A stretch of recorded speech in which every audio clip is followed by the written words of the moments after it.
Chapter 577. If it was any other time, Yang Qindong would have said something like this and no one would have any objections. However, when they heard that there was still a retreat, the officers could not accept it. If they continued to retreat like this, when would there be an end? Sixth young master, we can't retreat anymore. If we continue to retreat, we will have to return to Yunnan province. There are more Han people there. Once the war extends there, the losses will be even greater. Yes, we can't retreat anymore, sixth young master. It's not wrong for you to feel sorry for the Han people, but doing so will only allow the enemy to take a mile after taking an inch and hurt more people. We can't retreat, we have no way out, the officers all spoke at once. No matter what they said, there was only one conclusion, and that was that they could not retreat anymore. We really can't retreat anymore, sixth young master. Suddenly, a voice rang out from outside the command center. Following that, 2nd Regiment Commander Luo Pa, Political Commissar Kong Jie, and 3rd Regiment Political Commissar Chen Bo strode into the command center. With such a huge commotion, how could the three of them not know? There was only one reason why they did not appear, and that was because they had the same thoughts as these officers. Since they had the same thoughts, why not let these people cause a ruckus? Perhaps there would be some good results. However, outside the tent, when they heard Yang Qindong say that they would continue to retreat, the three of them could not help but take the initiative to stand out. Another 3 regimental-level officers stood out. Together with Wu Sheng, all 4 regimental-level officers had the same attitude. Obviously, this brought a lot of pressure to Yang Qindong. This could be seen from the fact that he did not speak and was frowning. Yang Qindong did not speak, which meant that he valued the opinions of Luo Pa and the other 2. Since they were not rejected immediately, the 3 of them saw an opportunity and hope. After looking at each other, the political commissar of the 2nd Regiment, Kong Jie, stepped out and said in a pleading tone, "Sixth young master, we have to fight this war. If we retreat, it will really be like what everyone said, we will only implicate more Han brothers. So counterattack is necessary, and as long as we handle it well, we should be able to reduce the number of casualties." What do you think? Yang Qindong looked at Kong Jie and asked. "Sixth young master, I think that when we start the attack we can shout the slogan, 'Tell the Han people to get down.' If they do, our bullets will only sweep across them. That way the possibility of hurting them will be minimized. Isn't that better?" Kong Jie said his idea in one breath. From this point, it could be seen that his idea was not a sudden one, but an answer that he had thought about for a long time. Yang Qindong praised the other party's method in his heart. It seemed that this was the only way. However, on the surface he still looked contemplative and doubtful. If that's the case, our cannons won't be able to exert their advantage. Can we defeat hundreds of thousands of enemies? That's not a problem. I promise that we officers will charge at the front line and set an example to all the soldiers. As long as we charge fiercely and fast enough and don't give the enemy a chance to counterattack, even without the support of cannons, we can still win the battle. Wu Sheng finally had a chance to speak again. He said excitedly and patted his chest as if he was giving a military order. With Wu Sheng taking the lead, the other officers also followed suit. One by one they patted their chests and made a promise. At this moment, the morale of the soldiers was high and strong. Yang Qindong also knew that it was time to make a decision. He had been waiting for this moment. Good. Ming suddenly stood up from his chair. "Since everyone is so confident, what you said is also very reasonable. Then I order everyone to go down and prepare. After 2 hours we will launch a fierce attack. But you must remember what you said and do your best to ensure the safety of our fellow Han people." "Yes." The 60 officers saluted together. At this moment they were all extremely excited. This was a battle that they had taken the initiative to ask for. They would definitely give it their all and not let the 6th young master look down on them. However, they did not know that this was all arranged by Yang Qindong. During the day, no one noticed the sudden meeting between Tiger's Mane and Wang Yong. The process was simple. Tiger's Mane used his status to ask Wang Yong for help and mobilized more officers to persuade the 6th young master. As for whether this was Tiger's Mane's request or Yang Qindong's own idea, only the master and servant knew. The petition finally ended with the satisfaction of all the officers. The next step was to prepare for the battle. There were 2 reasons for choosing to fight at night. Firstly, it was because the enemy would not be able to completely control the Han civilians under their control. Secondly, it was because the morale of the troops was at its peak.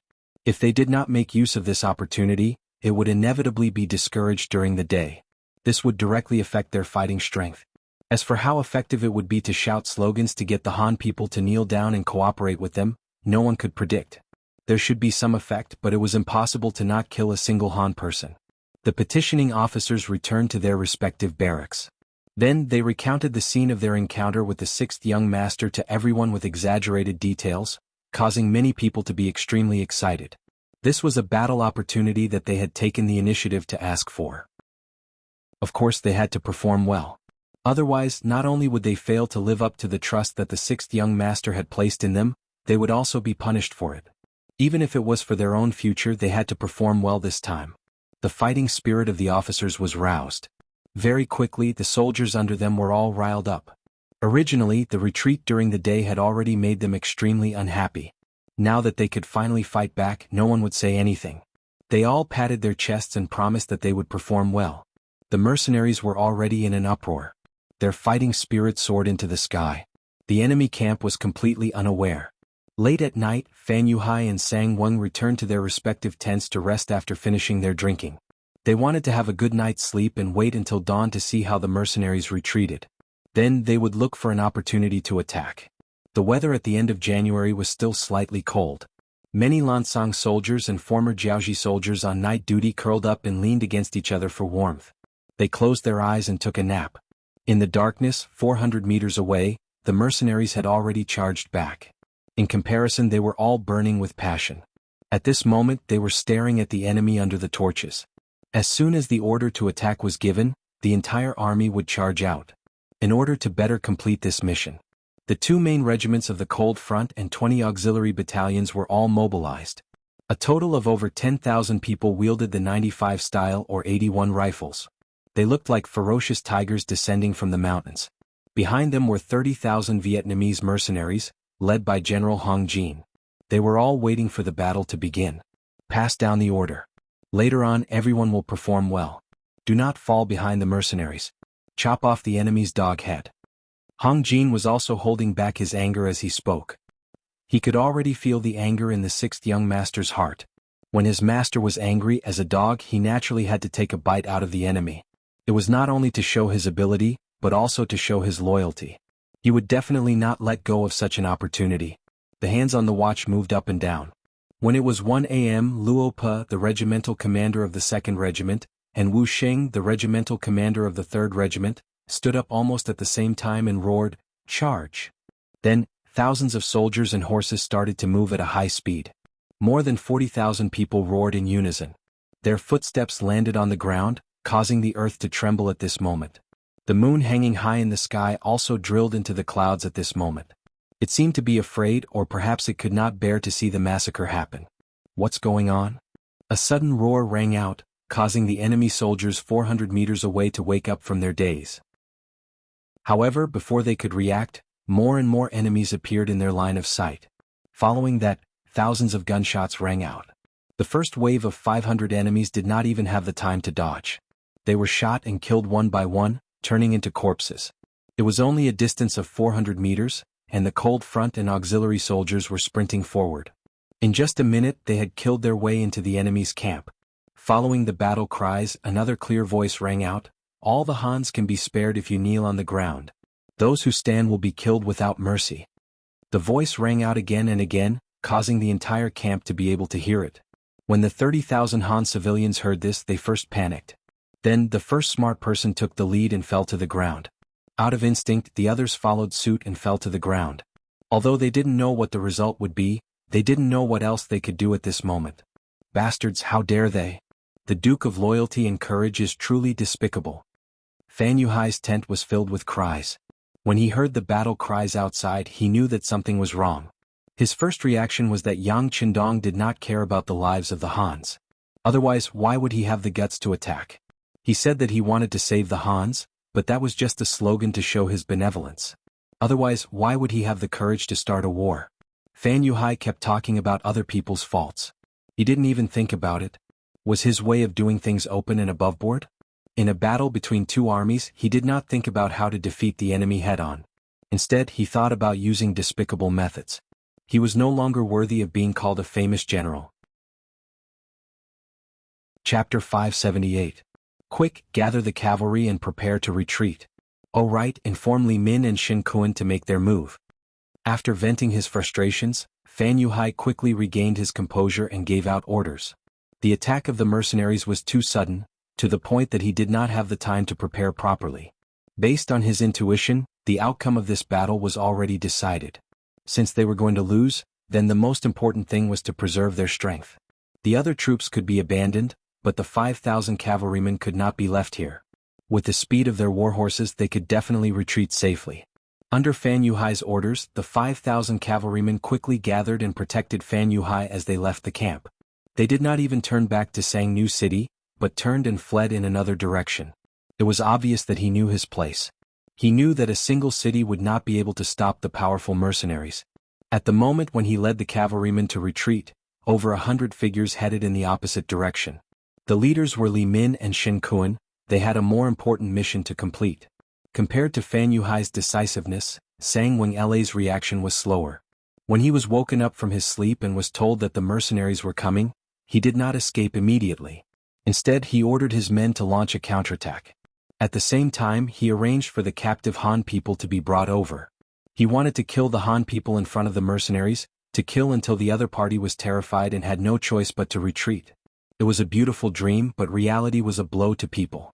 Sang Wenla had forgotten how strong the enemy was, and how he had successfully infuriated the other party when he forced them to retreat earlier in the day.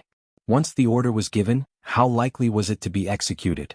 The second and third Cold Vanguard was like a ferocious tiger, stabbing into the heart of the enemy like a pair of sharp blades. After facing a little resistance, they managed to rescue 4 groups of Han people, each group having about 1,000 Han people. These captive Han people were like livestock, their movements fixed by a few wooden stakes. Even when the Cold Vanguard arrived, they did not dare to break through the stakes.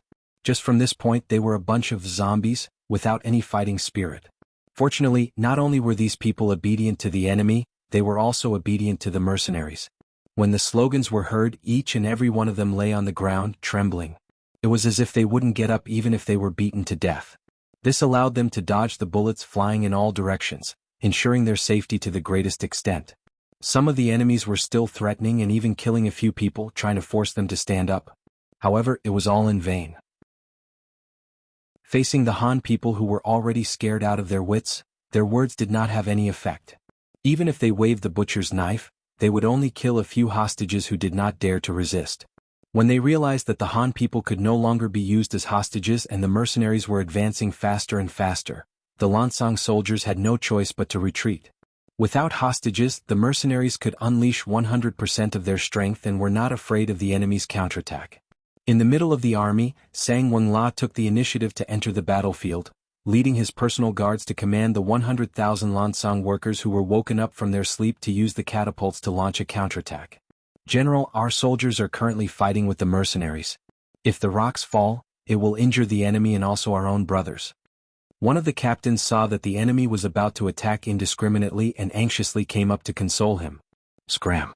It is our soldiers' glory to be able to fight to the death with the mercenaries. Men, throw the rocks, throw them. Sang Wenla already knew that Fan Yuhai had escaped with the cavalry, and at this moment, he was incomparably furious. Does the world think that the mercenaries are invincible? Then I will use my strength to defeat them and tell the world that the Lansang soldiers are the strongest. The 100,000 workers came to the front of the catapults and pushed the rocks that were prepared during the day over. Then the rocks flew into the air. It looked like a huge commotion. However, in the dark night, without any professional training, the catapults had no accuracy at all. They just hit wherever they hit. The rocks flew in all directions and whistled past everyone's heads before smashing into the ground, creating a huge pit. It created a huge pressure on the soldiers on the battlefield. They are really vicious, even smashing their own people. Quick, charge with me. As long as we reach the front of the catapults, these things will be useless.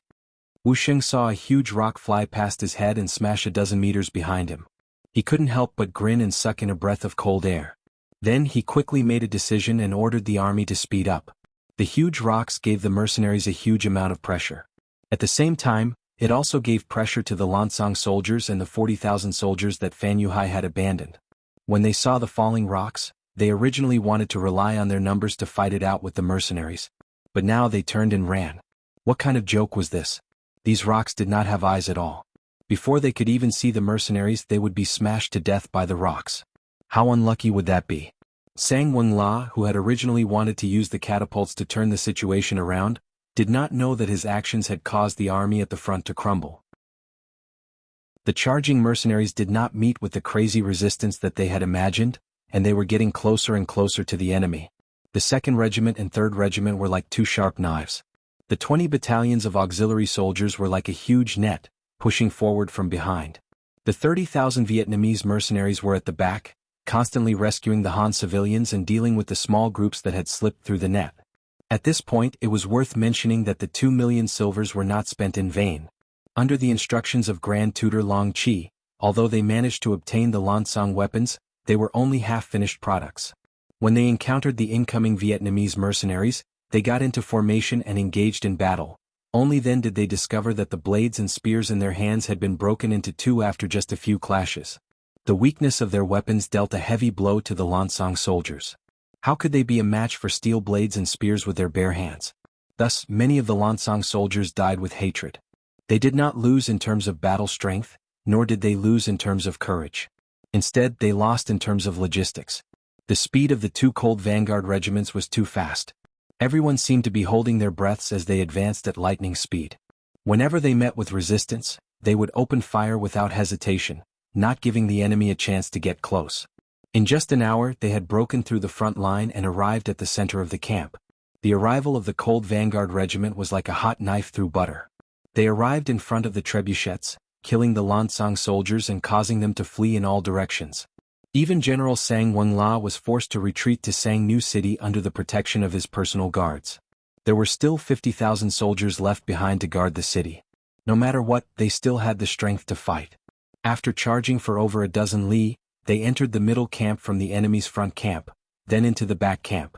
The cold vanguard regiment was unstoppable. This time, the combat strength that they displayed made the enemy unable to help but change their opinion of them once again. Awesome. Seeing the enemy being forced back to Sang New City, other than his beloved comrades, there was a group of prisoners kneeling on the ground. The 3rd Regiment commander Wuxia could not help but howl to the sky. However, he also fell to the ground with a plop. At the same time, he was also really tired. After chasing the enemy for over a dozen li, the sky had just turned bright. In other words, they had run so far in just 6 hours. Not to mention running for over a dozen li, they had to keep charging and facing all kinds of problems. Normally, it would be difficult for the cold vanguard regiment to do this. This time, it was because of the strong morale of the soldiers and the anger that they had suppressed previously that they were able to achieve this result. Commander Wu Sheng did not know that all of this was within Yang Qindong's calculations. He knew better than anyone else whether the Han civilians would appear or not. Thus, he had no choice but to retreat during the day and suddenly charge back at night. The officers requesting to fight was also part of his plan. This way, not only could he offset the fact that the enemy had hostages, he could also stimulate the fighting spirit of the outstanding soldiers. It was truly killing 2 birds with 1 stone. No, it should be killing 3 birds with 1 stone. Because these officers were the ones who requested to fight first, he reluctantly agreed to send out troops. This way, even if there were more casualties among the Han hostages, no one would blame him. This was the unanimous opinion of all the officers, and he was just pushing the boat along. Perhaps some people would think that this was the mentality of a careerist. But since ancient times, how could there be no casualties? War was never a case of you advancing and I retreating, and I advancing and you retreating. There would always be all kinds of benefits and problems. For example, the 36 stratagems of the art of war, a battle of wills and courage, you plotting against me and I plotting against you. On the other hand, history was always written by the victors. No matter how well you did things, once you lost, it was inevitable that others would say that you were pedantic.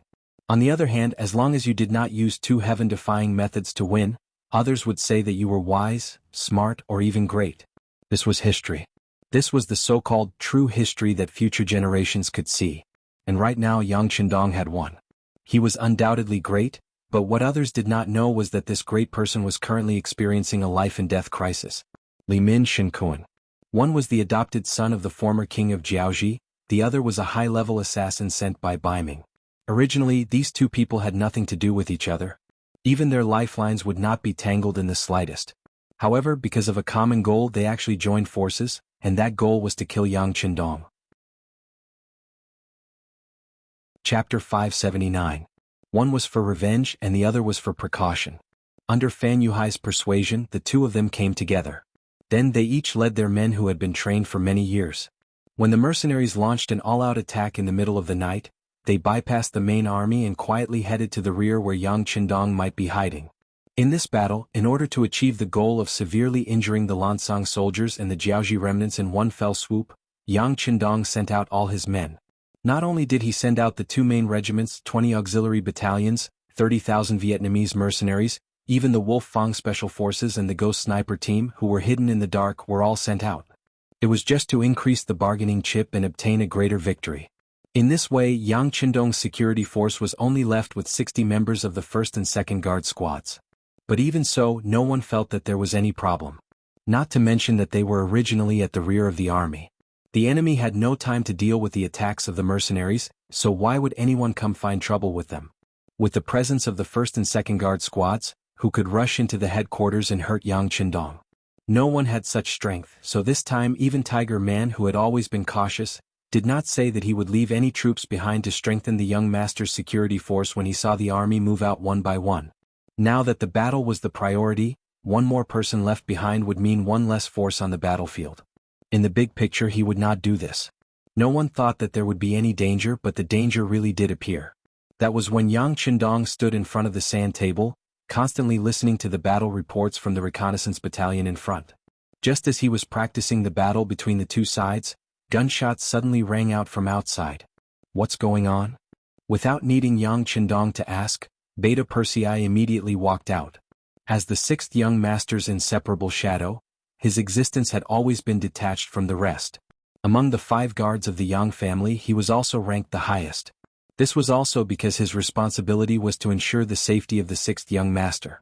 This task was originally sacred and noble. Second brother, someone is approaching us and has been discovered. Now we have sent people to chase after them. The captain of the 1st Guard squad, Chiu V, flashed out from the darkness and repeated what had just happened. Be careful. Beta Persei nodded. He just thought that some stragglers had accidentally entered here. However, his duty still made him say this very seriously. Don't worry, second brother. Chiu V nodded his head. Although he was a little older than Beta Persei in terms of duty, especially in the heart of the 6th young master, he was obviously not as important as Beta Persei. It was not a loss to call him second brother. Beta Persei returned to the command center. When he saw Tiger's Mane's questioning gaze, he gently shook his head, indicating that it was not a big deal. After Tiger's Mane gave him a reassuring look, he followed behind Yang Qindong and inserted flags everywhere on the sand table. Bang bang bang. Several gunshots rang out again. This time the sound seemed to be a little clearer. Beta Persei's figure flashed out again, but not long after, he walked back. There were still small groups of enemies appearing, but it was not a big deal. Tiger's Mane continued to assist the 6th young master in completing the military situation analysis on the sand table, but then the 3rd wave of gunshots rang out. This time, without waiting for Beta Persei to rush out of the command center, Tiger's Mane was the first to walk out. If the first time was a coincidence, the second time was an accident, then what was the third time? If it was too much of a coincidence, then it was not a coincidence. Someone had done it on purpose. Soon Tiger's Mane walked back to the command center, but at this moment, his face was not looking good. When he noticed that Yang Qindong was looking at him, he knew that he had to tell the truth. He lowered his head and said, Young master, some unknown enemy suddenly appeared outside. They're like ghosts. They come and go without a trace.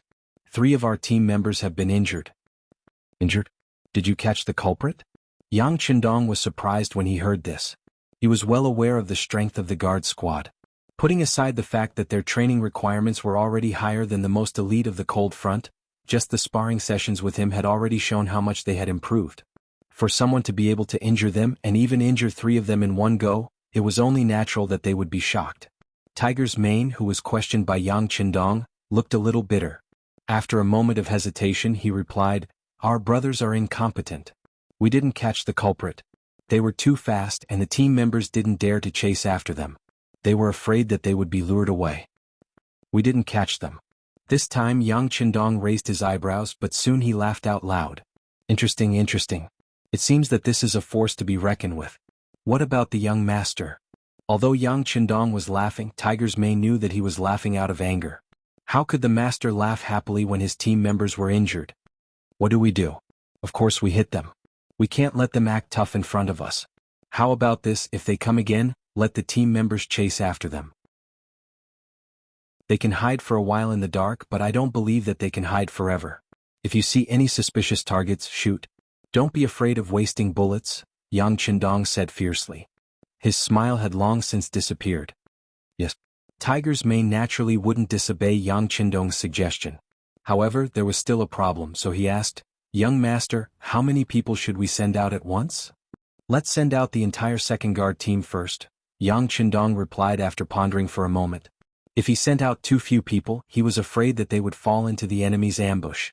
The gains would not make up for the losses. The entire second squad had 30 people, and they were used to cooperating with each other. Even if they faced enemies 10 times more than them, there wouldn't be any problems. With the advantage of guns, they could still retreat if they couldn't win. As soon as he heard that the entire second squad would be sent out, Tiger's Mane hesitated for a moment and said, "Young master, isn't it too much?" "Not much, not much. The first time we send out the second squad, if there are still people coming, it proves that the enemy's strength and numbers won't be too small. Then we'll send out the first squad as well." After saying this, Yang Qindong glanced at Tiger's Mane and Beta Persei. He wanted to send out the two of them as well. After all, the enemy's goal must be to target him, and if there wasn't a good enough opportunity, they wouldn't easily appear. Therefore, it was best not to leave anyone around him to ensure that he could lure out the killer. However, he also knew that even if he said so, the two of them would not agree. Other things could be discussed, but when it came to their own safety, they would not execute it even if they were beaten to death. Being able to withdraw the two guard squads was already the biggest concession they could make. Tiger's Mane didn't know that Yang Qindong wanted to send him out, because even if the first guard team was sent out, he would have already jumped to his feet. No, absolutely not. Looking at Tiger's Mane's desperate look, Yang Qindong was moved, but he pretended to be angry and said, "What? You're the young master and I'm the young master. If I say it's okay, then it's okay." Beta Persei beat him up. Okay. Beta Persei naturally followed Yang Qindong's lead. As long as it was the young master's order, he would completely carry it out, never caring whether it was right or wrong. Therefore at this moment he smiled and clenched his fists. There was a creaking sound as he stretched his muscles and bones. Tiger's Mane's strength was originally on par with Beta Persei. One was agile and the other was strong. However, Beta Persei's fists were really not to be trifled with. Once he got hit, it would definitely not feel good. Unless it was a battle of life and death, Tiger's Mane would usually be at a disadvantage in a contest like this. The enemy was right beside him, and no one knew what would happen next. If he was injured at this time, it might delay the important matters. A wise man knows when to retreat. For the sake of the overall situation, Tiger's Mane finally chose to give in. Okay, don't do it. I'll listen to your orders. Okay, Beta Persei, I'll spare him this time. Luckily you know what's good for you. Otherwise I would have sent you out too, Yang Qindong said. After he said this, he could see Tiger's Mane's unyielding expression. Obviously, sending out the first guard team was already his limit. Unless he was killed, he would never agree to transfer him out too. Although he had now agreed to Yang Qindong's request, Tiger's Mane still had hope in his heart. Perhaps sending out the second guard team would be enough, and the enemy would not come again. Such thoughts were destined to be disappointed. Just 10 minutes after the second guard team was sent out, gunshots were heard again. The enemies hiding in the dark had made their move again, and there were quite a few of them. As Yang Qindong said before, they saw the hope of luring the tiger away from the mountain. This time they should have put in a lot of effort. "Young master, please reconsider." Tiger's Mane, who was in the command center, did not immediately execute the order. Instead, he still held a glimmer of hope as he spoke to Yang Qindong. "Go follow the order just now." Yang Qindong waved his hand casually. This time the enemy's target was obviously him. Although it was said that as long as he could restrain his temper, it would be very difficult for the enemy to kill him.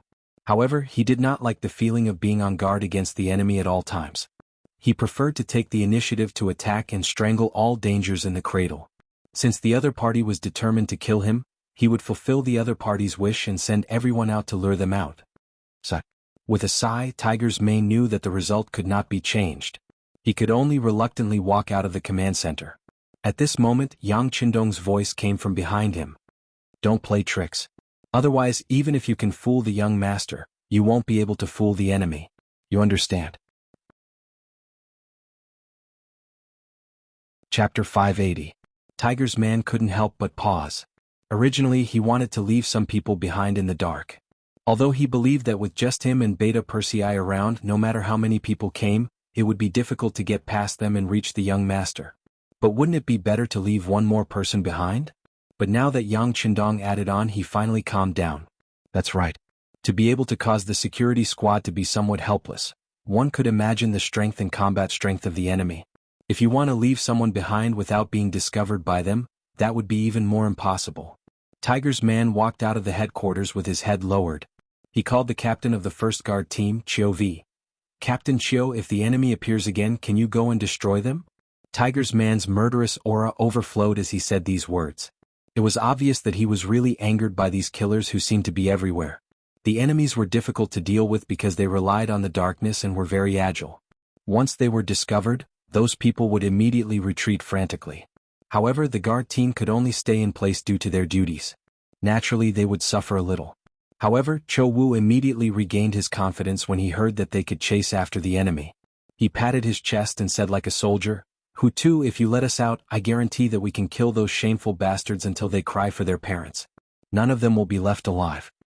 Okay, then if the enemy appears to harass us later, you guys will chase after them and kill them. Remember, you must end the battle quickly. Also, send out the first guard team." Tiger's man was a little reluctant when he said this.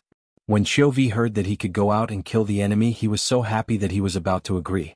But when he suddenly heard that he was going to send them all out, he couldn't help but be stunned. If we send them all out, who will be responsible for the safety of the sixth young master? That's exactly what the young master meant. He was worried that it would be dangerous if too few people went out, so he sent everyone out. Naturally, Beta Persei and I will be responsible for the safety here. If you're really worried, then go and come back quickly. This is a military order. Execute it. After saying this, Tiger's man turned around and walked towards the command center. He was worried that he would change his mind if he stayed any longer. Although he had never disobeyed Yang Qindong's orders, for some reason, he couldn't help but do it this time. Chiu V was left standing on the spot with a dumbfounded expression. With his intelligence, he quickly realized that this must be the sixth young master's plan to lure the snake out of its hole. When he recalled how the sixth young master had toyed with the security team, he couldn't help but say, with the sixth young master's ability, there shouldn't be anyone who can hurt him. But for safety's sake, I should finish this quickly and come back to support him.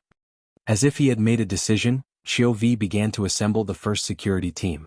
After a while, gunshots rang out from outside again, and then they went further and further away.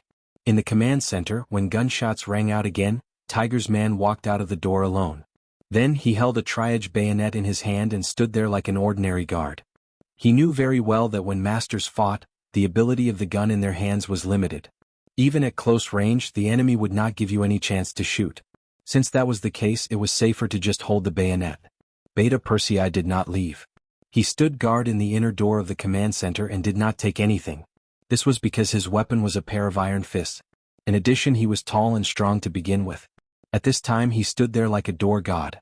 On the other hand, Yang Qindong did not seem to take what was happening outside seriously.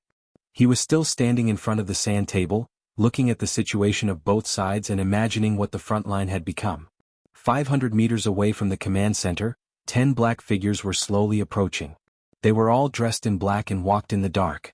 Their footsteps were extremely light, and their speed was very fast. Even the night vision goggles could not capture their figures. You sent them all out? This loyal duke is really young and full of vigor. He is very arrogant. A black-clothed man said, and the corners of his mouth revealed a creepy smile. That's right, he is indeed very arrogant.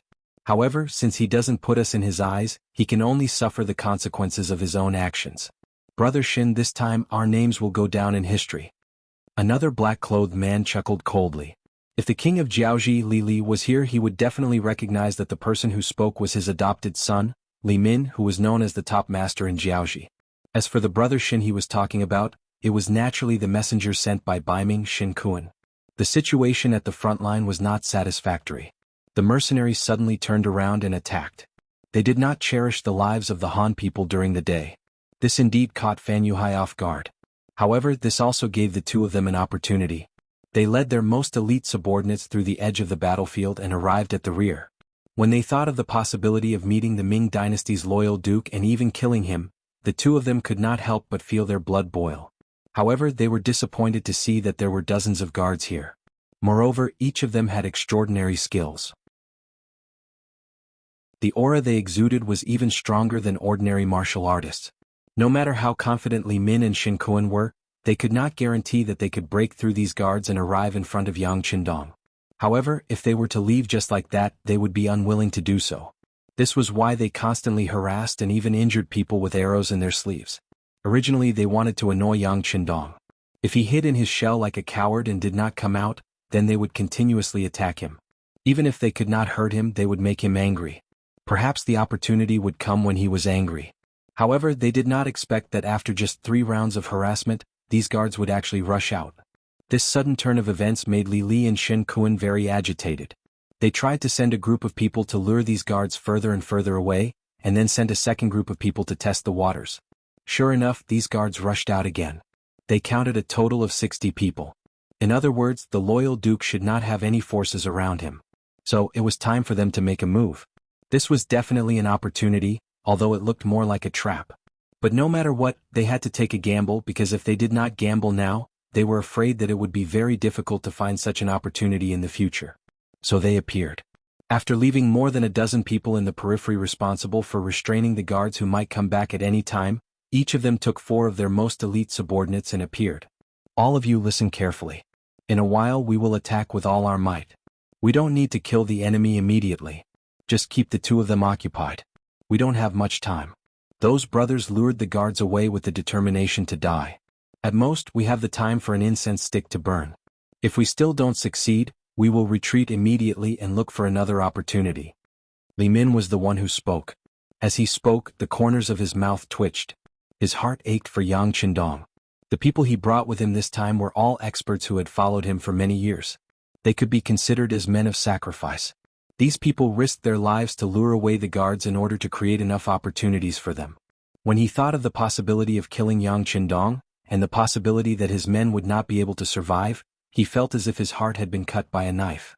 At this moment he hated Yang Qindong even more. He believed that all the results were caused by this person. This was what it meant to condemn someone. When a person always wants to harm others and therefore has to pay some price, they will still put the blame on the victim. Do they have to think that when they want to harm others, others should stand there and let them be cut into pieces? Is that the right thing to do?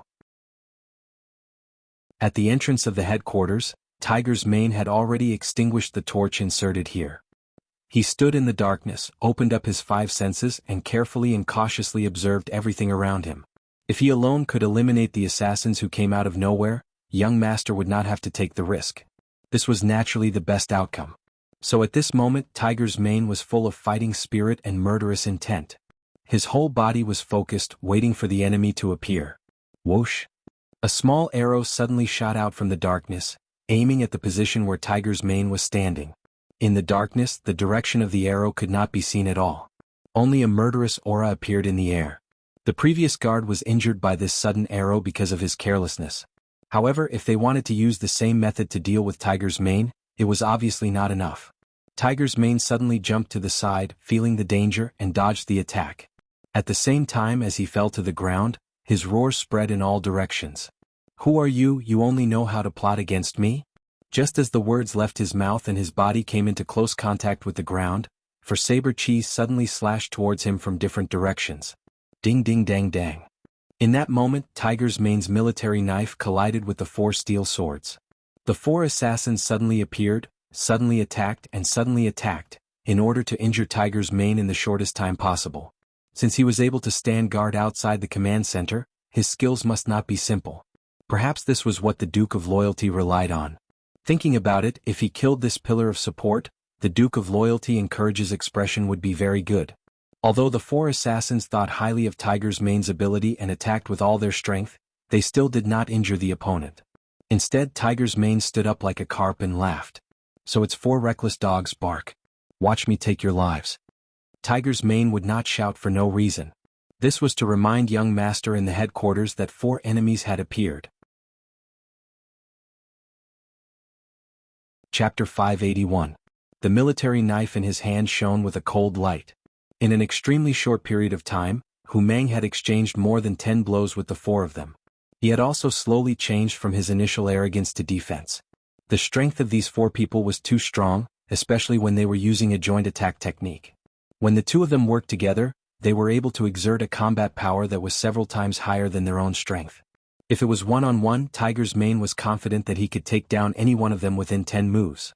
However, in the face of a joint attack technique and four opponents at that, he was a little overwhelmed and had no choice but to switch from attacking to defending. In the command center, the sound of weapons colliding could be heard from outside. Beta Persei, who was standing there, felt his heart throb. Obviously, he was affected by the murderous aura outside and could not help but feel his hands and feet itch. Go help Tiger's Mane. I can feel that the people who are coming are not weak. Yang Chendong finally stopped looking at the sand table and said to Beta Persei very seriously, "Young master, I have to protect your safety." Beta Persei also knew the urgency of the situation and even knew what his mission was. This was one of the rare occasions when Beta Persei obeyed orders and did not carry out them. He looked at Yang Chendong with amusement. "Well, don't you know the strength of the young master? You have to have confidence in your young master. Go." Yang Chendong chuckled. Oh. It was unknown if Yang Chendong's smile had infected Beta Persei, or if he really had great confidence in the strength of the young master. After agreeing, Beta Persei pulled open the curtain of the command center and rushed out. "Tiger's Mane, you're too weak. Let me help you. Get lost. Go back and protect the young master. You're not needed here." Even though Tiger's Mane had already been forced back a few steps, his voice still rang out like a roar. Unfortunately, Beta Persei came under the orders of the sixth young master. How could he care about Tiger's Mane? He roared and rushed into the battle, instantly sharing the firepower and attracting the attention of the other two players. Because of this, Tiger's Mane's pressure was reduced. Finally, he no longer had to retreat and defend passively. He could now consider counterattacking and killing the enemy. However, before they could start their counterattack, another 4 shadowy figures jumped out and surrounded them. There were a total of 8 of them, and this was the last of Shen Kuan's strength. With another 4 people joining in, it was now 2 against 8. Naturally, the pressure was not small. Fortunately, Tiger's Mane and Beta Persei often worked together over the years, especially when dealing with Yang Chendong. They had formed a tacit understanding. In addition, Beta Persei was still a little better than Tiger's Mane in terms of skill. Although it was only a little, it could often determine the final outcome. Whoosh! While they were fighting happily, 2 more shadowy figures suddenly appeared and rushed to the command center. They were the leaders of this assassination, Li Min and Shen Kuan. They were both absolute masters and had reached the ability to identify people by breathing. After they knew that there was only a single breath in the command center, they knew that the best opportunity had come. They rushed in without hesitation. Unlike outside, there were a few kerosene lamps lit in the command center, making it as bright as day. Therefore, when Li Min and Shen Kuan rushed in, they couldn't help but squint their eyes to adapt to the environment. When they saw that Yang Chendong was indeed the only one there, the two of them laughed mischievously. While they were laughing, Yang Chendong was also laughing. "Both of you, I'm Yang Chendong, the great Ming's loyal duke. May I know your name? Do you want to know our names and origins and then take revenge afterwards? Let me tell you, no way." A sneer flashed across Shen Kuan's face. Although he didn't think that Yang Chendong could still live past today, who knew if the other party still had any tricks up his sleeve? If he reported his name and word got out, wouldn't it be a pile of shit whether he killed him or not? Shen Kuan had no intention of reporting his name. He just wanted to complete the mission as soon as possible. He even couldn't help but attack. However, Li Min reached out and stopped him. Then he looked at Yang Chendong with an arrogant expression and said, "A real man doesn't change his name or surname. I'm Li Min, the adopted son of the king of Jianghu. He's Shen Kuan, Ming's special envoy. Brother Li Yu." Shen Kuan didn't expect Li Min to sell him out directly. Anger appeared on his face. "Brother Shen, don't be angry. Do you think that he can still escape from the joint attack of the two of us? Even if he has some tricks up his sleeve, no one can save him at such a close distance. Don't worry." Li Min smiled at Shen Kuan and looked at Yang Chendong again. She said in a condescending manner, "Promise me one thing and I'll let you die quickly so you won't have to suffer so much." "Condition? Let's hear it." Yang Chendong had a curious look on his face. "Immediately write an order to release my adopted father and allow him to establish a new kingdom." Li Min's voice was very firm, as if he was ordering something. Just now, Yang Chendong was still curious as to how the other party had exposed his identity. His question was just a casual thought. He didn't think that the other party would really reveal his identity and origin. Only now did he understand that Li Min still had the idea of helping her foster father, Li, restore the country. Ha ha ha ha. Yang Chendong couldn't help but laugh loudly after knowing Li Min's thoughts. What are you laughing at? Li Min was very confused by Yang Chendong's expression, who was about to die. I'm laughing at your idiocy. Yang Chendong seemed to be holding back his laughter as he spoke. Then his expression suddenly turned serious and he said in a questioning tone with a trace of pressure, You're just an assassin who can't see the light of day. What right do you have to order me, a duke of the great Ming dynasty? Do you have the right? With a loud shout, Li Min involuntarily took 3 steps back before coming to a stop. Then her face was filled with anger and murderous intent. He was the #1 expert of the Jianghu kingdom, but he actually took 3 steps back because of Li Min's angry shout. If this spread out, wouldn't he be laughed at by others? At this moment, his killing intent when he looked at Yang Chendong was even stronger. Good, you dare to laugh at me. I hope you can still maintain this backbone and be so stubborn when I capture you. Bullshit expert. You only know how to talk. If you want to fight, then come. Yang Chendong's face didn't have the slightest trace of fear. If it wasn't because he wanted to know who wanted to deal with him, if it wasn't because he didn't want to be on the lookout for thieves every day, did these 2 people think they could meet him? Did they really think that he was some kind of powerful figure? Li Min was infuriated by Li Min's disdain. His gaze turned cold and he opened his mouth to spit out the word kill. Another person was even faster than him and rushed towards Yang Chendong. He was Shen Kuan. Since his identity had been exposed, he had to kill Yang Chendong today. Otherwise, he was afraid that he would bring an unimaginable disaster to Ming. A cold light flashed and a sword light went straight for Li Min's throat.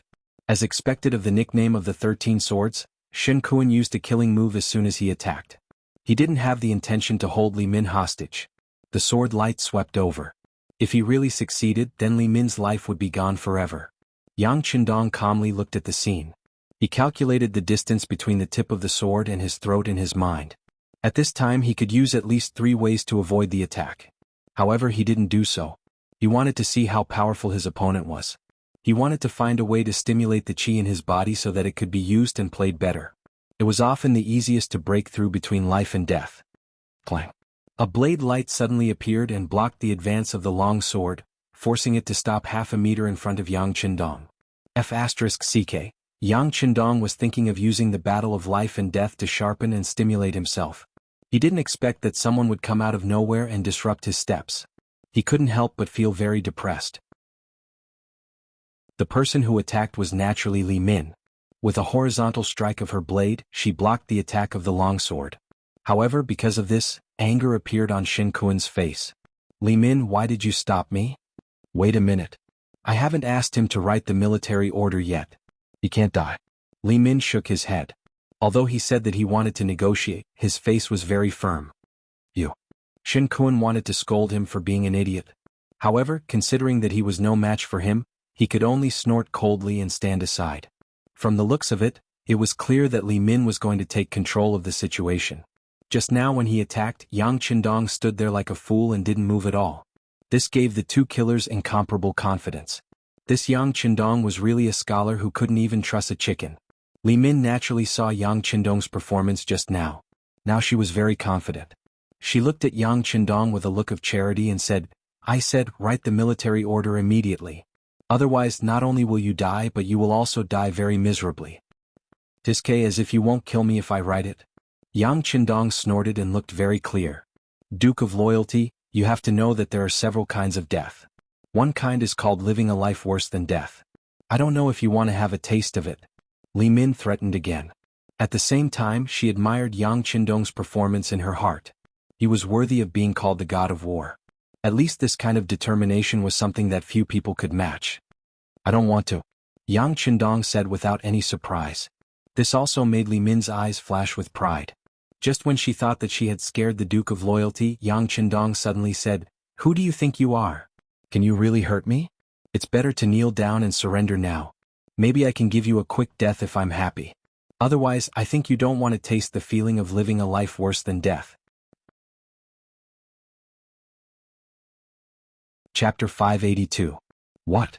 He originally thought that the other party had given in, but unexpectedly the other party began to threaten him. Li Min, who thought that he had misheard, widened his eyes in disbelief. On the other hand, Shen Kun clearly heard the words just now. Although he did not know where Yang Qindong's confidence came from, he did not mind him repeating the words just now. Brother Li, he wants you to learn from a dog and kneel on the ground and beg for surrender. Do you really not want to live anymore? Li Min's face was flushed red. Obviously he was very angry. The veins on his right hand that was holding the knife suddenly popped out. He looked like he was going to kill someone at any time. Shen Kuan's words had provoked him to the point that he wanted to kill someone. Iske, as if you said that you won't do anything to me. Yang Qindong rolled his eyes and said as if he was joking. Very well, then I will kill and cut off your legs.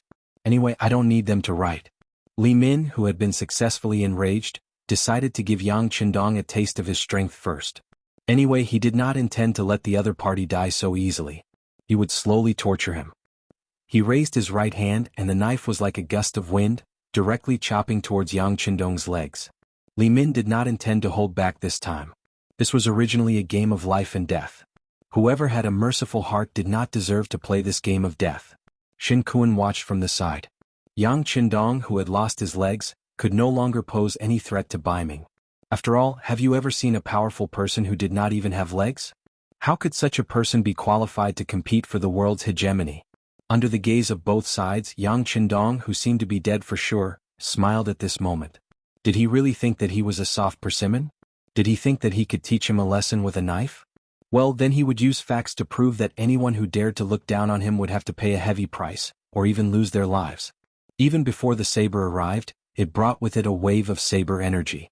If an ordinary person were to face this saber attack, they would be scared silly. Li Min and Shen Kun were also looking forward to seeing Yang Qindong's stupefied expression. However, they were destined to be disappointed.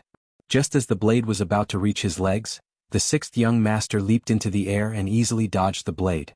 While he was still in midair, he executed a divine dragon tail whip. His feet, which were clad in military boots, smashed towards Li Min's shoulder like a huge rock. Feeling the power of this kick, Li Min's expression changed greatly.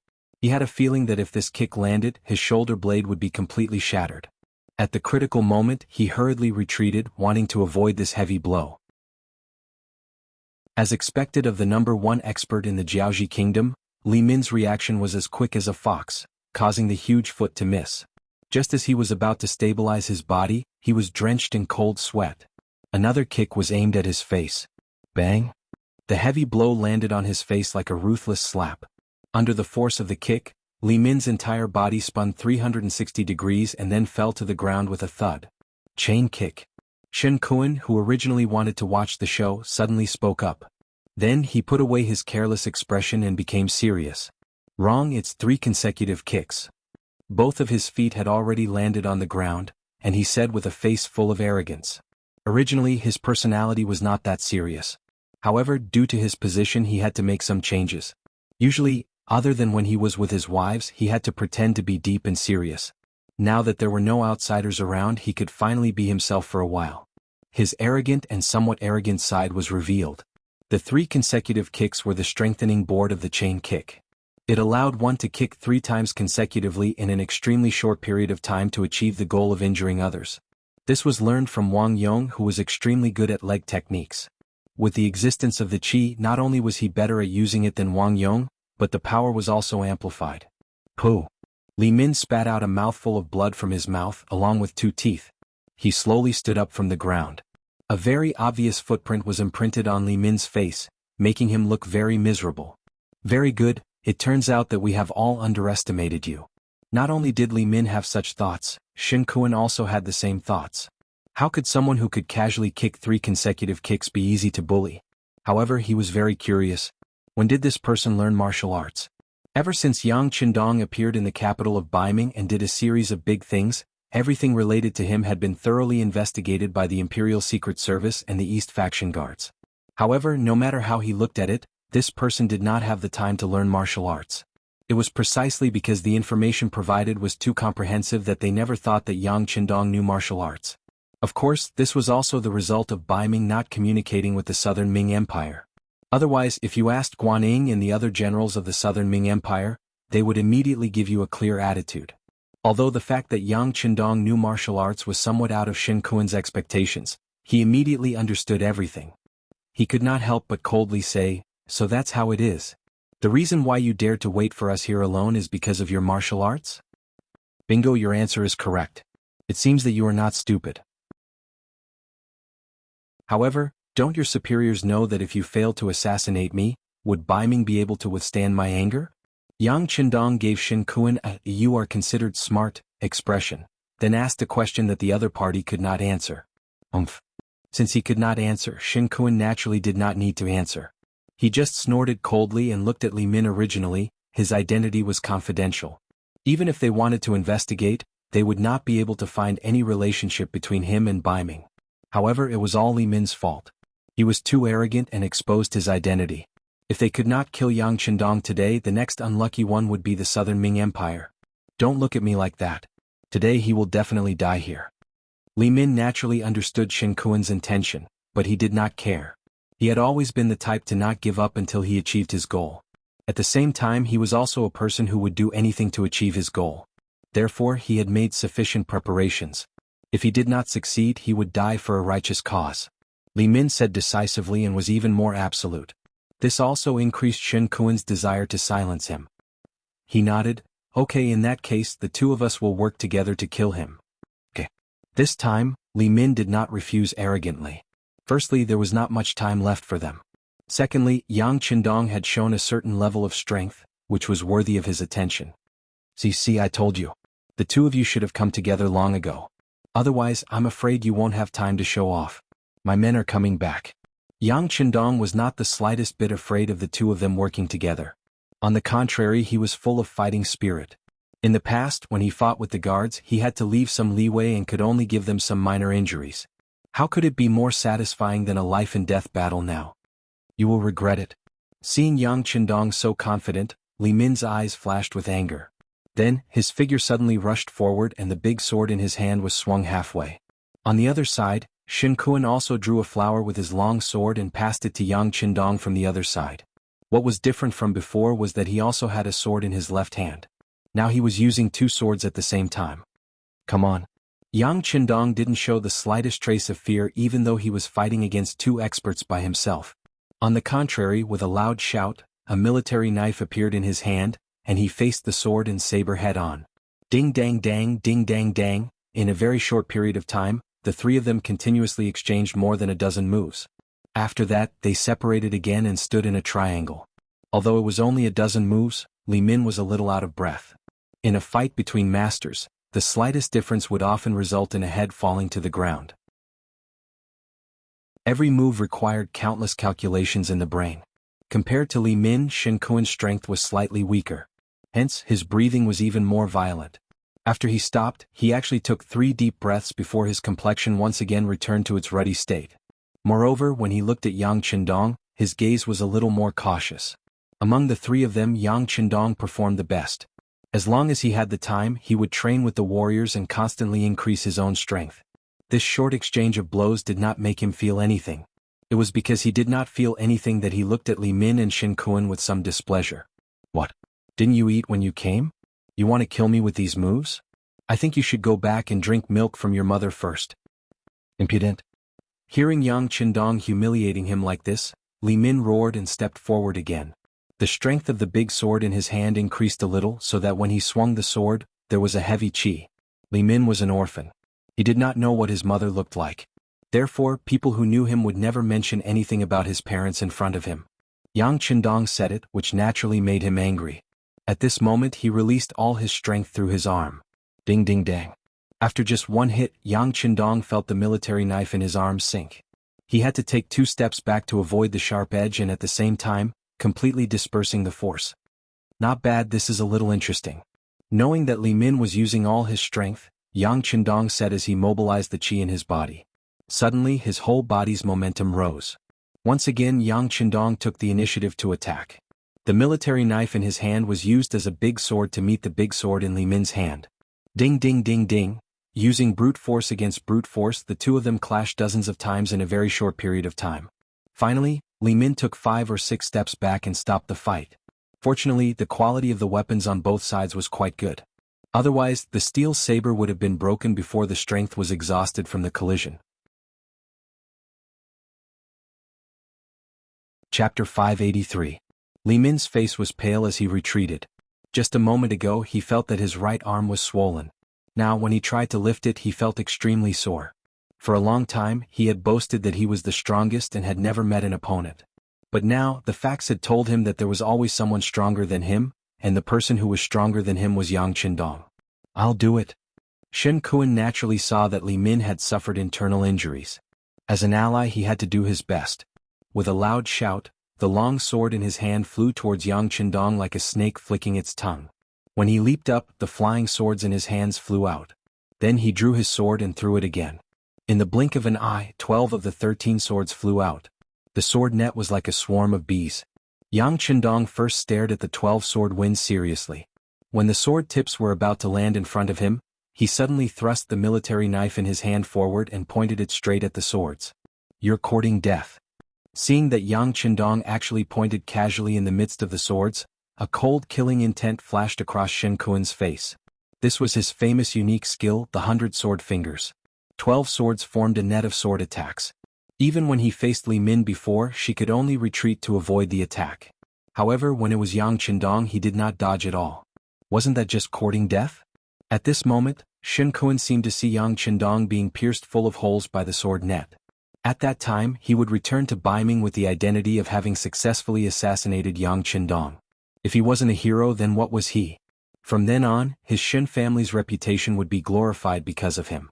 At that time, it was not impossible for him to have a wife and a son. With a smile on his face, he seemed to have seen a beautiful future. However, his body suddenly stopped moving forward. He intuitively felt that the tip of the sword seemed to be blocked. He looked at the sword, and what he saw made him turn pale with fright. His whole body trembled. The tip of the sword was perfectly blocked by the tip of the stiletto. It was as if the two weapons were connected together, and no one could see any gap between them. This? Shen Kuan was really frightened. The other party had not only dodged the attacks of the 12 flying swords with a casual wave of his hand, but he was also able to locate the body of his last sword. He was even able to hit the tip of the sword and successfully block it. What kind of speed did this require? What kind of eyesight? What kind of power? Shen Kuan was still shocked. This was something that even Li Min couldn't do. Suddenly he felt a sharp pain in his arm. He saw his opponent's stiletto circling around in the air, and his sword seemed to be attracted to it as it circled around as well. After a dozen or so rounds, a huge force came and separated the two weapons. At this moment, Shen Kuan's arm had been twisted like a fried dough twist. Not to mention that his clothes were torn, even the bones in his arm were exposed. The white bones piercing out of his flesh were very obvious. Ah! The miserable state of his arm made Shen Kuan involuntarily cry out. He was frightened and in pain. What a ruthless move. Li Min at the side had already adjusted his breathing. The pain in his arm was not as unbearable as before, but when he saw this scene he couldn't help but feel his whole body go numb. They were humans, not gods. No one would be able to withstand this kind of pain. Not to mention his right arm was completely crippled. For a swordsman this was equivalent to having no future. Am I ruthless? Compared to you wanting to take my life, I am already very merciful. Yang Qindong looked at Li Min with a smile, but no matter how one looked at it, there was a murderous aura in that smile. Since Yang Qindong was able to break the 100-finger sword in one move, if he wanted to kill Shen Kuan, it wouldn't be easy, but it definitely wouldn't be too difficult. However, he only crippled one of Shen Kuan's arms. No matter how one looked at it, it was considered merciful. Don't think that you are really powerful and invincible. I don't believe that no matter how powerful you are, you can't be more powerful than explosives. He seemed to know that he was no match for Yang Qindong in terms of strength. At least it wouldn't be easy for him to kill Shen Kuan. Moreover, the scene of the knife versus the military knife just now had already shown him the true strength of Yang Qindong. Since he couldn't win in terms of strength, he would use his ultimate move. This was also Li Min's trump card. As soon as Li Min's voice fell, he tore open the night-traveling clothes in front of him, revealing his chest that was covered in explosives. The explosives were prepared by Fan Yuhai, and Li Min had agreed to it. What he pursued was to succeed or die trying. If he couldn't kill Yang Qindong, then he would just perish together with him. The explosives on his body might not be as powerful as the ones in the warehouse or the military factory, but if they were ignited, it should be no problem to blow up the command center. Yang Qindong's body trembled, then he shook his head and said slowly, "In order to kill me you really put in a lot of effort." "How is it?" Do you know fear now? After revealing his trump card, Li Min's face became ferocious, and at this moment he also became crazy as if he was already a winner. Not bad, it looks very powerful, but in this way aren't you going to die? Your adoptive father won't be able to restore his country. Is this also your goal? Okay, you don't have to persuade me. Let me tell you, no matter what you say, this time I will definitely die. As for the restoration of the country, as long as you die, General Fan will definitely find a way to save my godfather. Then who can stop them? At this time, Li Min was completely a lunatic. She laughed wildly, not showing the slightest bit of fear because she was about to die. After listening to Li Min's words, Yang Qindong nodded thoughtfully. Sure enough, your backer is Fan Yuhai. Not bad, no matter what, I know who wants to kill me. Since that's the case, then come, let's see if you can really blow me up. Shen Kuan was sent by Bai Ming, so it was needless to say who his backer was. As for Li Min, was this his own action, or was there someone supporting him behind the scenes? Now that he had brought up the name of General Fan, the problem was naturally clear. Since the details of both of them were clear, it was time to end the battle. Although this kind of close combat for Yang Qindong could better use his qi and improve his combat power. But since he had a large warehouse in his hand, why would he stupidly use a cold weapon to fight? This was exactly what a wise person would do, playing up one's shortcomings and avoiding one's strengths. Facing Li Min, who was tied with explosives, Yang Qindong's expression was calm, and if one looked carefully, there was even a trace of disdain. After Li Min saw this, it made him even angrier. Although he was an orphan, no matter what he did since he was young, he always strived to be the best. No matter what he did, he could always gain the respect of others. But now he was being looked down upon. What, do you really think I don't dare to detonate the explosives and die with you? Provoked, Li Min laughed maniacally, and then his eyes revealed a crazed look. He pulled the fuse on his body with his arm. Sizzle, green smoke rose, indicating that the gunpowder had been ignited and was about to explode. Haha, bold and loyal, so what? You're going to die here just like a nobody like me. When the time comes, ashes to ashes, dust to dust, what's the difference between us? Li Min, who seemed to have entered a crazed state, laughed maniacally, as if he had gotten what he wanted. As long as he could kill Yang Qindong, Fan Yuhai would have a lot more opportunities, and there would be hope for his godfather to restore Jiaoji. In this way his death was completely worth it. You're crazy. Shen Kuan, who was half kneeling on the ground, pointed at Li Min with his left hand, his mouth agape. He did not know if his cold sweat was caused by fear, or by the pain caused by Yang Qindong's heavy injury. In order to achieve your goal, you'll do anything. You do have the potential to be a hero. Unfortunately, you've chosen me as your opponent, so you're destined to get nothing, only death. Facing Li Min, whose fuse was getting shorter and shorter, Yang Qindong evaluated him as a winner. Then, a mysterious smile appeared on his face. Following that, he suddenly disappeared from where he stood. No matter how glib your tongue is, you're still going to... Li Min, who was about to mock Yang Qindong, suddenly realized that his opponent had disappeared. Not only that, even his aura had disappeared. He was an assassin, an ace assassin, the #1 expert in Jiaoji. He was confident that Yang Qindong did not use any tricks to hide, just like how Japanese ninjas would use the principle of light refraction to suddenly disappear. But no matter what, that kind of disappearance was only the disappearance of the body, but if one were to sense it carefully, the aura was still there. Moreover, a true expert could kill by tracking the aura. However, Yang Qindong did not even leave behind a trace of his aura. It was as if he had never appeared here in the first place. What's going on? Where is he? Seeing that the fuse was about to be lit, and the target had disappeared, Li Min felt so depressed that he was about to vomit blood. He's not a human, he's a demon, a demon. Shen Kuan, who was kneeling on the ground, was also searching for Yang Qindong's aura, but he did not find anything. At this moment he could not help but shout, as if his spirit had been completely destroyed, and he looked like a crazy demon. Boom. Time did not give the two of them a chance to speak again. The explosives were finally ignited, and then it caused a huge explosion. Although the composition of the explosives was not at its strongest state, it was not a problem to flatten the surrounding 5 to 6 meters. Thus, more than half of the command center was destroyed by the impact of the explosives. At the same time, the two high-level assassins, Li Min and Shen Kuan, were also destroyed. Chapter 584. Young Master. Tiger's Mane and Beta Persei, who were fighting with the killers outside the headquarters, looked back in shock. Looking at the headquarters that had been mostly destroyed and the loud rumbling in their ears, their eyes turned from black to white and then to red. They had really gone crazy. The young master was like a god in their eyes. The young master was the guiding light of their life, and the young master was their soul. But now that their souls were gone, how could they continue to live? Kill? At this moment, Tiger's Mane and Beta Persei burst out at the same time. Facing 4 extremely powerful killers, they all showed their most violent side, and their strength had more than doubled in a short period of time. Speaking of which, Tiger's Mane and Beta Persei's foundation was not very good. They were not the kind of people who had practiced martial arts since they were young, nor were they martial arts geniuses. Their strength gradually increased because they followed Yang Qindong and were taken care of by him. It's just that this kind of strength was naturally no problem for them to deal with ordinary people, but once they encountered a powerful killer, they seemed a little powerless. This was also the reason why after fighting for a long time, they still couldn't deal with the enemy in front of them even though they knew that the young master might be in danger. But now it was different. The sound of the explosion was a little too wild. Worried about the safety of the 6th young master, the two burst out, breaking through their own potential and increasing their combat power.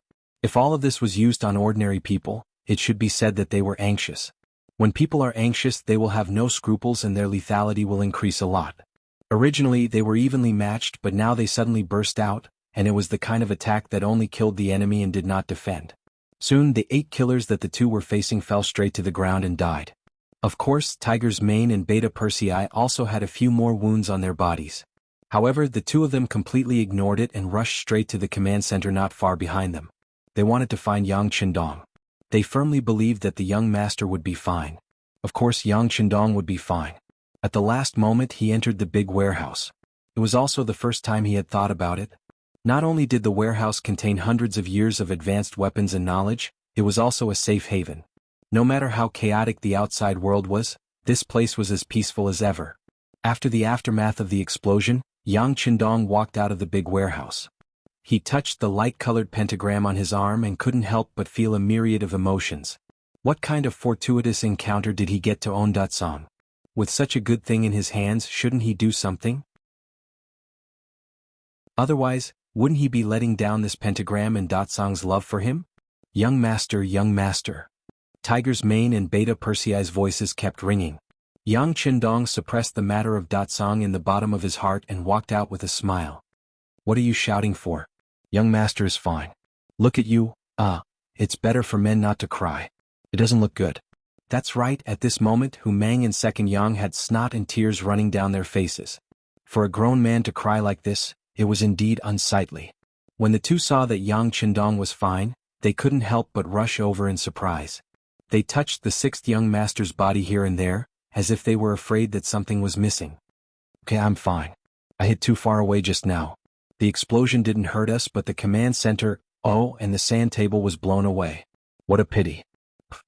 Tiger's Mane and Beta Persei almost spat out their saliva. At this time he was still thinking about the loss of the sand table. Their young master was really careless. What a weirdo. Li Min and Shen Kuan were dead and not even their bones were left. After dealing with these two experts, it didn't take long for the 1st and 2nd guard teams to withdraw. They loyally completed Yang Qindong's arrangement and chased all the way out, killing all the black-clothed assassins they saw. But when they returned to the camp, they couldn't help but blame themselves. The command center was blown up. Fortunately, the 6th young master was fine. Otherwise, they would have to apologize with their lives. Even if Yang Qindong was fine, the two captains, Qiu Vi and Dao Xiao, still came to apologize. In this regard, Yang Qindong did criticize them. See, there will always be someone stronger than you. Your abilities are still lacking. If it weren't for the young master, my strength is not bad, wouldn't it be dangerous this time? Just you wait. When this is over, you will train hard for me. When the time comes, whoever complains about being tired will have to leave the guard team and serve in the cold front. In the face of Yang Qindong's reprimand, the two captains obeyed and didn't talk back. They knew that the young master was doing this for their own good. After today's incident, they also decided to train harder. In the future, they must not let today's dangerous incident happen again. Below Sangnu City, the mercenaries were cleaning up the battlefield and surrounding the place. After a night of charging and fighting, the Lancang soldiers were defeated. Of the 50,000 Lancang soldiers, 45,000 Fanyuhai soldiers escaped with Sang Wenla. Less than 10,000 of them escaped into the city. The rest were either killed or captured. Also captured were the 100,000 laborers of Lancang, as well as 20,000 Han civilians and countless military supplies. The harvest from this battle was bountiful. This battle also showed the might of the mercenaries, which could be seen from the morale of the soldiers. When Yang Qindong arrived outside the city, he saw the tired but energetic soldiers. Good. Everyone fought well in this battle. Someone will calculate the military merits later. As for now, everyone should have a good night's rest. We will attack the city tomorrow morning. Yang Qindong's affirmative attitude made all the soldiers who participated in the battle excited and happy. Some of them were already thinking about how to perform well in the battle tomorrow. On the contrary, in Sangnu City, General Sang Wenla was dispirited. He originally thought that he had found the weakness of the mercenaries and saw the hope of victory. But who would have thought that everything would be reversed at night? Not only was the army heavily damaged, they could only wait in the city to be attacked. Tell the brothers to defend the city. We must be confident. In a few days the king will send reinforcements. At that time it will be time for us to counterattack. These words also attracted the approval of some of the captains and kiliarchs. It seemed that the morale of the soldiers had also increased. Only Sang Wenla knew that the Lancang kingdom did not have any reinforcements. In the Battle of Wuha Forest, General Lati died and they lost 100,000 soldiers. In the Battle of Hanoi City, General Sai Shi died and they lost 60,000 to 70,000 soldiers. Last night they lost another battle and they lost nearly 100,000 soldiers. After consecutive defeats, the military strength of the Lancang kingdom had long been depleted. The 60,000 soldiers in his hands were the main force of the entire army.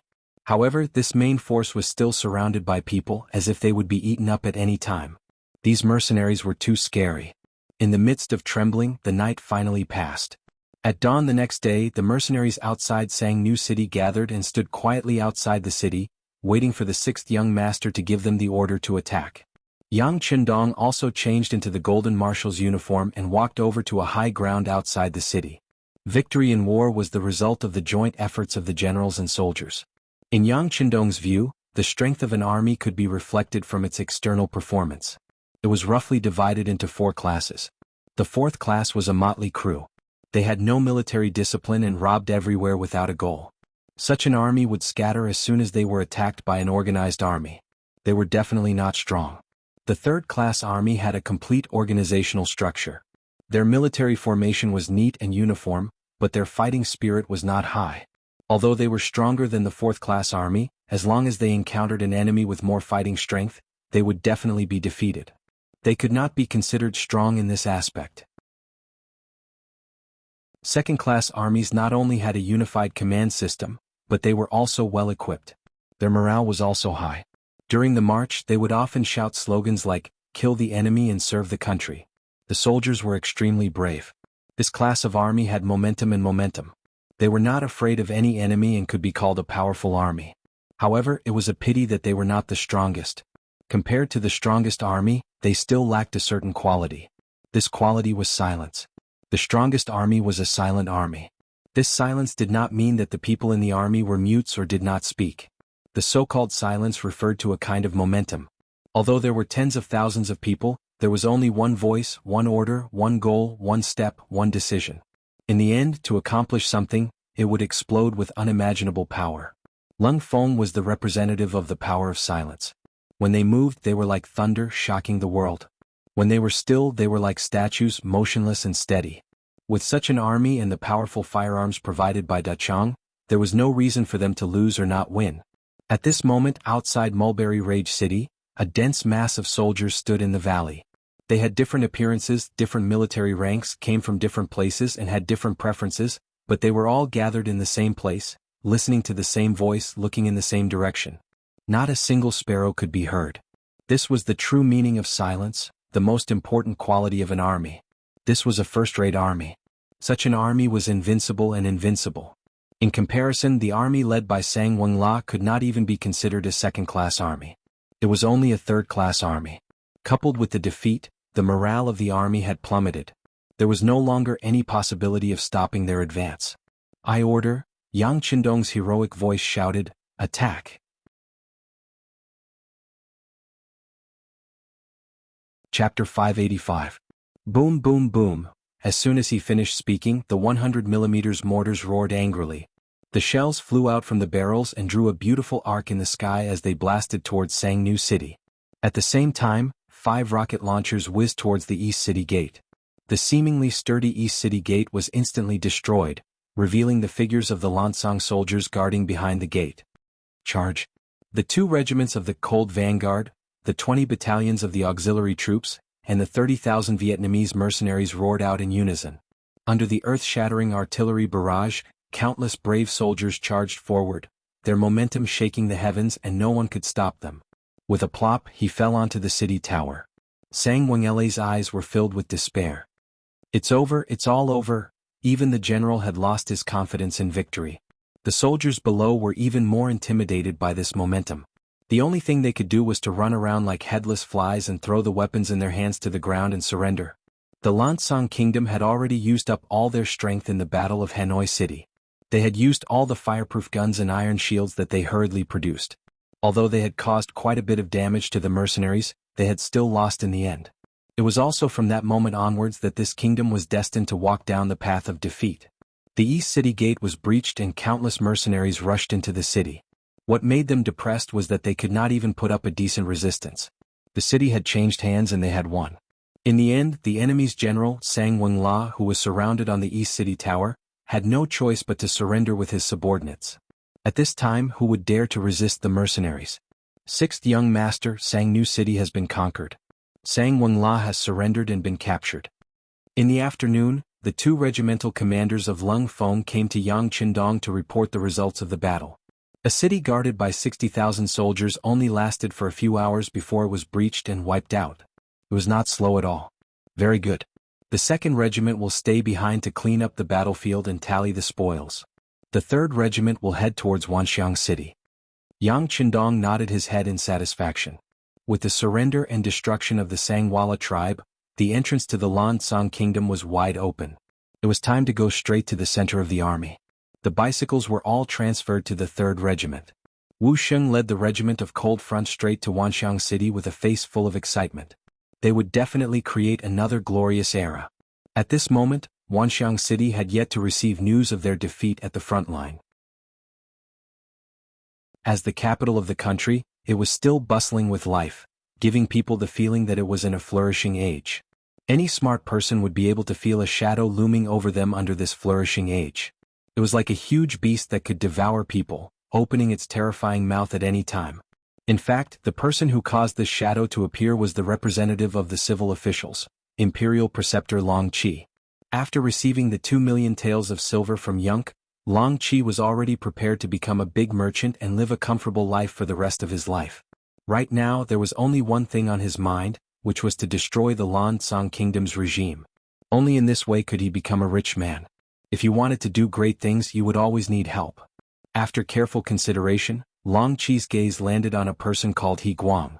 He Guang, the vice-captain of the Lancang kingdom's royal guards, was a rather capable general. It was because of his impressive abilities that he was not tolerated by others. This attracted the suppression of the captain of the royal guards, Emoda. And this suppression lasted for 10 years. Emoda only relied on the fact that he had an elder sister who was the king's favorite concubine. Relying on this nepotism, he had always been arrogant. Sometimes he even dared to offend the imperial preceptor, Long Qi, and nothing happened to him. Perhaps it was because Emoda had enemies everywhere that his ability to not unite with the other officials was valued by King Payasai. After all, as a force to protect his safety, he could not be used by others. Emoda was incomparably arrogant. Working under such a person, he naturally did things carefully. But this was not enough. As the saying goes, if you want to condemn someone, you can always find a reason to do so. In order to prevent others from deliberately making things difficult for him, these subordinates also needed to find some backing. Coincidentally, the person He Guang found was Imperial Preceptor Long Qi. However, this did not mean that He Guang would rely on Long Qi. As the vice-captain, he still had a lot of autonomy. It was just that the relationship between the two sides was very good, and they could help each other on many things. In this kind of environment, it was normal for Long Qi to set his goal on persuading He Guang. After discussing with Yunk, Long Qi was prepared to give it a try. This was why he invited He Guang to his residence with the excuse of inviting him to a banquet. The scale of the banquet was very small. When the tall and valiant He Guang entered the banquet hall, he only saw Imperial Preceptor Long Qi and a stranger. There was not even a servant to serve them.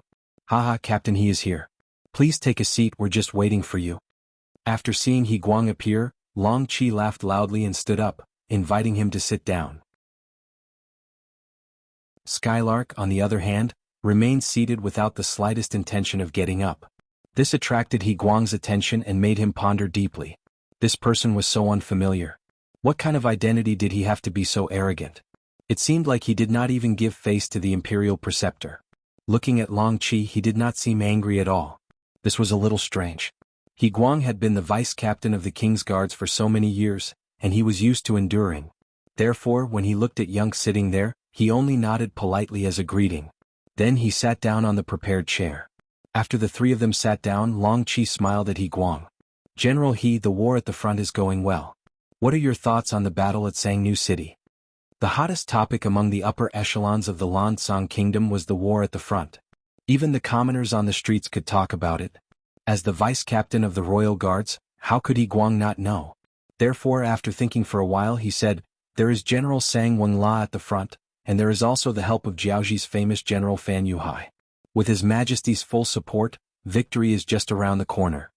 He Guang said these words very smoothly, as if he had said these words countless times. Hearing this, Long Qi just smiled. Suddenly, his face became very serious as he asked, is this really what the general is thinking? He Guang did not know why Long Qi would ask such a question.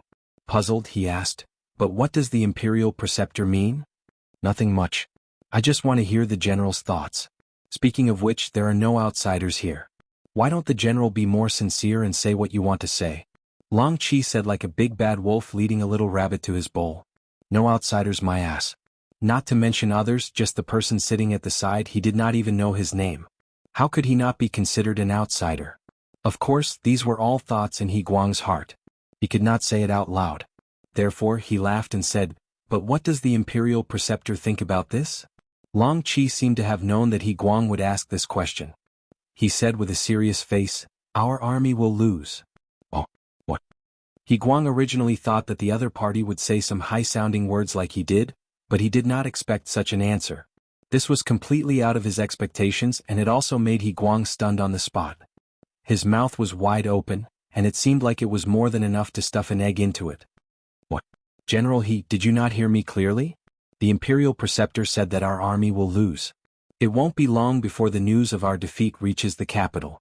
I'm afraid that at that time, the Lansang Kingdom will not be safe. Long Qi had a compassionate look on his face, as though he was an eminent monk who had attained the Tao. How is this possible? He Guang was really shocked. Although he was the vice-captain of the king's captain and knew the combat power of his own soldiers, they had the advantage in numbers. In addition, they had prepared for a long time. How could they lose so easily? Even if they lost one or two battles, it would not easily affect the safety of the capital. Also, Long Qi was the Imperial Preceptor. How could he say something like this that boosted the morale of others and destroyed his own prestige? He Guang could not understand this. Knowing that He Guang wouldn't believe him, Long Qi smiled again. Then he pointed to Yang, who was sitting there and drinking tea, and said, come, General He, let me introduce you. This is Special Envoy Yun sent by the Great Ming Dynasty's Duke of Loyalty and Courage. Great Ming Duke of Loyalty and Courage? Mercenary? As if he thought that he did not hear clearly, He Guang looked at Yang and asked with a face full of doubt. At the same time, his expression was constantly changing. Yes, this Special Envoy greets General He. Yun Ke finally opened his mouth to speak. He spoke the standard language of the Great Ming Dynasty. But it sounded like a thunderclap in He Guang's mind. What was going on? He actually saw the enemy's special envoy in the Imperial Preceptor's residence. This person did not go to the palace but appeared here. Could it be that he secretly came to contact the Imperial Preceptor? What did the Imperial Preceptor want to do? Betray the country? Thinking of this, He Guang suddenly stood up from the chair and pulled out the sword on his body. Imperial Preceptor, this person appeared here without His Majesty's permission. He must be an enemy spy. Please allow me to take him down. Take him down? Take him to who? Whether it was Long Qi or Skylark, they didn't seem to care about He Guang's intense reaction. It was as if they didn't see the angry atmosphere and just sat there calmly. Of course it's to His Majesty. He Guang naturally replied. What happens after you hand it to His Majesty?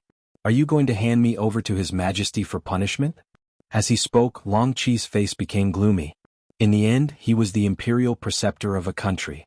Once he was angry, he would be imposing without being angry. At this moment, He Guang was also intimidated by this imposing manner. Then he suddenly remembered that this was the imperial preceptor's residence.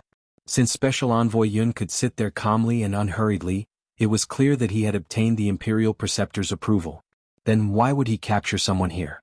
This time He Guang came alone and did not bring a single subordinate. If the other party turned hostile, would he be able to walk out of the imperial preceptor's residence?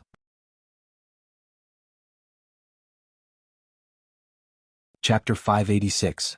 Feeling that he was in danger, in order to protect himself, He Guang raised his sword and said to Long Qi, "State teacher, you must have been deceived, right? Don't worry, I will capture this person now and send him to His Majesty. When the time comes, I will explain the situation to His Majesty and guarantee that state teacher will be fine." At this time He Guang actually wanted to provoke. When Yunk and Long Qi saw this, they couldn't help but laugh. After a burst of laughter, Long Qi said, "You came to plead for mercy for state teacher. Ah, do you really have that much face? Don't you know that you can't even protect yourself?" "State teacher, what do you mean?" He Guang's face was puzzled. "Wait a minute, put down the sword first. You make people feel uncomfortable looking at you." Without waiting for state teacher to answer the question, Yunk opened his mouth. "Why should I put down the sword just because you told me to?" He Guang looked at Yunk with a sneer. Why do you have to do this?" Yunk shook his head and reached for his waist to take out a pistol with a silencer. After gently unlocking the safety, he casually fired a shot. Boom. The sound was effectively blocked, but the bullet was not blocked. It flew out of the barrel and hit the sword. At such a close distance, the powerful force made He Guang, who was not prepared, have to let go of the sword. With a clanking sound, the sword fell to the ground, scaring He Guang and making him break out in a cold sweat. He had long heard that the mercenaries had powerful guns, but he never had the chance to see it. Now that he finally saw it, it was indeed powerful. But after a moment of distraction, He Guang wanted to lower his head to pick up the sword, but he saw the carpet under his feet suddenly shake. Another bullet hit his feet. "General He, seeing that you are a hero, I want to have a good talk with you. If you refuse a toast only to be forced to drink a forfeit, then I do not mind that the next bullet will hit your body. You will undoubtedly die." Yunk's voice spread in the banquet hall. He Guang's body stood there as if his acupoints were pressed. He did not dare to move an inch. Sure enough, it was a powerful firearm that could fire a second bullet at any time. Did that mean that it could fire a third or fourth bullet? Just as He Guang was pondering over this problem, the voice of State Preceptor Long Qi sounded in his ears. All right, General, he is not an outsider. Come and sit down to talk." He Guang didn't know if the next bullet would hit him, so he might as well sit down and listen to what the other party had to say before making a decision. When he finally sat down, Grand Preceptor Long Qi said to him calmly, "General He, you are also a talent of your generation. Don't you know that a great disaster is about to befall you? Please enlighten me, Imperial Tutor." He Guang really didn't understand why he was about to face a disaster. "Sai, once the front line is defeated, what will His Majesty decide? I'm sure he'll use the power of the King's Guards to counterattack. Who do you think is the leader of this group? It couldn't be that idiot Emoda himself, right? His Majesty probably wouldn't allow that. But when a general leads an army, can you guarantee victory? The hundreds of thousands of people in front of you are no match for the mercenaries. What can you do with the few people in your hands? If this isn't a great disaster, then what is?" This. He Guang really wanted to deny all of this, but he knew that what the State Preceptor said was true. Emoda's ability was limited, and His Majesty knew this as well. However, considering that this person was still very obedient, it was naturally not bad to raise him as a loyal dog. However, such a dog could not be released to bite people because he did not have the ability to do so. At that time, it would be inevitable for him, the vice captain, to lead the army. To lead the army was naturally something that every general hoped to do. However, just as the State Preceptor said, the hundreds of thousands of soldiers in front of him were no match for the mercenaries. How many men could he bring out? The entire King's Guards only had 20,000 people. How could they defeat the mercenaries? If that wasn't courting death, then what was? However, at that time he would have to do so regardless of whether he was willing or not. If he agreed, he would die on the battlefield. If he didn't agree, he would very likely be taken down by Emoda. No matter what the outcome was, there wouldn't be a good ending. Layers of cold sweat began to flow out of He Guang's head. Previously, he didn't think that the army in front of him would be defeated, so he didn't consider these things. But now that it was pointed out, he realized that the situation was already so dangerous. Of course, the so-called danger would only appear when the army in front of him was completely defeated. If they didn't lose, if it was only a small defeat, then all of what the state preceptor said wouldn't happen, and he wouldn't be in danger. He Guang was still deep in thought when Skylark, who was sitting there playing with a pistol in his hand, spoke. General He, after the state preceptor's recommendation, we found that you are indeed a character. Therefore, the Duke of Loyalty said that if you are willing to surrender, he will use you heavily. You know General Hong Jin of Yunnan Province, which is the original Jianghu country, right? In the past, he was just a deputy general with a low status. However, he was chosen by the Duke of Loyalty and has become the current general of Yunnan Province, leading 30,000 soldiers. If General He is willing, the future General Lan Song will be you, and you can also lead 30,000 soldiers. This way you won't have to die and you can also become a real general. Isn't that beautiful? He Guang knew about Hong Jin's matter. Although some people were afraid that he was a traitor, who knew how many people envied him in private. At least because of this person, the Hong family didn't suffer heavy losses. Not only that, but Hong Jin's status also rose. It was said that the Duke of Loyalty gave him an annual salary of 100,000 taels of silver. Who knew how many people envied him? It should be explained here that Yang Qindong implemented a high salary policy to raise honest people. Once someone was appointed, they would enjoy a high annual salary. It was to ensure that the person appointed could live a good life, or at least not have to worry about living. Moreover, once they reached a certain age and needed to retire, they would receive a large monthly salary, which was called a pension. This kind of treatment would only end when the person who was enjoying it died. In other words, once someone was appointed as an official by the Duke of Loyalty, they wouldn't have to worry about food and drink for the rest of their life. Of course, if someone was still dissatisfied and wanted to be corrupt, then once it was found out, the punishment would be quite severe. There were already clear rules that anyone who was found to be corrupt over 10,000 taels of silver would be killed without mercy. No matter what kind of achievements they had in the past, the result would be the same. The Duke of Loyalty said that merits couldn't offset demerits.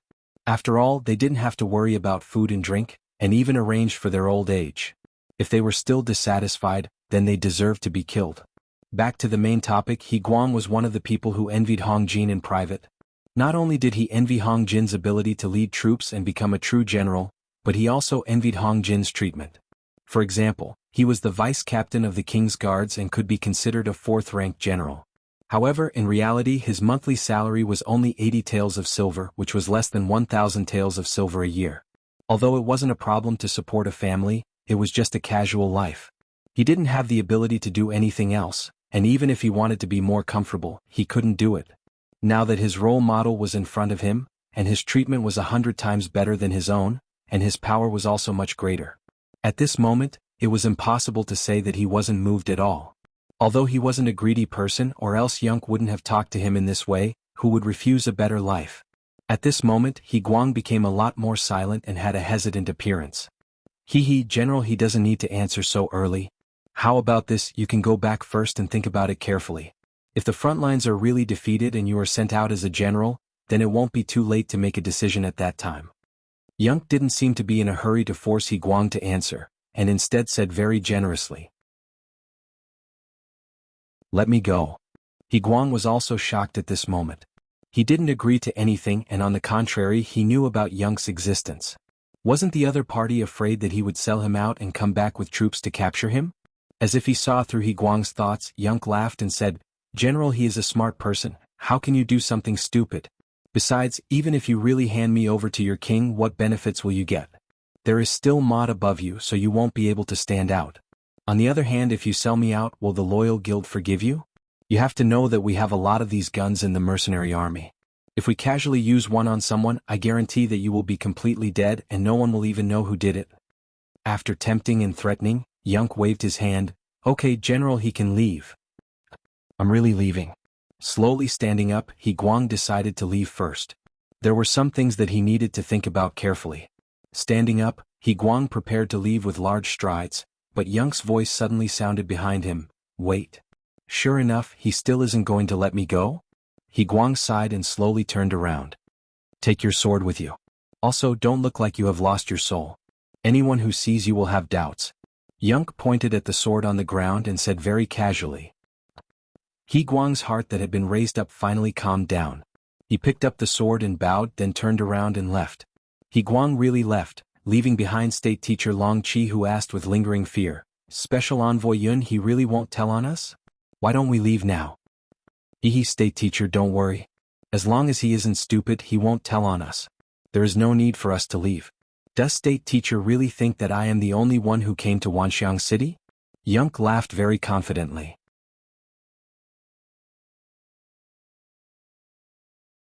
Chapter 587. The more confident Yunk was, the more confident Long Qi became. He chuckled when he heard what Yunk said. That's right. He wasn't even afraid of Yunk. What was there to be afraid of? If something really happened, he could just say that he was being held hostage. With his status as the state preceptor, there was still a lot of room for negotiation. As Yunk expected, He Guang was a smart person. He didn't choose to report it immediately. Instead, he decided to look at the situation first. Especially when he saw the deep mark made by the bullet on the saber, he didn't have the thought of reporting it. Just as they said, there was no benefit in reporting it. On the contrary, he would be targeted by the mercenaries and be in danger at any time. This kind of life was not what he wanted. 3 days had passed since He Guang left the state preceptor's residence. 3 days later, the latest news finally came. The front army was defeated. General Sang Wenla had no choice but to retreat to Sangnu City and ask the king for reinforcements. As soon as the news reached the capital, it was chaotic. The court was even more chaotic. All the officials looked scared, as if they were worried that Sangnu City would not be able to be defended. If that was the case, wouldn't it mean that the capital would be in danger? Wouldn't it mean that the Lansang kingdom would follow in the footsteps of Jiaoji and be destroyed? It was impossible for others to say that a country would be destroyed. Even in the powerful Ming dynasty, they would only make you submit and would not occupy your territory. This was because in the eyes of the people of the Central Plains, these were all barren lands and did not have much value. However, the mercenaries were not. Their appetite was extremely good. They really did not care about meat and fish. They could really do things that could destroy a country. Under the lead of State Preceptor Long Qi, all the civil officials asked the king to send troops to reinforce Sangnu City. Looking at the same scene below, King Payasai felt a headache coming on. Send troops, send troops. He also wanted to send troops, but there had to be troops to send. But now, other than the 20,000 king's guards beside him, there were no extra troops. Even if he went to recruit troops now, it would still take time. Your Majesty, please send troops quickly. No matter what, you can't let the mercenaries pass Sangnu City. Once that happens, the country will be in danger. Long Qi continued to plead on behalf of the officials. Yes, Your Majesty, please send reinforcements quickly. The civil officials below all cooperated and asked in unison. At this point, even Payasai could not stop them. Moreover, he knew that if the frontline army was defeated, his 20,000 king's guards would not be of much use. Since that was the case, it was better to support the frontline first. Then they would recruit soldiers from all over the country. Hopefully they would make it in time. Alright, this king will immediately send troops. Under the immense pressure, Payasai finally made a decision. Of the 20,000 king's guards, only 5,000 remained. The rest were handed over to the vice-captain, hoping that he would be able to help Sang Wang and turn the tables around. The army at the front had indeed been defeated, and he had indeed been appointed as the commander of the army. All of this was within the expectations of Special Envoy Yin. The moment He Guang received the military order, he ordered a few of his trusted subordinates to gather the troops while he himself headed straight for the imperial tutor's residence. To the outside world, they were here to ask about the logistics, but in fact they were here to see the special envoy. The three of them met again. Although it had only been 3 days, many things had changed. At this moment, He Guang was less arrogant and more respectful. Special Envoy Yun, this general is willing to surrender. Please tell me what to do next. Well said, well said.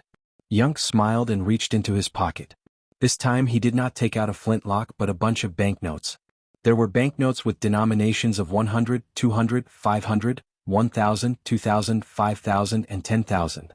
There were over 100 banknotes, which added up to 500,000. After taking out the banknotes, Yunk placed them in front of He Guang. General He, take these and bribe all the Kiliarchs, centurions, Decharches and Decharches. This army will be the foundation for you to establish yourself here in the future. This is all for me. It was the first time He Guang saw so many banknotes, so he looked a little excited. Sorry, there is nothing for you here. These are all for your subordinates. As for you, this is the only one. Skylark chuckled and took out another piece of paper from his bosom. Written on it was 200,000 taels of silver. Handing the banknote to He Guang, Young said, 100,000 is the reward for you joining the Duke of Loyalty.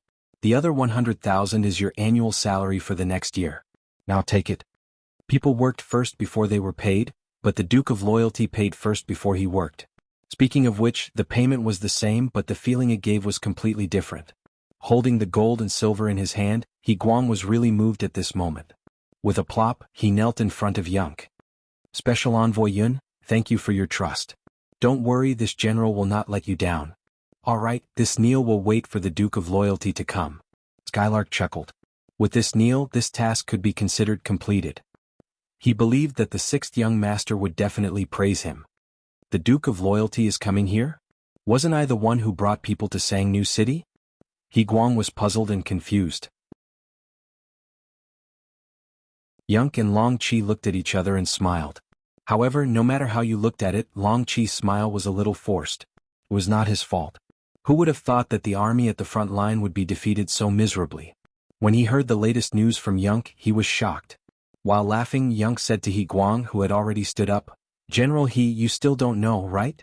Jianghu City has already been breached. The Duke of Loyalty is leading the army to Wanxiang City. Not only that, there is already a group of mercenaries lying in ambush outside the city. They will work together with General He to solve the problem inside Wanxiang City. The time is set for tonight.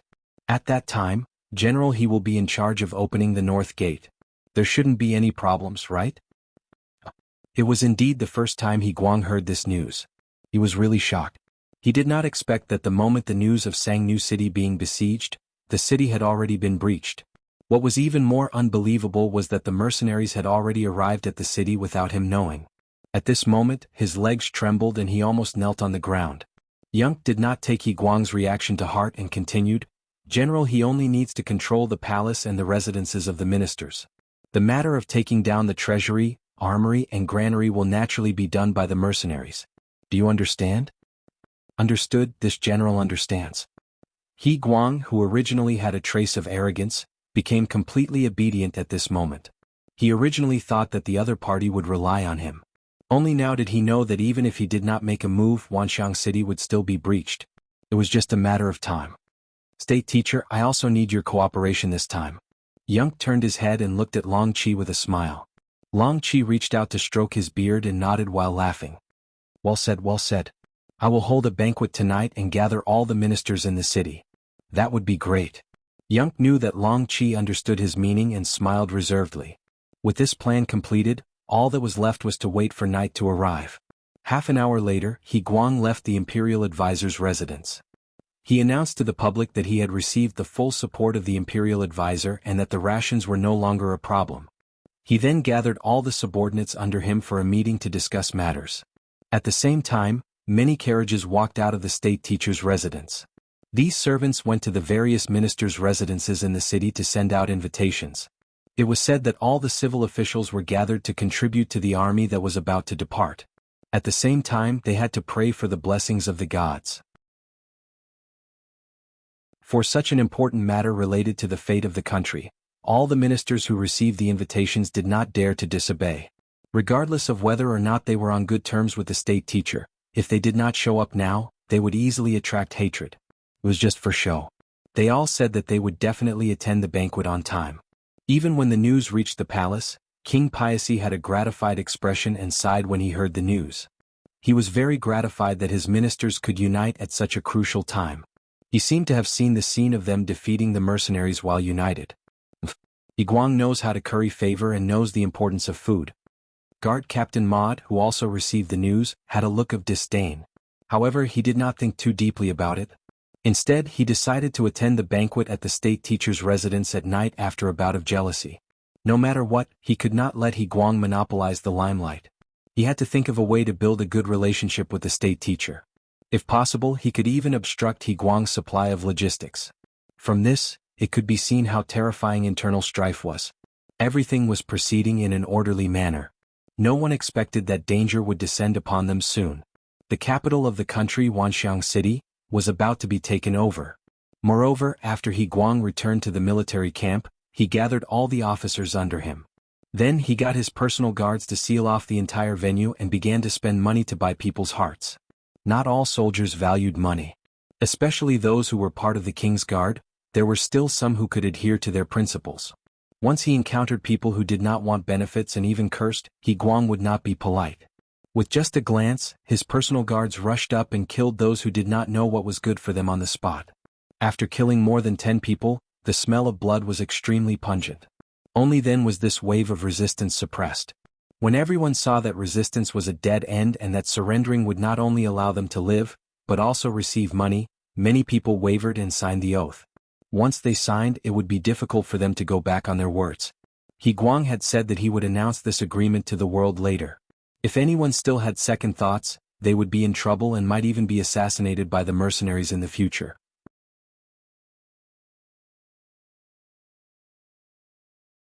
Chapter 588. Originally, some people were still half-heartedly thinking that once they were free they would pass on the message. But now they hesitated. Was it worth it to risk their lives for a dynasty that was about to be destroyed? There was no fame, no benefits, no benefits. It was not worth it to risk their lives for a loyalty that they did not know if the king would believe. Not to mention offending the mercenaries, no place in the world would be safe. After settling the army, He Guang finally relaxed and started to plan every step of the night. The sky slowly darkened. Wanxiang City did not have a curfew, so at this time, lanterns were hung up everywhere, making it seem very lively and bustling. Especially at the imperial tutor's residence tonight, it was full of guests. Carriages arrived one after another, and the sound of greetings could be heard. Imperial tutor Long Qi was personally welcoming the guests at the door, giving them enough face, making everyone's face even more radiant. Looking at everyone who had a face that showed concern for the country and its people. After waiting for more than 2 hours and not seeing any guests, Long Qi patted his back and said to the housekeeper behind him with a tired look, "You can close the door now. Without orders, no one is allowed to enter and no one is allowed to leave." "Master, don't worry, I know what to do." The butler nodded. This old man who had followed the imperial tutor for decades naturally knew what to do, and even knew what might happen next. The ministers were surrounded, and the army camp also started to move. The first step was to surround the 5,000 king's guards that had not been assigned to them. Fortunately, their guard captain Emoda had already gone to the imperial tutor's residence for the banquet. Without a leader, it was not very troublesome to deal with them. The second step was to surround the palace, and no one was allowed to enter or leave without orders. This was equivalent to cutting off the connection between the king and others. The third step was to open the city gates and let the mercenaries outside the city in. The first step of the plan was to surround the camp of the king's guards with 8,000 soldiers. Then, under the protection of a group of personal guards, He Guang walked into the camp with the emperor's fake decree in his hand, and said that these 5,000 soldiers would also be under his leadership. Many of these 5,000 people were Emoda's trusted aides. When they saw that their master did not appear, they felt that something was wrong. Some of them were bold enough to look at the Wang Yu in He Guang's hands to determine if it was true or false. "With your status, what right do you have to see Wang Yu? I think you're clearly using this opportunity to rebel. Guards, take him down." He Guang would not reason with anyone. With the military power in hand, he only needed to rely on his own strength to push through. A group of personal guards swarmed forward. Anyone who refused to comply would be killed. Blood flowed like a river. After the heads of dozens of people were separated from their bodies, the others finally became obedient and knelt on the ground in submission. With the matter of the barracks settled, the next step was to seal off the palace. There were still 500 king's guards left here. Usually all of them had their noses in the air, and it was very difficult for them to put other people in their eyes. At this moment, when they saw that someone had actually surrounded them, which one of them wasn't anxious to the point of stomping their feet? Some of the more irritable ones even brandished their swords and rushed out, looking as if they wanted to teach the other party a lesson. Whoosh whoosh whoosh. Waves of arrows flew over and the ground was filled with corpses. This also intimidated these arrogant people. When they knew that the other party was serious, they retreated step by step until they reached the front of His Majesty's palace. Only then did they stop with nowhere to go. When the news reached his ears, Paisai was really shocked. He never thought that General He Guang, whom he had taken a fancy to, would actually have thoughts of rebellion. Usually this person looked very reliable. As the king of a country, he also had his own pride. Before the matter was finalized, he still wanted to work hard. Thus, under the protection of a few guards, he wanted to go out and see He Guang. As soon as he walked out, waves of arrows rained down and stopped about 20 feet in front of them. They were not targets but just deterred. However, this was enough. Paisai's legs went soft. If it weren't for the guards beside him supporting him, he was afraid that he would have fallen to the ground. He was also a king, but he was not like Lily, who had fought his way out of life and death situations. He had inherited the throne. When had he ever seen such a scene of shouting and killing? Quick, retreat. Retreat. Send a signal for help. Paisai did not know what the situation outside was like, but the only thing he could do now was to ask for help. Soon, a dazzling and colorful firework rose into the sky from the palace. That was the king's signal for help. The firework rose into the air, illuminating the sky and making it much brighter. The Grand Preceptor's residence, which was not far from the palace, could naturally see it clearly. When some of the officials discovered this signal, they were all shocked. The captain of the king's guards, Maud, immediately stood up and wanted to rush out of the Grand Preceptor's residence. General Maud, what do you mean by this? The Grand Preceptor's banquet is not over yet. Why are you in such a hurry? Long Qi sat on the high seat, drinking the wine in his cup as he spoke slowly. Lord Grand Preceptor, you saw it? His Majesty sent a signal for help. There must be some thieves causing trouble. I want to go back and protect him. Maud hadn't thought that this matter would have anything to do with the Grand Preceptor. After all, this was an important minister. If anything happened to the king, it wouldn't be good for him. After cupping his fists and saying all this, Maud turned around and was about to leave with his 4 personal guards. However, a dozen or so guards from the Grand Preceptor's residence appeared in front of him. They all stood with their swords and blocked Maud's path. Grand Preceptor, what are you doing? He still hadn't reacted. Instead, he asked with a puzzled expression. From this point of view, this Maud had indeed relied on his connections to get to the top. His ability to adapt was too weak. He was no different from an idiot. Without directly answering Maud's question, Long Qi only looked up at the sky, then smiled and said, "The Grand Preceptor doesn't think that's a signal for help. It must be a child's trick." What? How is that possible? This time there was no need for Maud to say anything. The other ministers all looked at Long Qi with bewildered gazes.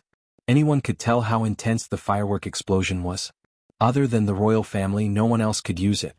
Even if they had money, they couldn't buy it. However, the Grand Preceptor said that it was a child's trick. What did he mean by that? Some of the quick-witted people's expressions changed drastically. They thought to themselves, could it be that the Grand Preceptor was going to rebel? Could it be that he wanted to take the opportunity to rise to the top, or had he already joined the mercenaries? If it was the former, it would be better. No matter what, they were still ministers. Whoever became the emperor would need the help of their ministers. Just by being able to come to the Grand Preceptor's residence today, their status in the future would not be too low. But what if it was the latter? Once the mercenaries took control of this place, what else could they do? That was not changing the royal family but changing the dynasty. A great purge was unavoidable. Could they still be as high and mighty as before? More and more people thought of what might happen, and more people looked at Long Qi with a different gaze. At this moment, Maud finally understood. He suddenly pointed his finger at Long Qi and said, You actually want to rebel? Nonsense. Which eye of yours saw the Grand Preceptor rebelling? Long Qi snorted angrily. Although he controlled the entire scene, he didn't want to cause any more trouble before the mercenaries arrived. Of course, he wouldn't admit that he was rebelling. Seeing that Long Qi was still pretending at this time, Maud was also very angry. He pointed his finger and said, "All right, if you're not rebelling, then do you dare to let this general out?" Maud had already thought it through. No matter what the Grand Preceptor's actions were, he would definitely mobilize an army to annihilate the Grand Preceptor's residence this time. In any case, this person had already walked together with He Guang, so he was his enemy. He would rather kill the wrong person than let him go. How could this little thought be hidden from Long Qi's eyes? To be able to become the Grand Preceptor, his IQ was definitely extremely high. He chuckled, "Right now, this is a banquet held by the Grand Preceptor. The purpose of this banquet is to solve the various difficulties of the general at the front. Right now we haven't even talked about the proper matters, so no one is allowed to leave. After casually finding a reason, Long Qi returned to his seat. In any case, this place was already under his control. It was impossible for Maud and his 4 personal guards to kill their way out. Come, everyone, drink. Don't let such a small matter affect everyone's elegance. As he spoke, Long Qi really raised his cup to everyone. At this moment he had no choice but to lower his head under the eaves. After a moment of hesitation, the other ministers raised their cups one after another. In their opinion, no matter what the outcome was, falling out with the Grand Preceptor now would not result in a good outcome. Didn't you see that more and more soldiers were appearing in the surroundings? Each of them held a large blade in their hands and had a fierce look on their faces. It was as if they would fight and take someone's life at the slightest disagreement. In order to stabilize these officials, he didn't want them to cause trouble. Long Qi had specially borrowed 500 soldiers from Guang. With these 500 people, it was enough to stabilize the situation here. Maud was still angry in his heart, especially when he saw that the soldiers who appeared were actually from the king's guard. Long Qi's heart was as clear as day. However, it was precisely because of the appearance of these people that he had no choice but to cower. This was because what he saw in the eyes of these soldiers was not the reverence of seeing their general. Instead, their faces were filled with killing intent. Relying on nepotism to get to the top, it was naturally easy for Emoda to use his connections to intimidate others. He could even act out his true colors. However, if one were to talk about fighting to the death, then he did not have the guts to do so.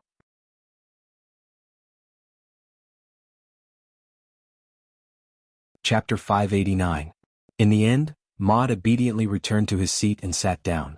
Since even he lowered his head, the other ministers did not dare to provoke him. They all forced a smile and acted as if they did not see the changes in their surroundings. This was exactly what Long Qi wanted. He chuckled and continued to chat with everyone, but he did not mention anything about the issue of providing security for the soldiers. Fortunately, everyone could see that this was to imprison them. Since that was the case, as long as they behaved themselves, they should be able to keep their lives.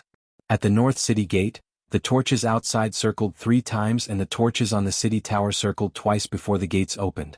The 3 regiments of the Lung Feng Battalion suddenly appeared like ghosts in the night and entered the city through the open city gate.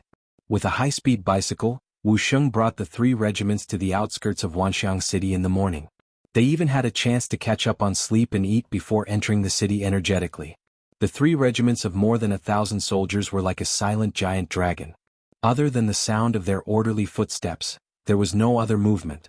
Just this aura alone was enough to scare many of the Lansang soldiers. As they walked, the 3 regiments divided their soldiers. For example, they left a platoon of soldiers behind at the East City Gate that they were allowed to enter. The creed of the Lung Feng Battalion was that they could trust their officers and comrades, but they would not easily trust others. For places like the city gate that could be attacked or retreated, it was better to leave their own people behind to make them feel more at ease.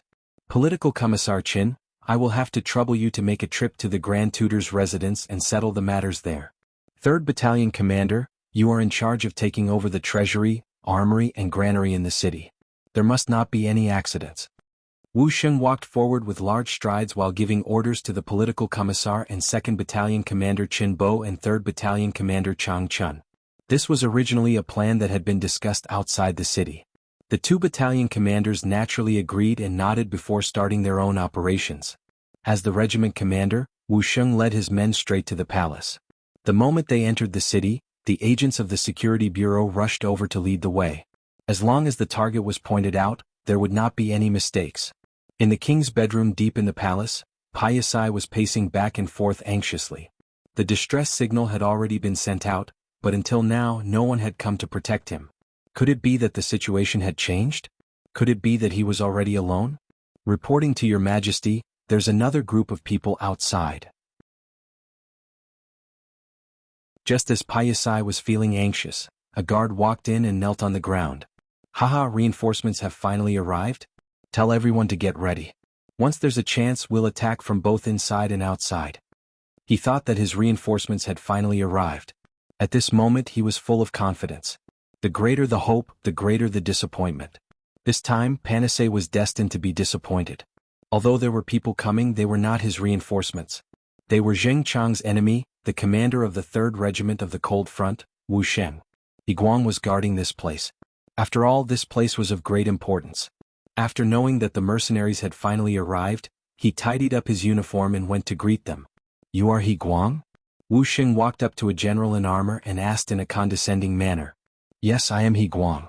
He did not know why, but when he saw Wu Xing he felt a strong sense of oppression. There was even a murderous aura coming straight at him. This was a natural result of killing too many people on the battlefield. It was not something that Guang, who had always stayed in the palace, could compare to. You've done well. Let me introduce myself. I'm the commander of the 3rd Regiment of the Cold Front, Wu Sheng. You can call me Commander Wu. Alright, how's the situation? He continued to ask as he walked, but his eyes were observing the surroundings intentionally or unintentionally. Although the Security Bureau's intelligence said that Guang was trustworthy, before the overall situation was settled, he should not let his guard down. When he heard that the other party was the commander of the Cold Front, Guang immediately felt his aura weaken. In the past few days he had learned about the mercenaries from various sources.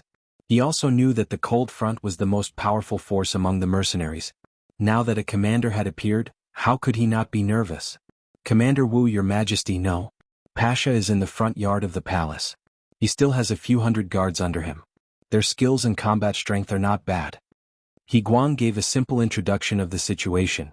However, when Wu Xing heard this he did not think much of it. "Their combat strength is not bad. Then I would like to see their strength. Come, where is the commander of the 4th Company? I'll give you 2 incense sticks time to beat them into submission. If you can't complete the mission you're not allowed to eat meat for a week." "Yes." As soon as he shouted, a loud voice answered. Then a team of 100 people separated from the main force and approached the palace.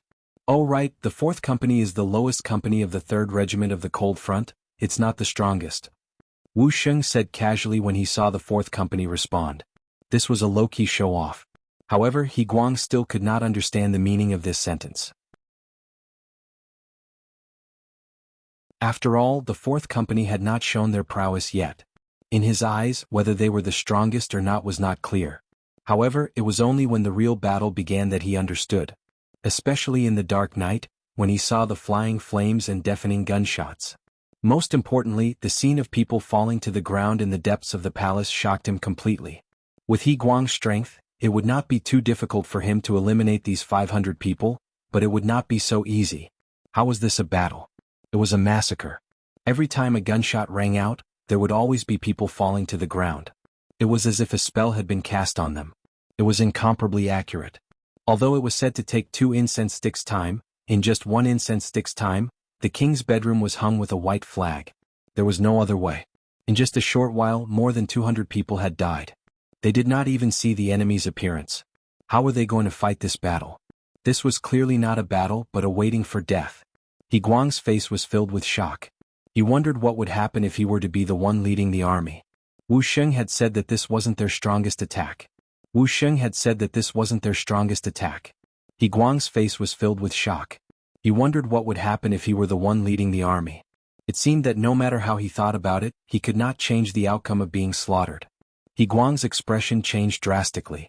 All of this was seen by Wu Xing from the corner of his eyes. He could not help but laugh. He had already learned from the Security Bureau that this Guang would become a general like Hong Jin. If he did not beat him up once and for all and subdue him, it was inevitable that some unexpected problems would occur in the future. Presumably, after experiencing what happened today, Guang would have to think carefully about any thoughts he had. The white flag was hung high and the gunshots stopped. Then King Payasai walked out under the protection of a group of guards. "Let's go. Let's welcome the surrendered king." This is not the first time we welcome a surrendered king. Of course it won't be the last." Wu Sheng's heroic voice rang in everyone's ears.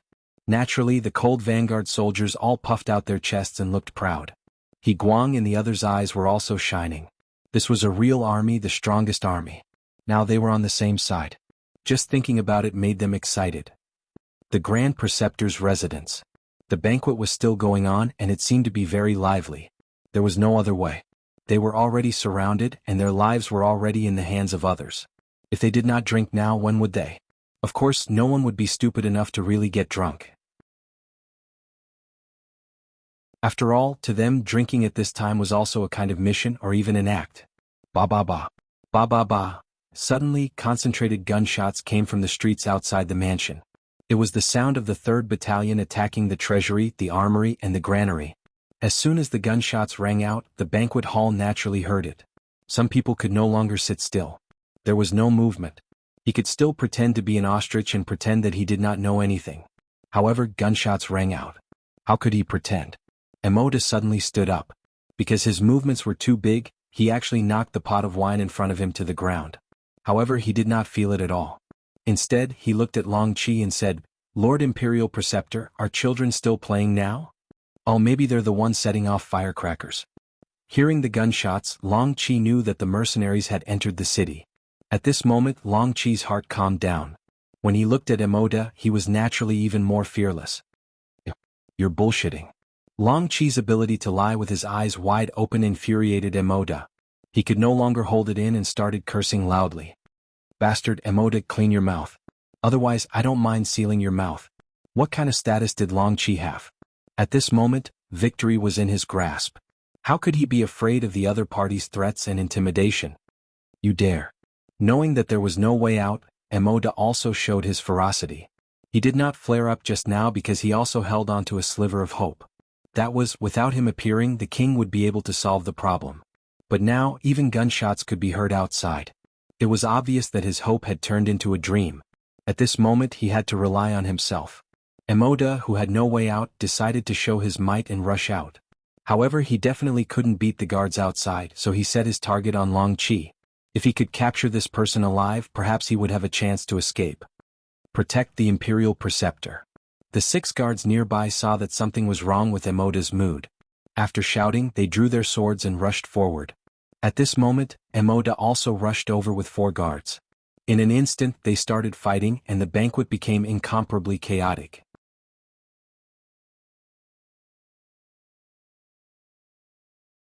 Chapter 590. Clang, clang, clang. 5 against 6, they were actually locked in a stalemate. There was even one time when Emoda's broadsword almost slashed Long Qi's body, causing him to retreat and shout, "Someone stop this madman." There was no need for Long Qi to say anything. A group of soldiers from afar had already rushed over and surrounded Emoda's group of 5. They looked like they would not be able to escape even if they had wings. Seeing that more and more soldiers were surrounding him, Emoda's expression became even more unsightly. Knowing that if this continued he would definitely die here today. He looked at the ministers who had come to attend the banquet and suddenly shouted, "What are you all doing? Can't you see that Long Qi is rebelling? Do you know that it's a felony to not report what you know? Let's not talk about whether he has already given you any benefits. If you fail, have you thought about the consequences?" Emoda's shout was like a thunderclap that struck the ministers. That's right, the Imperial Advisor's rebellion had already become a fact. But what were they? Which side were they on? Did they agree to rebel? They didn't do that? No one even promised them any benefits. Immediately, many of the ministers stood up and looked at the Imperial Advisor Long Qi, clearly wanting an explanation. Of course, the ministers who could come here would not be alone.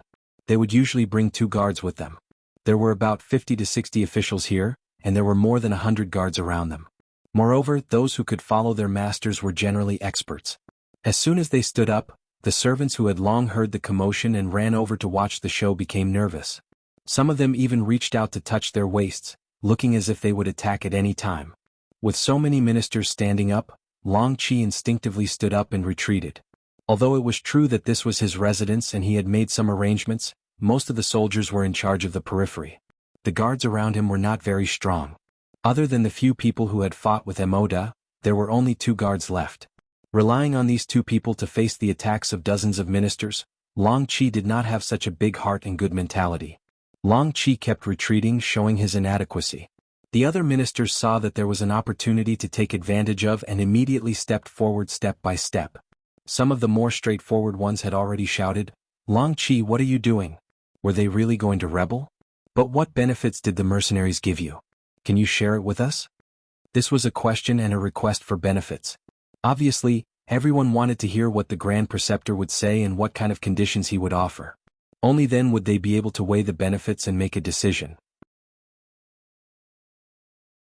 Facing the questioning of the ministers, Long Qi had a bitter look on his face. He opened his mouth and closed it again. This time, The ministers were gathered because they didn't want them to disrupt the mercenaries' plan to enter the city and take control of the situation. As for the benefits, there really wasn't anything. Although he would receive 5 million taels of silver from the Duke of Loyalty, that was his own fault. He couldn't take it out and share it with everyone. Furthermore, 5 million taels of silver may seem like a lot, but if these people were to be divided, then how much would be left in his hands? Almost no one was willing to spit out the fat meat that was already in their mouth. Naturally, Long Chi wouldn't either. He retreated while looking at the side door behind him, wondering if he could slip away from there. After all, the mercenaries should be here soon. As long as he waited for a while, the situation would be settled. Watch him, don't let him escape. Someone saw the side door behind Long Chi and immediately shouted. Then a few younger officials ran towards the side door, cutting off Long Chi's escape route. Seeing that his thoughts were seen through, Long Chi cursed inwardly. However, because he was older, his speed was limited. It was obviously too late for him to escape. Just as everyone was about to surround Long Chi and demand for an explanation or even openly ask for benefits, a person suddenly walked out from the side door. He was dressed in Han Chinese clothing. He wasn't very tall and looked very ordinary. However, his eyes were too bright. Anyone who saw them would have an unforgettable feeling. The person who came was the third leader of the Security Bureau's Foreign Affairs Department, Yun Quebec. He originally didn't want to come out. After all, the fewer people who knew about his identity, the better. However, he didn't expect that the club-like mod to be so scheming. He knew to use everyone's strength to pressure Long Chi. Seeing that the state preceptor was about to be in danger, he had no choice but to stand out. Otherwise, if Long Chi died here, even if he didn't do it, it was inevitable that people would have such thoughts. This wouldn't be good for them to persuade the ministers of other countries in the future. For the future, for the sake of the overall situation, Yun Ke took the initiative to stand out. As soon as he came out, he narrowed his eyes and looked at the ministers of the Lansang Kingdom standing in front of him. Even though he was squinting his eyes, he still gave people a very dangerous feeling. He was like a viper hibernating in the grass, as if he would jump out and hurt people at any time. This feeling made the young courtiers involuntarily step back. What are you doing? What benefits do you want? Why don't you tell me? Since he had already walked out, Yun Ke naturally wanted to have the right to speak. Thus, as he spoke, he found the nearest chair and sat down. Then he played with a small 77 pistol in his hand. Although Skylark had undergone special training when he entered the Security Bureau, he was not arrogant enough to think that he could fight against a group of people. After all, there were dozens of them. As the saying goes, a gentleman doesn't stand under a dangerous wall. He took out the pistol to protect himself. Of course, it could also be used to intimidate the other party. Who are you? Skylark appeared in front of everyone as if they were nothing and exuded a murderous aura. These ministers couldn't understand him, so they asked hesitantly. Originally, he thought that he was in danger, but he didn't expect Yun Ke to take the initiative to come out. While Long Chi was grateful, his expression also became complacent. You asked who he is? After knowing, don't be scared out of your wits. He is the special envoy sent by the Duke of Loyalty and Courage. Special envoy? Listening to Long Chi's introduction, the ministers looked at each other. Then everyone had a look of understanding. It seemed that the state preceptor was indeed in cahoots with the mercenaries. Just now it was just a guess. Now it could be confirmed. This wasn't beyond everyone's expectations. Now everyone was more concerned about what kind of power this Mr. Special Envoy had. Could it bring them benefits? So soon these ministers quieted down. Then one of them asked, so it's Mr. Special Envoy. But I don't know what kind of benefits you gave the state preceptor to make him work so hard for the Duke of Loyalty and Courage? This was originally a test. Even if Yun Ke didn't answer them, these people couldn't say anything. However, in order to stall for time, Yun Ke decided to answer this question. Do you want to know that much? Well, then this special envoy will tell you. The Duke of Loyalty and Courage gave the state preceptor 5 million taels of silver. I don't know if this is enough. What? 5 million taels. It's actually so much. If I were the state preceptor, I'm afraid I wouldn't refuse. Yes. If it was given to me, I'm afraid I won't be able to spend it all in my lifetime. It must be enough. Hearing Yun Ke's answer, the ministers immediately boiled up. Some of them even completely disregarded their image and unreservedly expressed their envy for the state preceptor. There were even some who directly said that it was enough. Those people couldn't wait to be chosen by the special envoy. Everyone was talking at once. This delayed for a while. Finally, a slightly older and highly respected minister coughed lightly. "What are you all doing? Have you all forgotten your own identity?" This reprimand immediately made many of the ministers' faces turn hot. However, this embarrassment only lasted for a moment. In front of benefits who would retreat. What was unexpected was that the elder who reprimanded them just now suddenly changed his tone. "Mr. Special Envoy, in fact, we can also help the mercenaries. But I don't know what kind of benefits you can give us?"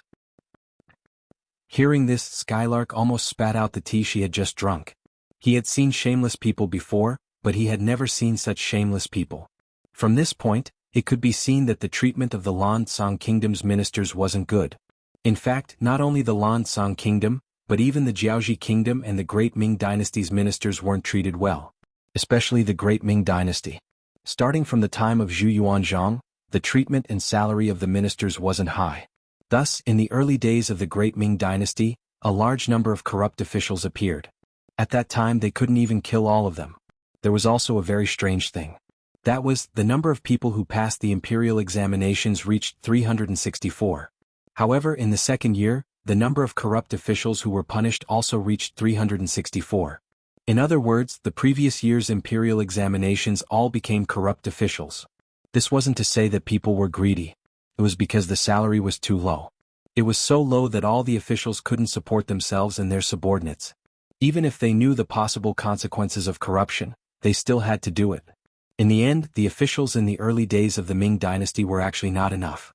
All of this changed in the hands of the other Great Ming Dynasty's emperors.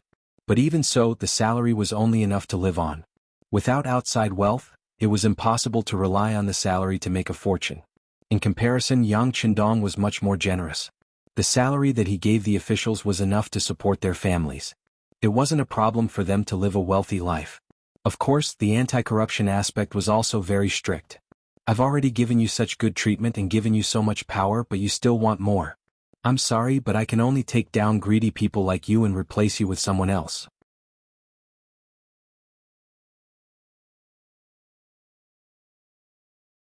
Chapter 591. Speaking of which, the ministers of the Lansang Kingdom looked at Yunk expectantly. Their greedy faces were all exposed. Yunk looked at those greedy faces and wanted to ask, "Do you all have any shame?" But he didn't say it out loud. He only shook his head. "No need, we don't need anyone else's help. Wanxiang City already belongs to the mercenary army. So you don't have the silver, but if you cooperate well, you can still save your lives." Their expectant faces only got them to save their lives. Everyone was instantly unhappy. What was the meaning of this? We are the ministers of the Lansang Kingdom and have a lot of power in our hands. Even if we can't get 5 million silver taels like the imperial tutor who became the commander of the ministers, we should still be worth 1,000,000 or a few 100,000 silver taels. Now, we aren't even given a single silver tael and only said that we can save our lives. Do you really think that we are weak? Do you really think that we can't do anything if we work together? The angry ministers all had ugly expressions.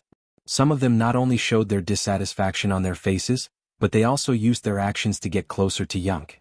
They wanted to capture this envoy and hand him over to His Majesty to receive a reward. At the very least, they could capture him and trade with the mercenary army for a large sum of silver taels. Yunk already expected that these ministers would turn hostile at any time. A cold and murderous aura flashed across his eyes and he raised his gun. One of the officials who was walking at the front was immediately shot. Blood splashed out from his chest and then more and more blood flowed out. Finally, he was forced to the point where he lost all strength and fell to the ground with a plop. Without warning, a gunshot rang out, frightening the courtiers who were moving forward. Out of instinct, they stopped moving forward and looked at Skylark and the black pistol in his hand with a dazed expression. With their knowledge, they naturally knew that it should be a gun. But it was the first time they saw such a small gun. Especially since the power of this gun wasn't small. One shot could be fatal. While everyone was still in a daze, Yunk had already opened her mouth and said, "I didn't want to deal with you. It was you who wanted to harm me. This is called self-defense, you know? Of course, I still have 50 bullets in this pistol. Now that I've killed one person, I can still kill 49 people. If anyone wants to die, you can come forward and give it a try." It was obviously a lie. The Type 77 pistol only had a capacity of 7 rounds, but Skylark was lying through his teeth, saying that it had a capacity of 50 rounds, and was not afraid of being exposed. Not for any other reason but because he understood people's psychology too well. Everyone was afraid of death and no one wanted to die. This made it impossible for his lie to be exposed. Sure enough, when they heard that the pistol could fire 50 bullets at once, the faces of the officials changed drastically. Although this was somewhat beyond their understanding and in their imagination, the flintlock had to be reloaded after firing a shot, but looking at Skylark's confident expression, no one really dared to try it. It didn't matter if no one tried it, but there were always people who reacted quickly. Usually these people wouldn't rush to the front of everything.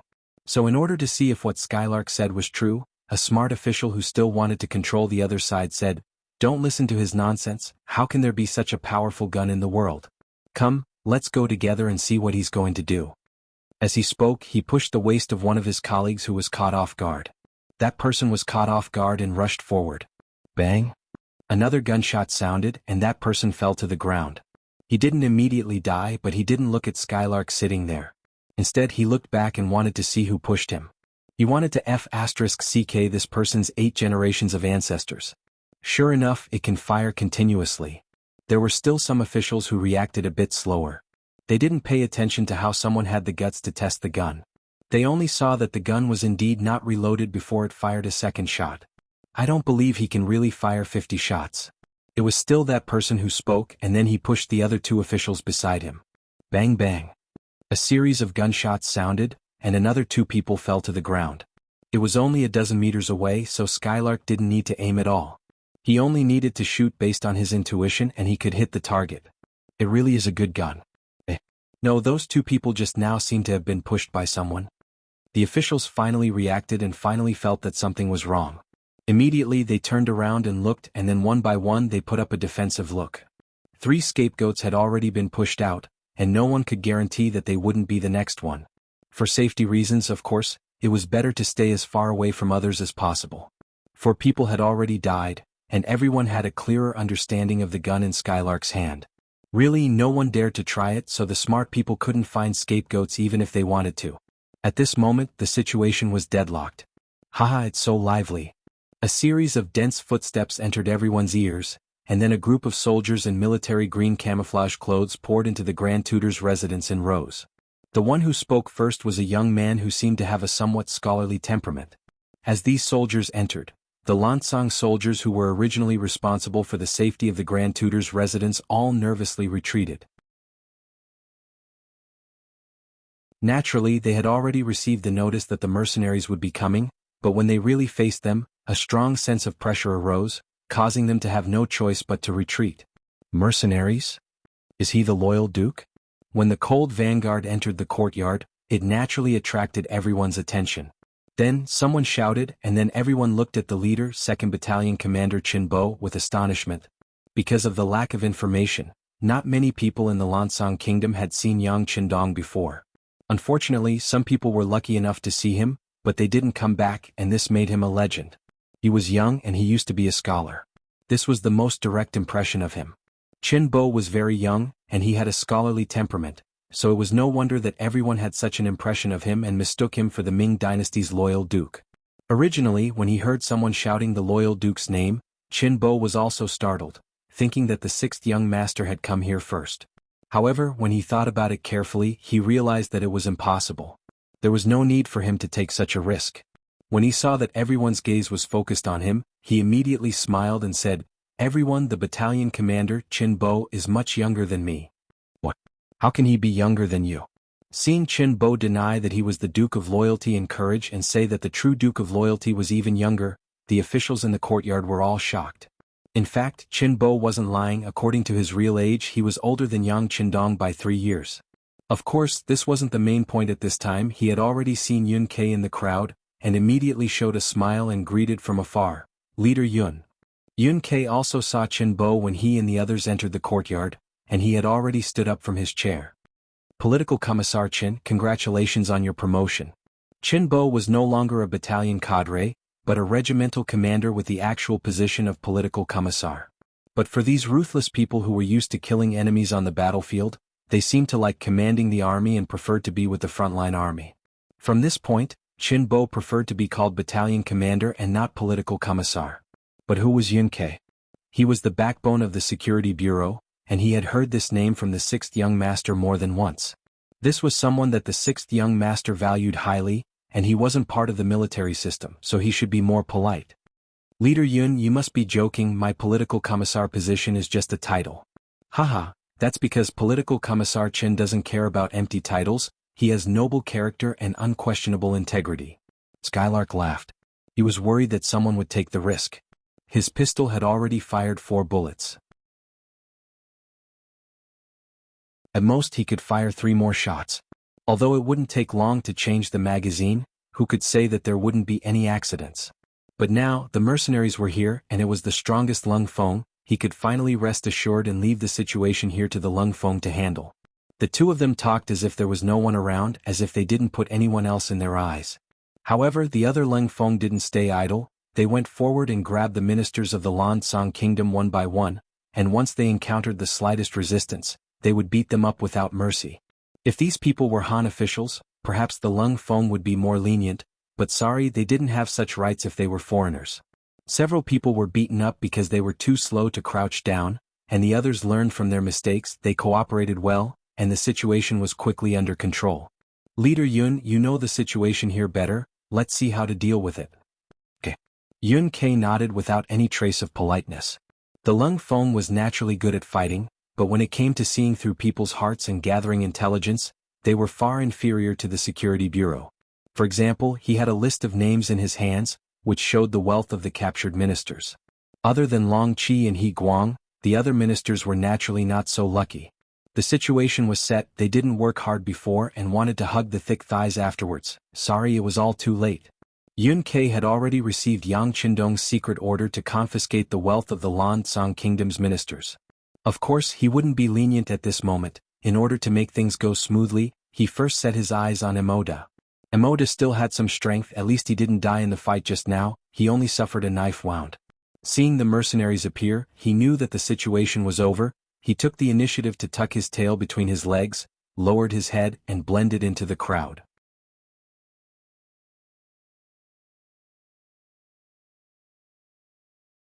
Chapter 592. General Emo, you don't have to hide anymore.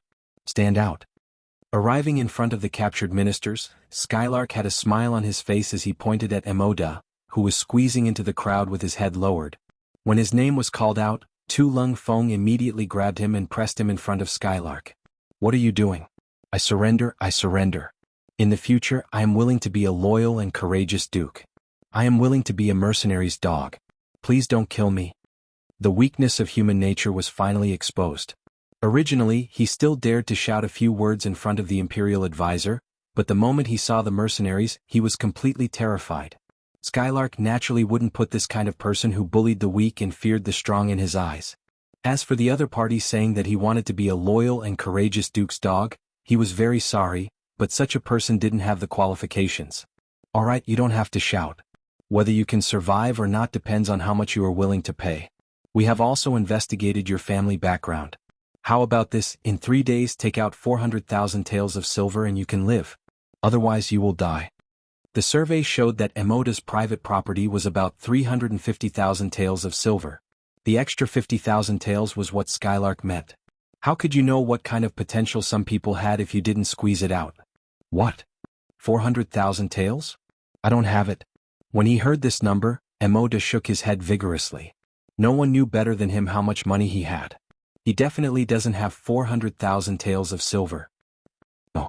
Could it be that our intelligence was wrong? Skylark said in a surprised voice. If one understood his subordinates, they would definitely know that the leader was preparing to scam them. How could Emoda know about this? He just wanted to bleed less, so he cooperated and said, Yes, your intelligence must be wrong. I can only take out 10,000 taels of silver at most.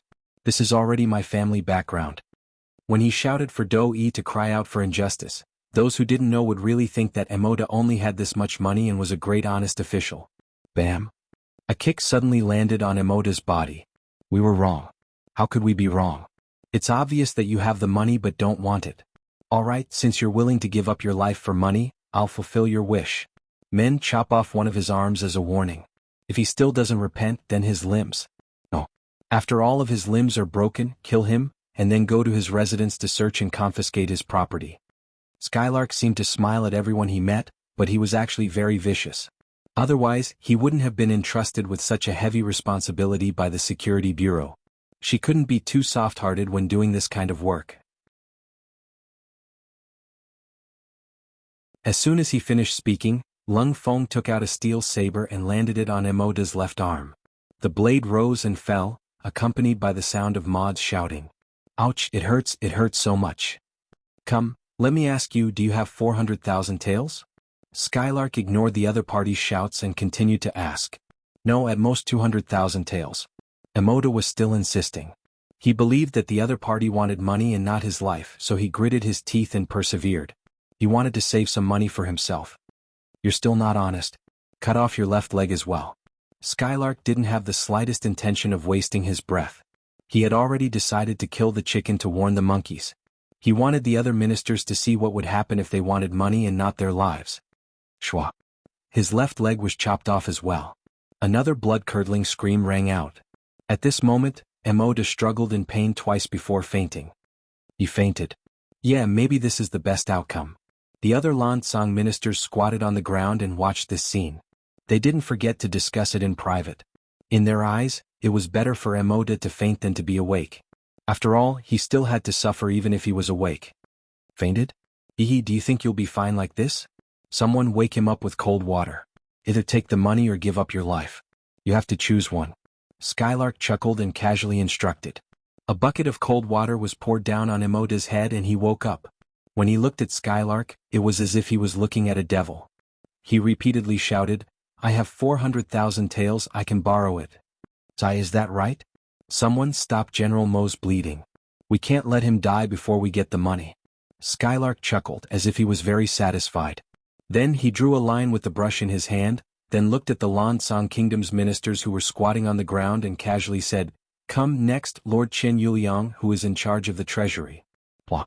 As soon as he finished speaking, one of the people in the crowd fell to the ground in fright. Who else could it be but Chen Yuliang? But no matter how he reacted, he couldn't escape the result of being brought to Skylark for questioning. If one wanted to know what the result was, they would naturally have to pay for their lives. Otherwise, Emoda's fate would be right in front of them. They didn't want to lower their heads after being cut a few times. That would just be looking for trouble. State Preceptor Long Chi saw this scene with his eyes. Cold sweat unknowingly flowed down the back of his neck. At this moment he was very glad. He was glad that Skylark didn't look for anyone else but himself. He was glad that he tactfully agreed to the other party's request. Otherwise he was afraid that he would have lost both his life and money. The heart-to-heart talk, or rather the interrogation, continued. After questioning one person, Tu Lung Feng accompanied him and left. 3 days later, these people would either take out the money or pay with their lives. Under the pressure, who would think about the transfer of power? Who would care about the life and death of the king? This also made the following process very smooth. That night, the 3 battalions separately attacked the Lansang Kingdom's treasury, armory and granary. Early the next morning, the gunshots in the city finally stopped. Some brave citizens walked out of their houses and found that everything was very peaceful. There wasn't any difference from before. If there was a difference, it would be that on the streets, one could hear the sounds of cursing coming from an official's residence. Also, one could see soldiers in green military uniforms patrolling the streets with the king's guards. With the experience of taking down Haniai City, it wasn't so complicated to deal with Wanxiang City. First, confiscate the property, then stabilize the situation. After that, all they had to do was wait for the 6th young master to bring the knowledgeable youths from Chichen City to take over this place. King Payasai was placed under house arrest in a small courtyard. His food and drink were all sent to him. He had completely lost his freedom. Originally, the king still had a glimmer of hope. When the sun rose, he thought that there would be some loyal subjects coming to save him. However, after waiting from morning till night, there was no movement at all. He knew that he, the king, had been abandoned by his subjects. How would he know that all the subjects were now raising money to buy their own lives? How would they have the time to care about the lives of others? Even if he was the king, he was also thrown to the back of their minds. The occupied granaries started to sell rice. Once the people had something to eat, they became very obedient. The situation in the city stabilized. 3 days later, some of the subjects handed over the ransom. In order to survive, they really used all kinds of methods. Apart from the houses that Lung Feng had told them to confiscate, they sold everything else that they could. Some of them even sold their own concubines just to save up enough money to survive. Fortunately, those who could become subjects often had the support of some people behind them. It wasn't too difficult to borrow money from them. Therefore, more than 80% of the subjects handed over enough money in the stipulated time and didn't have to worry about their lives. Of course, there were also 20% who didn't have that much money. Yang naturally wouldn't be polite. Since he said it, he had to do it. Otherwise, how could he intimidate others? Immediately, those people had their limbs chopped off and were hung on the city gate tower. This scene made many of the subjects feel that it was a close call. 3 days later, Yang had an extra 14 million taels of silver in his hands. Most of this was provided by the subjects. A small amount was obtained from the Lan Tsang Kingdom's treasury. From this point, it could be seen that any country had some foundation. A small Wanxiang city could squeeze out 10 million taels of silver. What if it was the entire Lan Tsang Kingdom? What if the target was the Great Ming Dynasty? Just like the end of the Great Ming Dynasty, there was no money in the treasury. All the money was in the hands of the subjects and merchants. This caused the country to have no money to raise an army. In the end, it was destroyed by slave Jian. Then, in order to save their lives, the subjects and merchants took out an unknown amount of gold and silver to give to slave Jian. This also caused Emperor Chongzhen, who knew all of this, to shout before he died, "Kill all the subjects." Now that he thought about it, it did make some sense. On the 5th day, the main force of the mercenary army finally arrived at Wanxiang City. Accompanying them were 50,000 young men who had long been prepared. They would use their knowledge to infect everyone around them so that they could become a member of the Yang family as soon as possible. In the Lan Tsang Kingdom's palace, Yang Chendong summoned Captain Wu Sheng Yang and the others. After listening to their reports, he nodded his head in satisfaction and praised them. After Yang reported that they obtained 14 million taels of silver, Yang Chendong laughed out loud. "See, wealth comes so quickly in war. Since that is the case, we still need 3 million taels of silver from Long Qi. Just give it to him. As for the remaining 1 million taels, take out 200,000 taels to reward the Laotian mercenaries in River Light and 800,000 taels to reward the subjects who contributed greatly in this war. 10 million taels of silver will go into the treasury and be used to build the infrastructure of Lao Province." Great, Yang Chendong had already thought of changing the Lan Tsang Kingdom to Lao Province. After Vietnam, the Yang family had another province and it was not considered small. Everyone naturally agreed in unison. However, it was obvious that the second Captain Luo Pe and the third Captain Wu Sheng were a little distracted, as if they had something to say. Yang Chendong sat high up, so he naturally could see more clearly. He called out, "Captain Luo, Captain Wu, do you have something to say?"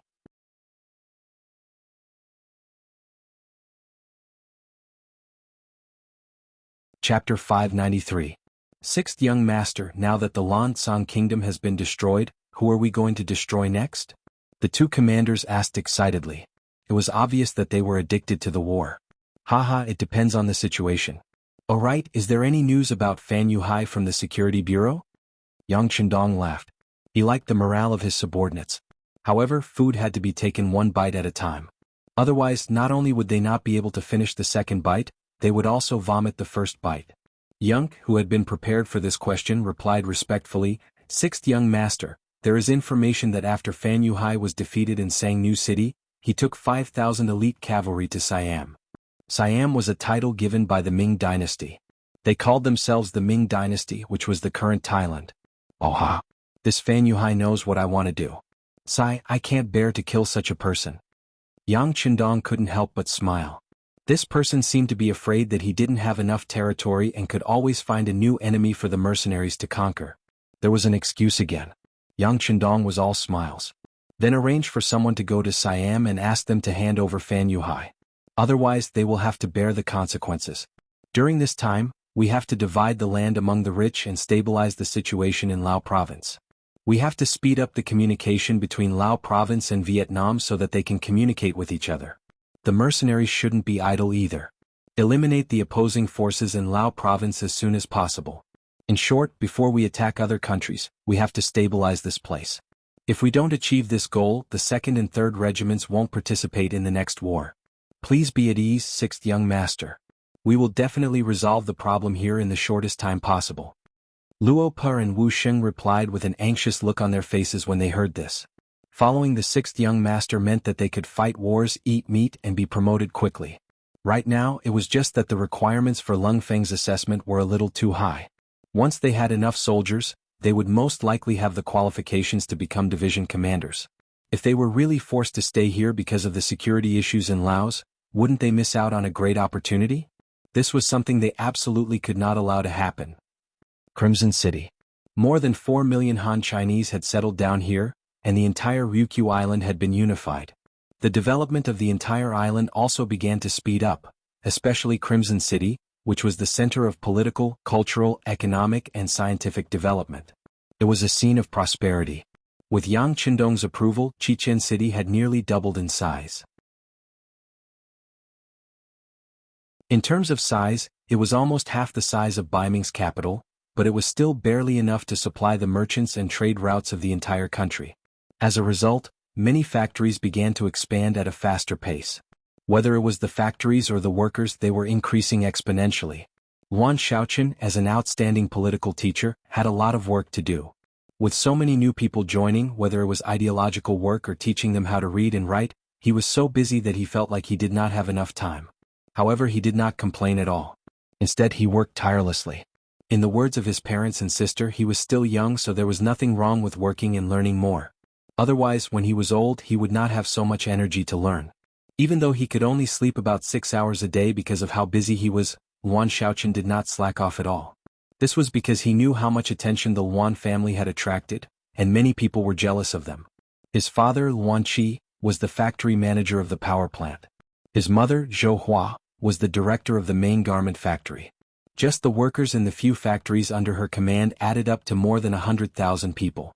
One could imagine how much power she had. However, they could not compare to his sister Yuan Xiaoyu. At that time, she was the head of Crimson City's propaganda department. Whenever she had free time, she would go to the palace that everyone in Crimson City admired to accompany the sixth young master's 3 wives. Sometimes she would even spend the night there. There was news that when Yuan Xiaoyu turned 18, she would become the new wife of the sixth young master. The wife of the sixth young master, how noble was that? Just based on this, the Yuan family did not need to do anything and could still eat and drink well. It was also because of Yuan Xiaoyu's existence that even City Lord Yu Qian and the 2 military commanders, Lung Song and Gao Xiong, would be very polite when they met the Yuan family. Because of this, although some people were envious, they did not dare to do anything jealous. Under this kind of pressure, Yuan Shaochen's efforts seemed so ordinary. It seemed that everyone thought that this person could have his current position. Not long ago, Yang Qindong personally promoted him from a battalion-level instructor to a deputy regiment-level political commissar. That was not the result of his own efforts, but because of his sister Yuan Xiaoyu. However, this could not dispel his passion for work and private efforts. Under the strong pressure, Yuan Shaochen just went to the unit in the morning. He was about to bring people to do political work for the new citizens when someone came to his office. As soon as this person entered the political department building, the whole atmosphere changed. Many people who were originally in a rush walked a little slower. Then their constant greetings resounded in the corridor. Fifth brother, fifth brother. Hello everyone. The person also smiled and greeted everyone politely. Then he came to Yuan Shaochen's office. At this moment, Yuan Shaochen was assigning today's tasks to several subordinates. Because his back was facing the door, he didn't see anyone coming behind him. He was still arranging some things by himself. It wasn't until he noticed that his subordinates were looking behind him that he realized something was wrong. He turned around to look.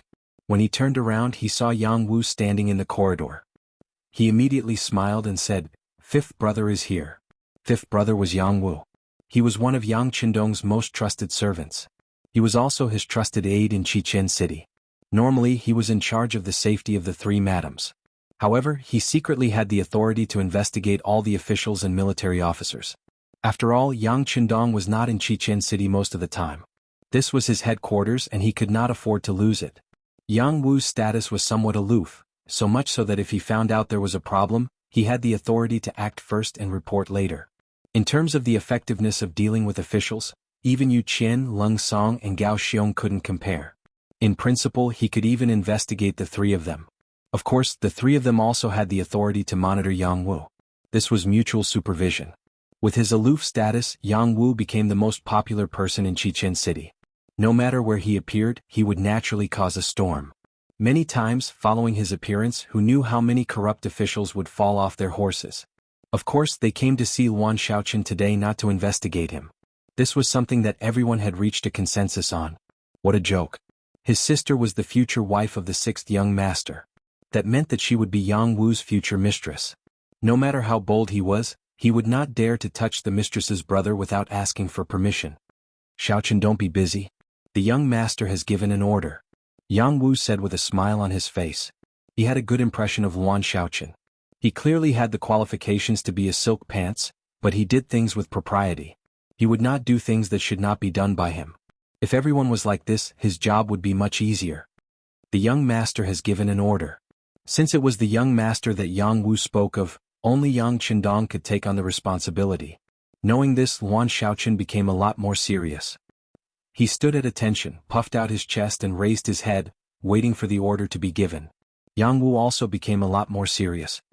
He opened his mouth and said, "The young master has given an order. From today onwards, Luan Shaoqian will be the governor of Lao province. Immediately hand over the work in your hands."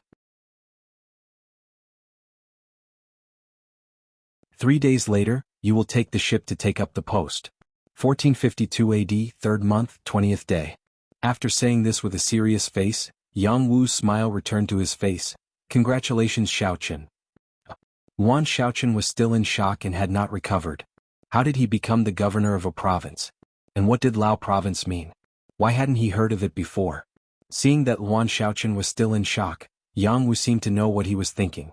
He smiled and explained, Lao province is the Lansang kingdom. The young master had just led his troops to conquer it. In the future it will be one of our provinces just like Yunnan province. There are a lot of things waiting to be done. There will be room for you, Shaoqian, to perform he. The news of the Lansang kingdom's destruction had not been officially announced. Many people did not know. Now that it was announced by Yang Wu, naturally no one would doubt it. However, it still caused a huge uproar. It had been less than 2 months since the sixth young master left Chichen City, and he actually destroyed another country. Their sixth young master was really powerful. The voices of other people were still ringing in his ears.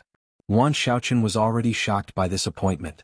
Although it could be said that the political department had become a behemoth like the military, especially the political assessment of officers and soldiers, this department's power had become more and more powerful. However, there were also a lot of talents here. It was too difficult to stand out here, and it was even more difficult to achieve results. However, if he could go to Laos to be the governor, it would be completely different. One must know that Laos was an independent place and it was a newly conquered place. Although everything had to be started from scratch, this was the value of it. It was like a blank piece of paper, and it was easier to create beautiful scenery. It was not an exaggeration to say that once there was such an opportunity, most people would fight to the death. There was a saying that one would rather be the head of a chicken than the tail of a phoenix. Unfortunately, he only had a lot of ambition, and there was no room for him to display his talent. After all, there was only Yunnan province before. That place had already been occupied and people had lost hope. Now that Laos had just been conquered, the sixth young master's order was given. The intention of training was very obvious. How could Luan Shaoqian, who was originally smart, not understand the reason behind it?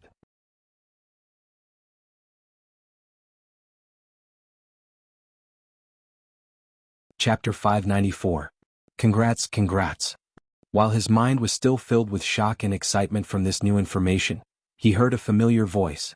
Mo Qingyu and Ji Fei had appeared in front of him at some point. These two were members of the political department.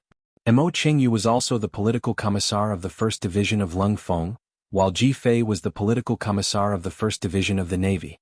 Both of them were people of high status and power. They were in the same office today. When they heard that Yang Wu was here, they came out of courtesy and heard the order. They immediately understood that the sixth young master was here to help his brother-in-law. The two of them immediately came out to congratulate him. Committee member Mo, committee member Ji. Looking at the two, Luan Shaoqian habitually saluted them. Ah, good, good. After all, Shaoqian is still a member of the political department. Now that you have made a name for yourself, you are the glory of our department. Tonight, committee member Ji and I will hold a farewell banquet for you. You must come. Mo Qingyu laughed and used this opportunity to improve his relationship with Luan Shaoqian. Although he was the #1 committee member in the department, in reality he was not much different from the other 3 committee members. If he wanted to have real power, he would have to become a vice minister. If he wanted to achieve this goal, he would need more people to support him. If Luan Xiaochen was willing to support him at the critical moment, it would be a great help. TL note: Yang Qindong is the minister of the Ministry of Defense. Yes, we're representing the department. Xiaochen won't refuse, right? Ji Fei obviously understood the reason behind it and said with a smile. The sixth young master only gave him 3 days. If he did not make the first move, then he would not have a chance to improve their relationship. Facing the enthusiasm of the two superiors, Luan Xiaochen could not refuse. He could only look at Yang Wu, who had come to deliver the order. When Yang Wu came, he was not only following the young master's order, he was also following the orders of the 3 matriarchs. Naturally, he had to take care of Luan Xiaochen. He nodded and said, since it is the department's good intentions, Xiaochen should not refuse. Oh right, tomorrow night, the 3 matriarchs and department head Luan will be holding a farewell banquet for little Li. Don't miss the appointment. Naturally, Yang Wu was expressing his attitude. Tomorrow's meeting had already been decided, so other people should not have any ideas. This was also for Luan Xiaochen's sake. As for why he allowed Luan Xiaochen to get closer to Mo Qingyu and Ji Guang, it was to get more support from them. This time Luan Xiaochen was not going to Laos alone. He was going with 50,000 educated youths from Kikian City. How good these people were and whether they could bring some elites with them were under the jurisdiction of the political department. It was the best of both worlds to decide on the personnel by building a good relationship with them. Okay, I'll listen to fifth brother. Luan Xiaochen smiled. Obviously, he already understood the other party's intention. If Luan Xiaochen didn't have the strength, why would Yang Qindong vigorously promote him?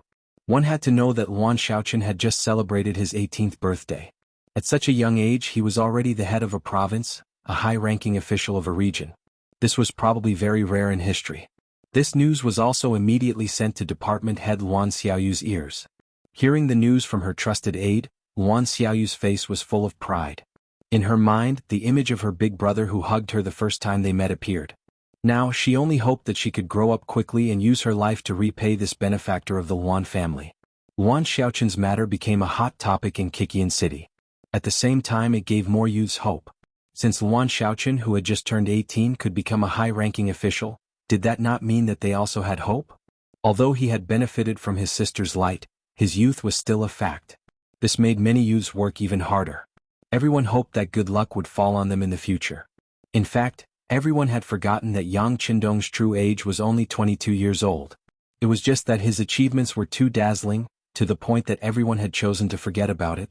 Luan Xiaochen did not disappoint, using the banquet that night to recruit many elites. This would be a huge help to him in the future. With Yang Wu's appearance, the others did not have the chance to disturb Luan Xiaochen. Instead, they allowed him to spend more time with his family. After all, outside Kikian City was the outside world. As the head of a province, he could not leave without orders. Who knew when the next meeting would be? 3 days later, Luan Xiaochen set off on time. Along with him were 50,000 youths, as well as 2 auxiliary battalions that had just passed the background check and training. As the population of Kikian City increased, the number of militia also increased. According to the rules, once the militia had served for over half a year and passed the background check, they would be able to join the auxiliary army. This was also due to the change in the situation. After all, the more places they conquered, the more soldiers they would need. Of course, more did not mean less. The examination was still very strict, especially the background check. Who knew how many people were rejected? After all, once they left Kikian City, if these people did not keep their mouths shut and spread the news, who knew what kind of problems it would cause? On this point, the political department played a huge role, and the publicity department also put in a lot of effort. In their programs they had already treated Yang Qindong as a god. This was how the title of God Young Master came about. It was also because the background check was very strict that no one knew about the situation in Kikian City. Even the great Ming dynasty did not know who the real leader of the mercenaries was. Thinking about it, so many people had left Kikian City in the past year, but there was no news at all. It had to be said that this was a miracle. In Lao province, Luan Xiaochen arrived on time. As soon as he entered, he was taken away by the first security team to see Yang Qindong. Afterwards, the sixth young master gave many constructive suggestions on how to manage this place. After the siege of Hanoi City in Vietnamese province, Yang Qindong did not want such a thing to happen again. As such, his requirements for Luan Shaoqian were that the foundation had to be firm, the people's livelihood had to be improved, the military had to be strong, and the economy had to be prosperous. The foundation had to be firm. There were two main aspects. The first was the hearts of the people. They could not let the people have any negative feelings towards them. The second was the infrastructure. Whether it was building houses or repairing cement roads, they had to be stable and fast. On this point, Kikian City would provide support in terms of manpower, resources, and money. The people's livelihood had to be improved. There were also two aspects. The first was to build trenches and distribute farmland. As long as the people had farmland and a place to live, they would become obedient and cooperate. Of course, those landlords and rich gentry who did not cooperate would be captured and sent to Kikian City for reform. That place was surrounded by the sea, and it was a good place to turn over a new leaf. The second was the taxes of the people. If the taxes were high, the income of the people would decrease and it would affect their lives. How to increase the income of the people while increasing their income at the same time? For example, they could be hired to repair roads and houses. With work, the people would have money and their hearts would be stable. The military had to be strong. This referred to the militia system in Kikian City. It was not that everyone was a soldier, but at the very least, the young men had to serve in the militia. With military skills, once something happened, they would not have to worry about mobilizing soldiers. In order to make everyone more motivated, they could reduce the militia's taxes. For example, if a family had a militia and they performed well, they could reduce their taxes by a certain amount. In this way, they wouldn't have to worry about not having enough soldiers. The economy had to be prosperous. This referred to the need to liven up business. Just like Hanoi City in Vietnam, they had to create a commercial street and slowly expand it. In the end, it would lead all the businesses in the vicinity to have a commercial street in every city. As the saying went, without commerce there would be no rich country, and this was the principle. Under Yang Qindong's careful guidance, Luan Shaoqian memorized the instructions in the book, which gave him a general understanding of the work in the future. Next, he only needed to do it one by one. When a problem appeared, he would solve it one by one. His experience would become better and better, and his ability would become stronger and stronger. After recording these problems, Luan Shaoqian asked a more daring question. That was, should the expansion continue? Of course, he was not against expansion. Under the ideological and political education, the people from Kikian City knew that Yang Qindong had to send out troops to destroy one country after another in order to save more people. However, continuous expansion would also bring some hidden dangers. For example, the instability of the rear. If this problem could not be solved, once a problem occurred, it would be a big problem. It meant that many people who had just seen hope would once again fall into endless war and return to a life of poverty. This was not what Yang Qindong wanted. Luan Shaoqian thought about it all the way on the ship before asking this question. He didn't even know if he would incur Yang Qindong's wrath after saying this, but since Yang Qindong trusted him so much, he had to say whatever was in his heart. This was what it meant to repay a debt of gratitude. Haha. To Luan Shaoqian's surprise, Yang Qindong was not angry. Instead, he laughed and said, "I know what you are thinking. Don't worry, without a stable foundation, there will not be too much expansion for the time being. Of course, if you want to liberate more people with this young master and let more people live a better life, then you should build up Laos as soon as possible."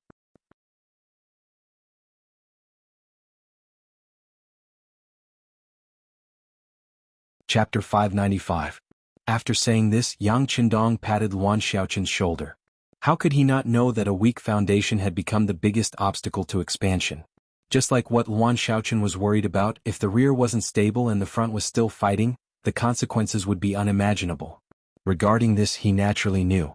Even without Luan Shaoqian's reminder, he had to stabilize and build a foundation first. Of course, if possible, he would fight 2 more battles to serve as a deterrent, so that he could gain more time and space for development. But he would not tell Luan Shaoqian all of this for the time being. In fact, there was still a problem involved in the assessment. Yang Qindong stopped for more than a month. He had to wait for the Security Bureau to send the latest news about Fan Yuhai. He had to wait for Leng Feng and the auxiliary soldiers to completely pacify Laos with the cooperation of General He Guang. During this time, the news of Lansang Kingdom being taken down by the mercenaries finally passed through the rainforest and reached Baiming, Southern Ming, and King Min's factions. Among the 3 factions, the one with the biggest reaction was the Emperor of Southern Ming, Zhu Qixin. Baiming was far away and couldn't take care of it. Even if they were angry, they could only choose to ignore it. King Min was still consolidating his position. Learning from southern Ming, he was also recruiting and training soldiers. However, he couldn't stop Yang Qindong from growing stronger. Southern Ming was different. This country originally belonged to Zhu Qixin. In his opinion, whether it was Baiming's Zhu Qiyu or King Min's Zhu Huituan, they were all his family's thieves. They were the ones who stole his wealth and territory. However, no matter what, their fight was his family's business and the mercenaries were his enemies. With such a mentality, when he heard that the mercenaries had taken down Lansang Kingdom after destroying Jiaoji, he was naturally furious. He was furious in the palace. Even though the only one who told him was the chief eunuch, Chao Jixiang, he was still furious. What is he trying to do? Doesn't he know that Lansang Kingdom is also one of the countries that Emperor Taizu set not to conquer? Doesn't he know that Lansang Kingdom is also the Laos protectorate of Great Ming? What reason does he have to occupy it just like that? He roared like a madman, not caring about how terrifying he looked at this moment. After shouting this, Zhu Qixin looked at Chao Jixiang and asked loudly, "Great partner, what's his reason?" "Your Majesty." Chao Jixiang's face was filled with apprehension, as if he was shocked by the emperor's might. However, from the way he answered the question, it could be seen that he was not truly afraid. Not long ago, the Lansang Kingdom sent out tens of thousands of troops to attack Hanoi City together with the famous general of Jiaoji, Fan Yuhai. However, they did not manage to take it down. However, I heard that many of the mercenaries died in this battle. Is there such a thing? Zhu Qixin acted as if he didn't know anything. In fact, when this news was reported, he clapped his hands in joy. In his opinion, the loss of the mercenaries was a good thing. At least it proved that they were human and could die. But now he didn't want to think about it at all. Instead, after hearing Chao Jixiang's answer, he said with disappointment, "This Panjacid is really too much. Why did he provoke the mercenaries and give them an excuse to attack?" This sigh showed Zhu Qixin's attitude. He could only pinch his nose and admit to this matter. In fact, he couldn't not admit it. Who told the mercenaries to become the victors? The victors had the right to do anything with a condescending attitude. "Your Majesty, this subject has something to say." Seeing that Zhu Qixin's anger seemed to have subsided, Chao Jixiang tried to speak. "Great partner, if you have something to say, then say it. We forgive you." "Thank you, Your Majesty. In fact, Your Majesty, the mercenaries' current actions are not a bad thing for us. The bigger their territory, the more people they will send in, and the less mobile forces they will have. When they expand to a certain extent, their foundation will inevitably become unstable. At that time, our new army should have finished training and it will be time for a large-scale counterattack. At that time, as long as we defeat the mercenaries, wouldn't everything they have now become the great Mings and Your Majesties in the future?" Chao Jixiang observed Zhu Qixin's expression as he spoke. As a eunuch, his job was to solve the emperor's problems. Therefore, restoring the emperor's confidence was one of his duties as the head of the eunuchs. Zhu Qixin seriously considered Chao Jixiang's words. After a while, his dark expression finally cleared up and he smiled. "That's right, great partner is right. As long as we become strong and can defeat the mercenaries, then what they have will be ours in the future." "Haha, right, we are going to train the new army with all our strength. As long as the army is strong enough, who would dare to oppose us?" As if he had thought it through, Zhu Qixin was no longer angry about this matter. He didn't even send someone to reprimand Yang Qindong on the surface. Instead, he put all his energy into training the new army. He even took out 3 million taels of silver from the national treasury for this. Through trading people, the southern Ming Empire really did have some savings. Baiming was too far away and couldn't participate in anything. The southern Ming Empire had its own little plans. Due to its own strength, it had to admit everything.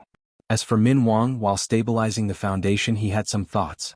For example, he wanted to try to contact Yang Qindong. However, Zhu Huiming's thoughts were quickly dissuaded by his officials.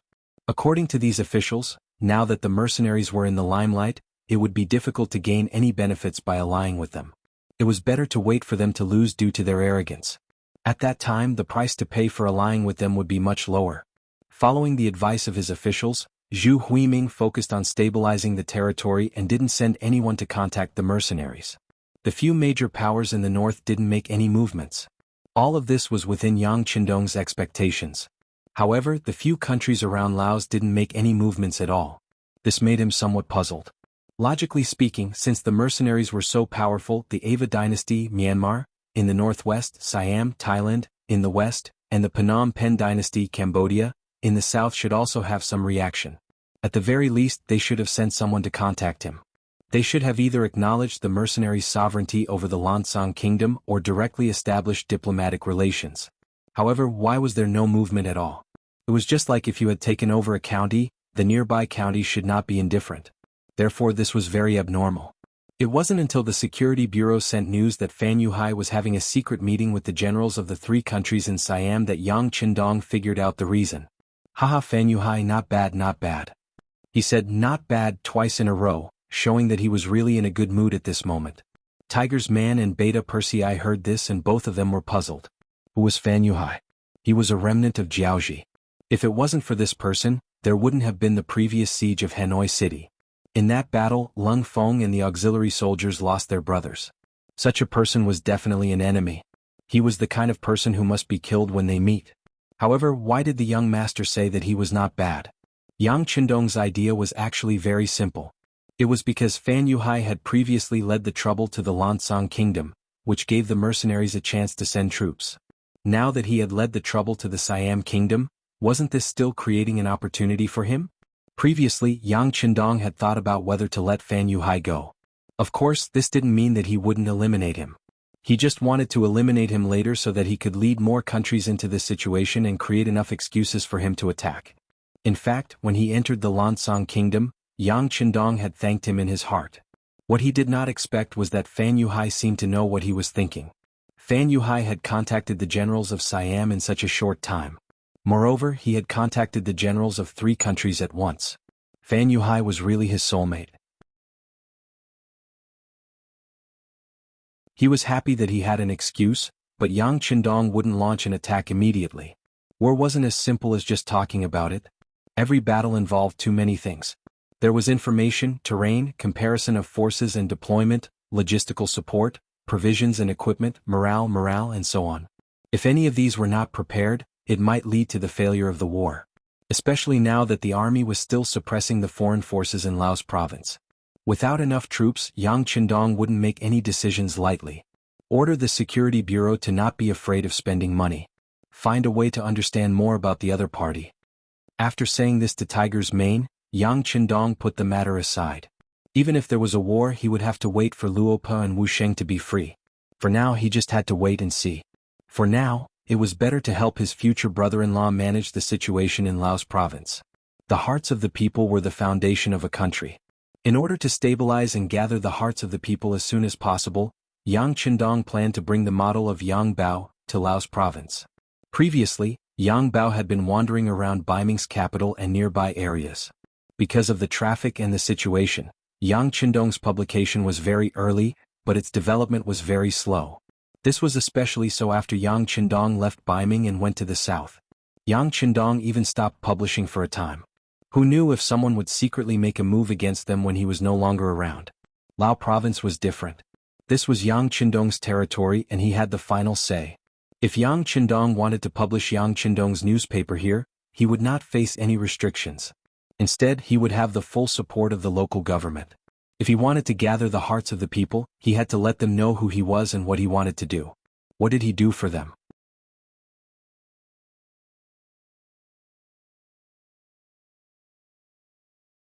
Chapter 596. How could he achieve this result? Public opinion and propaganda were obviously very important. Yang Bao became the medium to communicate the close relationship between the government and the people. With Yang Qindong's approval, every large city in Laos that was occupied had a large tea house that was being renovated. It was named the World Knowledge Tea House. Once the tea house was completed, it would be open to the public. It would also become the place where Yang Bao sold and published. Considering that many people did not read books and could not read at all, this tea house also had the function of reading newspapers. In other words, as long as you entered this tea house, as long as it was business hours, there would be people reading the latest Yang Bao content for free. This ensured that everyone would know what was happening outside, what new policies were coming up, and what benefits the people could get. Not only that, but world knowledge was also free. In other words, drinking tea was free. This greatly lowered the threshold to enter this place. Of course, other than tea, other snacks, wine, and dishes would require money. After all, the tea house had to continue operating. In this way, unless the people who came were poor, as long as they had a bit of status, they would feel embarrassed to only drink tea and not order anything else. On average, there would not be a problem to break even with world knowledge. Because of the popularity, it would not be a problem to earn money at all. Speaking of which, even if it did not make money, Yang Qindong planned to subsidize and support it financially. After all, this was originally a propaganda tool. Those who were illiterate could listen to it for free and understand the world's affairs. Those who were literate could directly buy the latest issue of Yang Bao and take it home to slowly read it. Not only that, if something interesting happened around you, such as some family affairs, strange or funny things, it would be counted. If you were treated unfairly by the government, you could also tell such a story to the staff of world knowledge. Once it was accepted and included in the Yang Bao, not only would the matter be valued by more people, there would be a high chance that it would be solved, and you would also receive a certain amount of information fees. This was also a good way to make money. What Yang Qindong did not expect was that the emergence of this policy actually gave birth to the journalist industry. There were actually some unaccomplished scholars who began to wander the streets and alleys in search of all kinds of things that happened among the common people. They then wrote stories and submitted them to Yang Bao to earn royalties. Needless to say, some people really became rich because of this. The emergence of Yang Bao became a bridge between the government and the people. Once the matter of the people was reported to Yang Bao, the government must pay attention to it. It should be known that this Yang Bao was not only read by Governor Luan Shaoqian, but also the sixth young master would pay attention to it from time to time. If the matter was not properly solved, it would not be his ability problem. In the next official examination they would be eliminated. The appearance of Yang Bao had greatly affected the efficiency of the government, so they didn't dare to play any tricks. Many people also benefited from this. Yang Bao was affectionately called the people's own newspaper. Because of this, the World Knowledge Tea House was full every day. Other than some high-ranking officials and nobles who liked to appear here and know the contents of Yang Bao immediately, many people who had a little spare money were also willing to spend money here. These people seemed to be afraid that the World Knowledge Tea House would not be able to continue operating because of free tea. In this case, if they had any grievances or hatred, they would not have a direct channel to the higher-ups. Therefore, Sher and the others would come to support them. Once an industry was recognized by the people and received the support of the people, not only would it have a greater influence, but the speed of making money would also begin to accelerate. In less than a month, the World Knowledge Tea House turned its losses into profits. This was greatly beyond Yang Qindong's expectations. It was just that he had no intention of earning any money from this aspect. In line with the idea of taking from the people and using for the people, he ordered to increase the return of the author's fee and information fee. As a result, more and more people either raised the information or directly submitted a draft. Some people, when they really couldn't find any problems with the government, wrote a story about how his neighbor quarreled with each other last night and didn't sleep well. From this point of view, it was clear how influential Yang Bao was. And it was such a newspaper that allowed the people to be able to protect their rights. It allowed them to write about the government's policies and various stories that seemed to have happened to them. It greatly reduced the distance between them and the government, and strengthened their recognition and identity of the Lao government.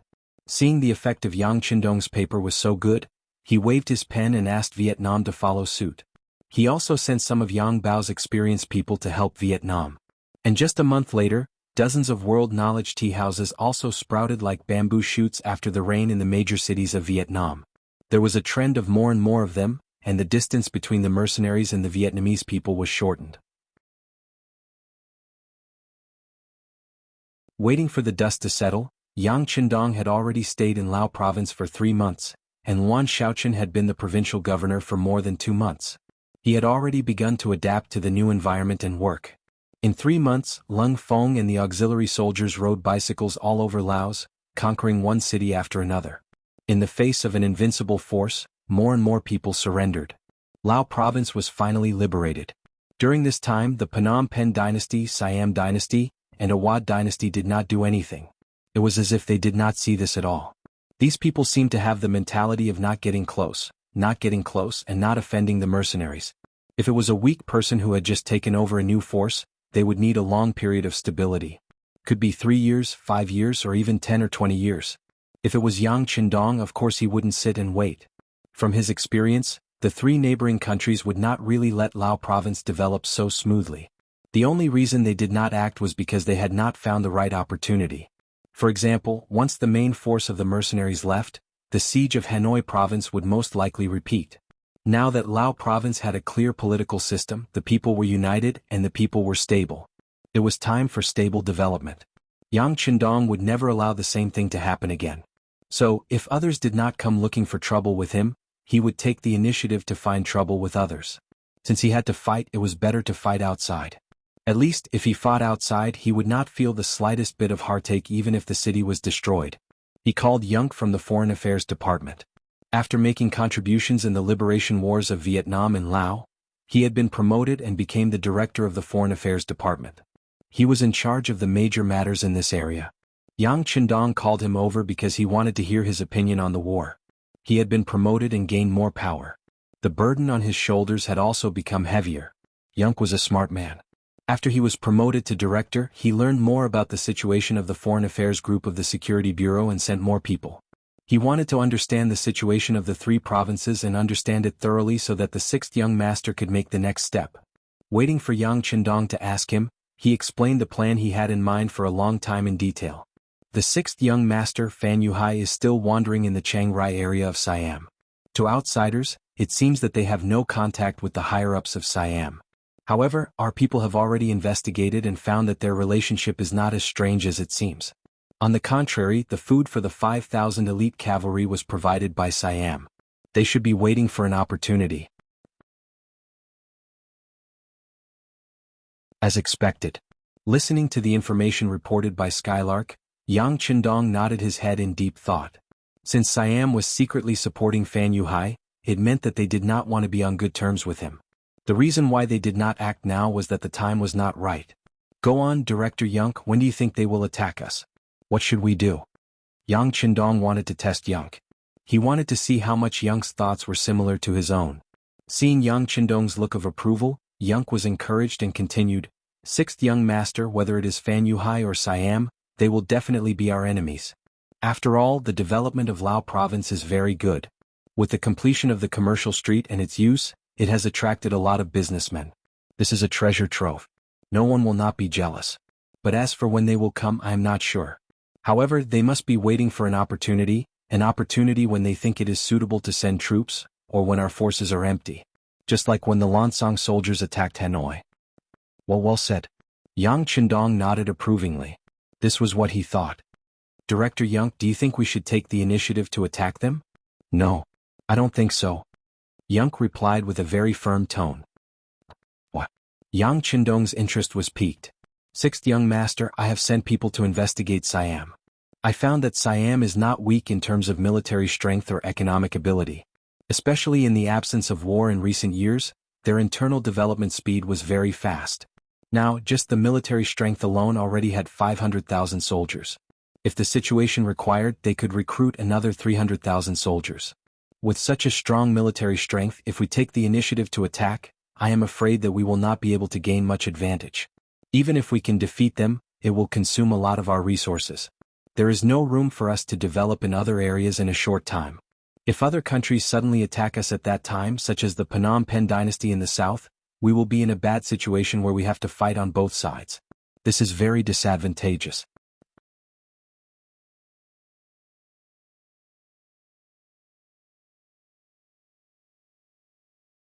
Chapter 597.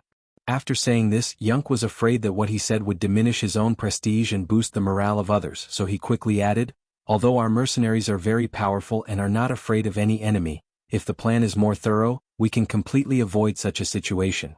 Isn't that better? How can the plan be more thorough? Yang Qindong had already heard the meaning of Yang's words. Presumably, this person with a talent for intelligence must have a very good idea. First, enter the Phnom Penh dynasty and solve the problem in the south. We don't have to completely occupy them. In fact, we don't have enough manpower now, but as long as we are afraid of them, it will be fine. So, when Siam dares to make a move, we have nothing to worry about. Of course, if it is done well, this is also a show of strength to scare the tiger, and it can buy some time for development. As if he had made a big decision, Yang said this in one breath, and then stared at Yang Qindong intently, waiting for the sixth young master's answer. Attacking the Phnom Penh dynasty first was the final decision made by Yang after understanding and investigating everything in the past 3 months. If it was rejected by the sixth young master, it meant that all the previous efforts would be in vain. The plan would have to be pushed back, which not only took time, but also made him lose face in the eyes of the sixth young master. This was definitely not what he wanted to see. Yang Chendong listened carefully to Yang's plan, but did not immediately express his opinion. Instead he got up and walked to the sand table not far away. When Yang also walked to his side he asked casually, "If we want to attack the Phnom Penh kingdom, we always need a reasonable reason." "Sixth young master, your subordinate has already prepared a reason. As long as you give the order we can brazenly kill our way over." Hearing Yang Chendong's request for a reason, Yang's heart pounded rapidly. He knew that this was the sixth young master's approval of his plan and had begun to consider how to implement it. What kind of reason? Yang Chendong hadn't thought that Skylark would have thought of this, and he couldn't help but look at her in a new light. "Sixth young master, I have already made arrangements. First, I spent a lot of money to buy 50 sets of enemy military uniforms from the right Prime Minister Dun of the Golden Border Dynasty. Then they would send out intelligence agents to disguise themselves as them and attack the Salangan family's caravan. By the way, the Sorangans are a famous business family in Laos. They are very rich and have always had business dealings with the Phnom Penh dynasty." Listening to Skylark's plan step by step, Yang Chendong's mind was filled with two words: shift the blame onto others. That's right, Skylark's plan was to blame the Golden Rim dynasty for the ambush of the Salangans. In this way the mercenaries would have enough manpower to send out troops. After all, since the Salangans paid the taxes to the mercenaries on time, the mercenaries should protect their safety and business interests. It had to be said that this plan was pretty good. It was a commonly used excuse to invade. However, looking at Skylark's arrangement, he seemed to be more prepared and detailed. "Well, this is a good plan, but it's not enough. The Golden Rim dynasty has never been in our eyes, but the strength of Siam should not be underestimated. The young master thinks we should do this," Yang Chendong said, making up for some flaws in the plan. Skylark listened with stars in his eyes. He had a feeling that the sixth young master must have wanted to do this for a long time. The reason why he said it was because he wanted to test himself and listen to other people's opinions. In any case, this time his answer should be very satisfactory to the sixth young master, and his impression of him would be better. Yang Chendong's impression of Skylark was indeed good. This person was good at intelligence and dared to be a lone hero. Now, his ability to trick people was also very good. Anyone who had such an opponent would have a headache. Of course, it was a blessing to have such a subordinate. There were many things that he did not need to think too much about, and Skylark would do everything for him. Such a subordinate was worrisome and reassuring. With Skylark's ability, would he betray his master one day? He believed that as Skylark understood the strength and power of the mercenaries, such thoughts would become smaller and smaller until they did not exist at all. Yang Chendong could promote a person and he could also destroy a person. However, no matter how much he thought about it, Skylark wouldn't do such a thing. He was a smart person and smart people would know how to do it. They would be able to obtain more benefits while protecting themselves. No one knew what Yang Chendong and Skylark talked about. In short, Skylark left with a face full of excitement. After some time, Tiger's man was called into the study room and received an order. That was to secretly transfer the 6 battalions and 1 regiment of the newly formed auxiliary troops over to Laos. He had great use for them. Currently, there were 2 main regiments and 22 auxiliary battalions of the Cold Vanguard Army in Lao Province. Overall, there were about 12,000 soldiers. Even with the 30,000 Laotian troops led by He Guang, it did not reach 50,000. In the eyes of outsiders, it was clearly not enough to start a war against the 3 neighboring countries with just this amount of military power. Although it was said that quality was the most important thing in an army, if there were too few men, they would not even be able to defend the city. How could that be possible? In order to make preparations, Yang Chendong could only go to Chichen City to transfer more troops. With another Cold Vanguard regiment and 6 other battalions, although there were only 4,000 men, it was still not enough. However, it was more than enough to deal with the current situation. At least the plan could be carried out. Our forces are still too little. Yang Chendong sighed and shook his head, suppressing the thought. With his current strength and the number of people under his control, it was not too difficult to build an army of a few 100,000 men. However, how could an army like that fight? He wanted to build elite troops. This way, not only could he equip them with the best equipment, he could also save a lot of money. Although he didn't lack money now, there were too many things he wanted to do. For example, he was preparing to build cement roads in all directions on all the land he occupied. Just this project alone would cost a lot of money. After Skylark received Yang Qindong's permission, he began to plan. Only 10 days later, he received news that the caravan of the Sorangan family was returning from Golden Rim City, the capital of the Golden Rim dynasty. Tell them to get ready. The plan will be carried out at Shangding. Skylark said confidently. Shangding. It was one of the cities in the Golden Rim dynasty. It was close to the Mekong River and was very close to the Lao province. Because of the importance of the geographical location, it had also become an important supply point for many caravans. Nashin was leading the caravan here to replenish their supplies. As an established business family in Laos, they bought a lot of new products from the commercial street in Wanxiang City when it opened. Then he led a team to deliver the goods to Phnom Penh dynasty's capital, Phnom Penh City. After making a big profit there, they returned. Rare goods were sold in the commercial street, such as perfumes and mirrors, which were priceless. Even the colorful underwear and chong sams were sought-after goods in the eyes of the nobles of various countries. In less than a day, all the goods were sold out and the price was increased by 10% in the process. The profit from this trip alone was more than 20 times the profit of selling ordinary goods. Nashin, who had made a lot of money, was grinning from ear to ear. He took the caravan of more than 100 people and 6 carts out of Shangding. He rented a big boat and sailed to the Mekong River. He wanted to take advantage of the fact that these goods were selling well and make more trips to the Sorangan family to ensure a higher status in the family.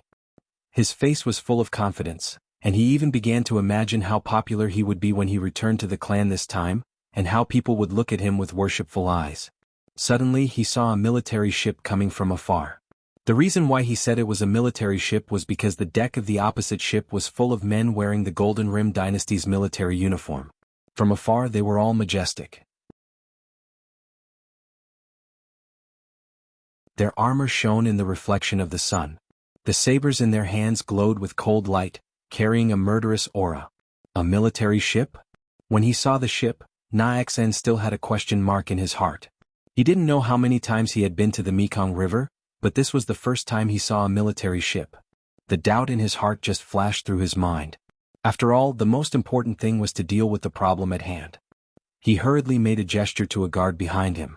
The guard turned back to the cabin and came back with a money bag with 100 taels of silver in his hand. Nashin took the money bag and put it in his arms. He felt that it was heavy and at the same time he felt more confident. When he saw the military ship approaching his ship, he didn't feel so nervous. Come out and be checked. After a wide plank was placed on the ship, the soldiers on the opposite side came over and approached Nashin. Haha, thank you for your hard work. But I wonder why you are here? With a fawning expression, he immediately went up to greet them. What? Do we have to greet you if we want to appear anywhere? The leader of the soldiers looked unhappy. No, I'm just curious. I've never seen you on this route before. Of course you can appear anywhere you want. By the way, we have a very good relationship with General Dagon. Every time we go to Golden Rim City, we will visit him in his mansion. While smiling, he talked about his background.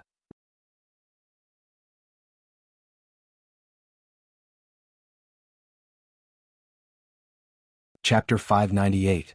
Those who were able to trade between the two countries had to have a powerful background. The Salangan family had found a backer in the Golden Border dynasty, General Daen. This person was also the #1 general of the Golden Border dynasty.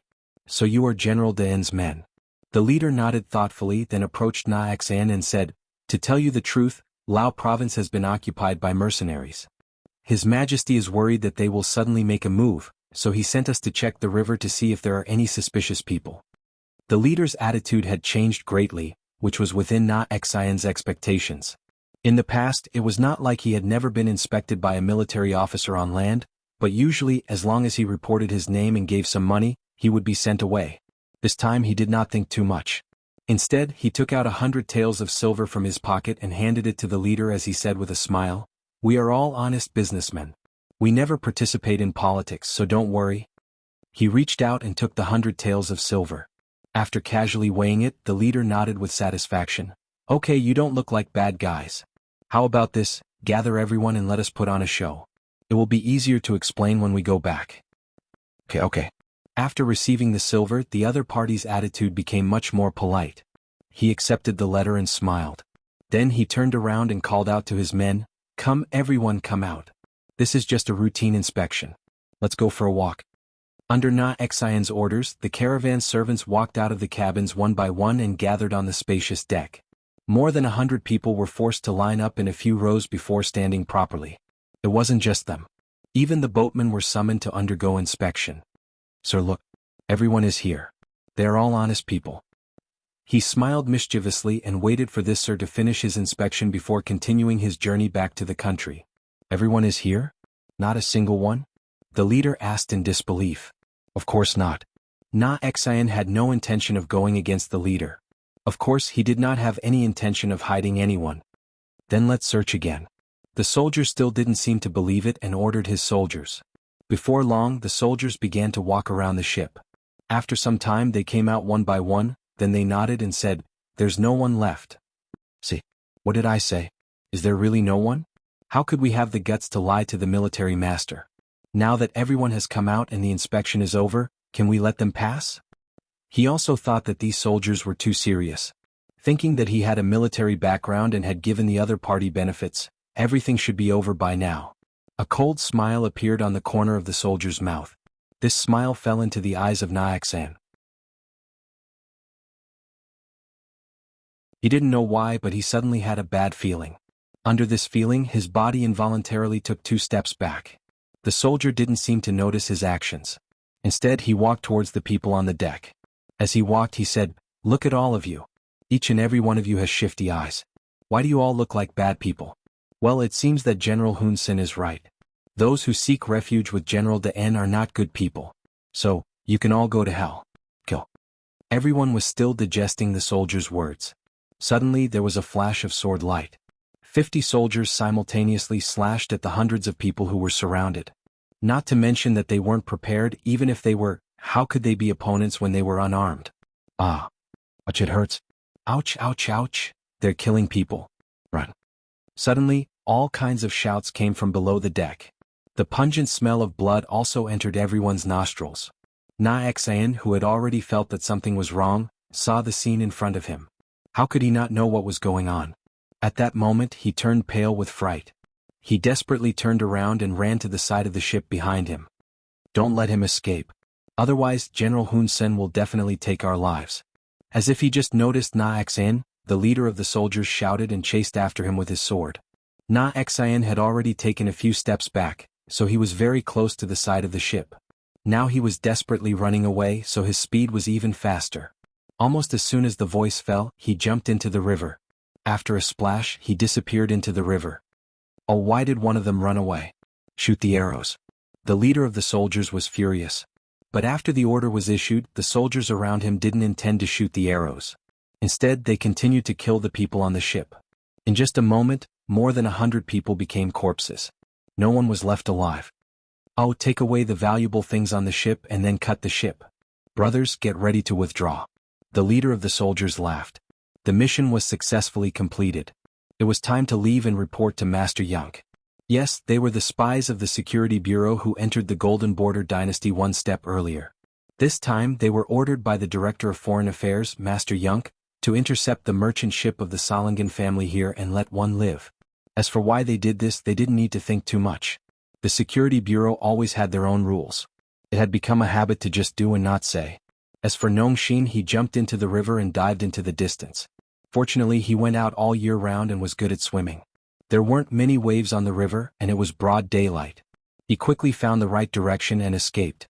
After getting ashore, he identified the direction and rushed all the way, ignoring hunger and thirst. Finally, he entered Laos after 4 days. Then he found a branch of the Salangan company.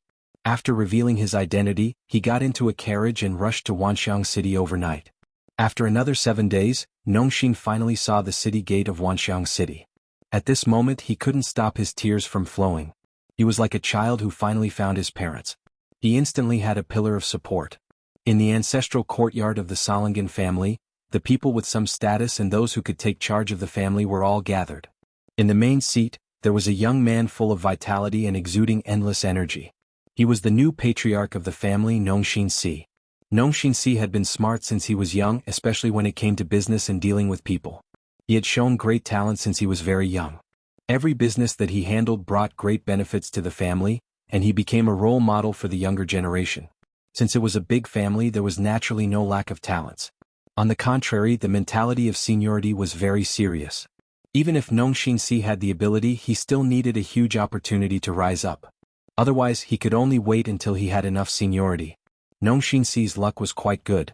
The opportunity had finally arrived. The seemingly powerful Lansang kingdom had been destroyed in a single night. While everyone was still watching and still had a glimmer of hope for the former Emperor Pius, Nongxi decisively made his move.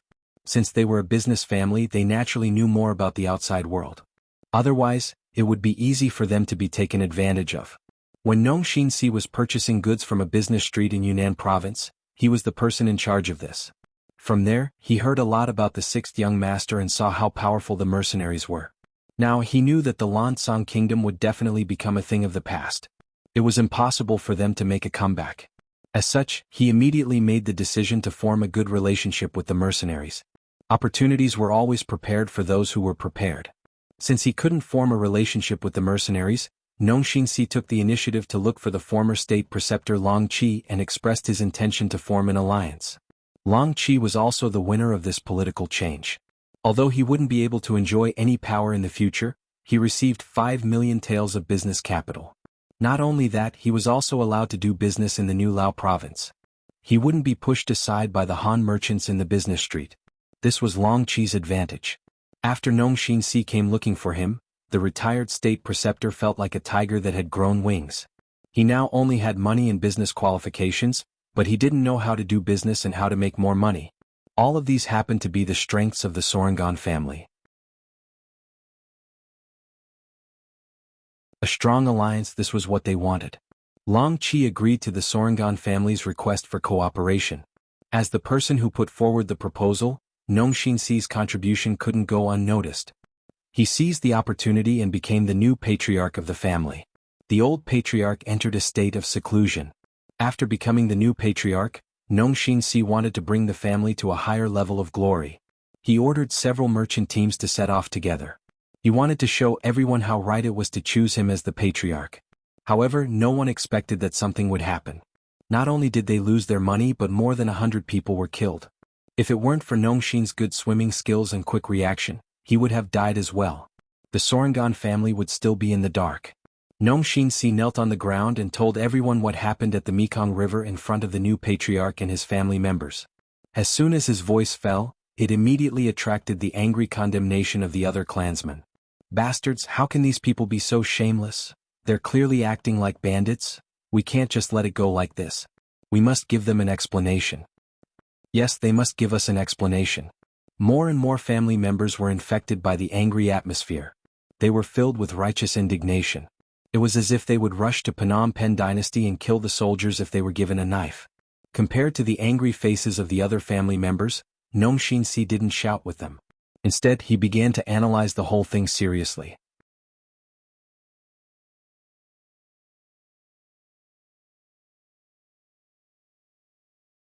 Chapter 599. Judging from the testimony in the letter, it was obvious that there was a conflict between the two generals of the Golden Rim dynasty. Later, when they saw that the Sorangan family had made so much money, General Hun Sen disregarded General Daen's face and suddenly attacked them. It was the best of both worlds. The only fly in the ointment was that he had escaped back after accepting the letter, and the truth had come to light. The Sorangan family had been doing business for generations, so they had some money. However, it was obviously unrealistic to say that they wanted to compete with the generals of a country. If they really dared to do so, it would be like hitting a stone with an egg. In the end, the whole family's business in the Golden Bien dynasty would be wiped out. Businessmen mainly pursued wealth, so they would not use weapons unless it was absolutely necessary. Fighting with force was obviously not what Nong Si wanted, nor was it in line with the family's interests. However, since Hun Sen had made a move, how could he let it go? How could he easily bow his head? He would probably not even admit what he had done in the past. In this case, things were a bit tricky. While Nong Si was still thinking about the gains and losses of this matter, the family members had stopped arguing and looked at him. It seemed that this time the patriarch needed to make a decision. Everyone, please calm down. Let me discuss this matter with Mr. Long Qi and then make a decision. He, Nong Si, didn't make any rash decisions in public. He knew that the more important the matter was, the more he had to calm down.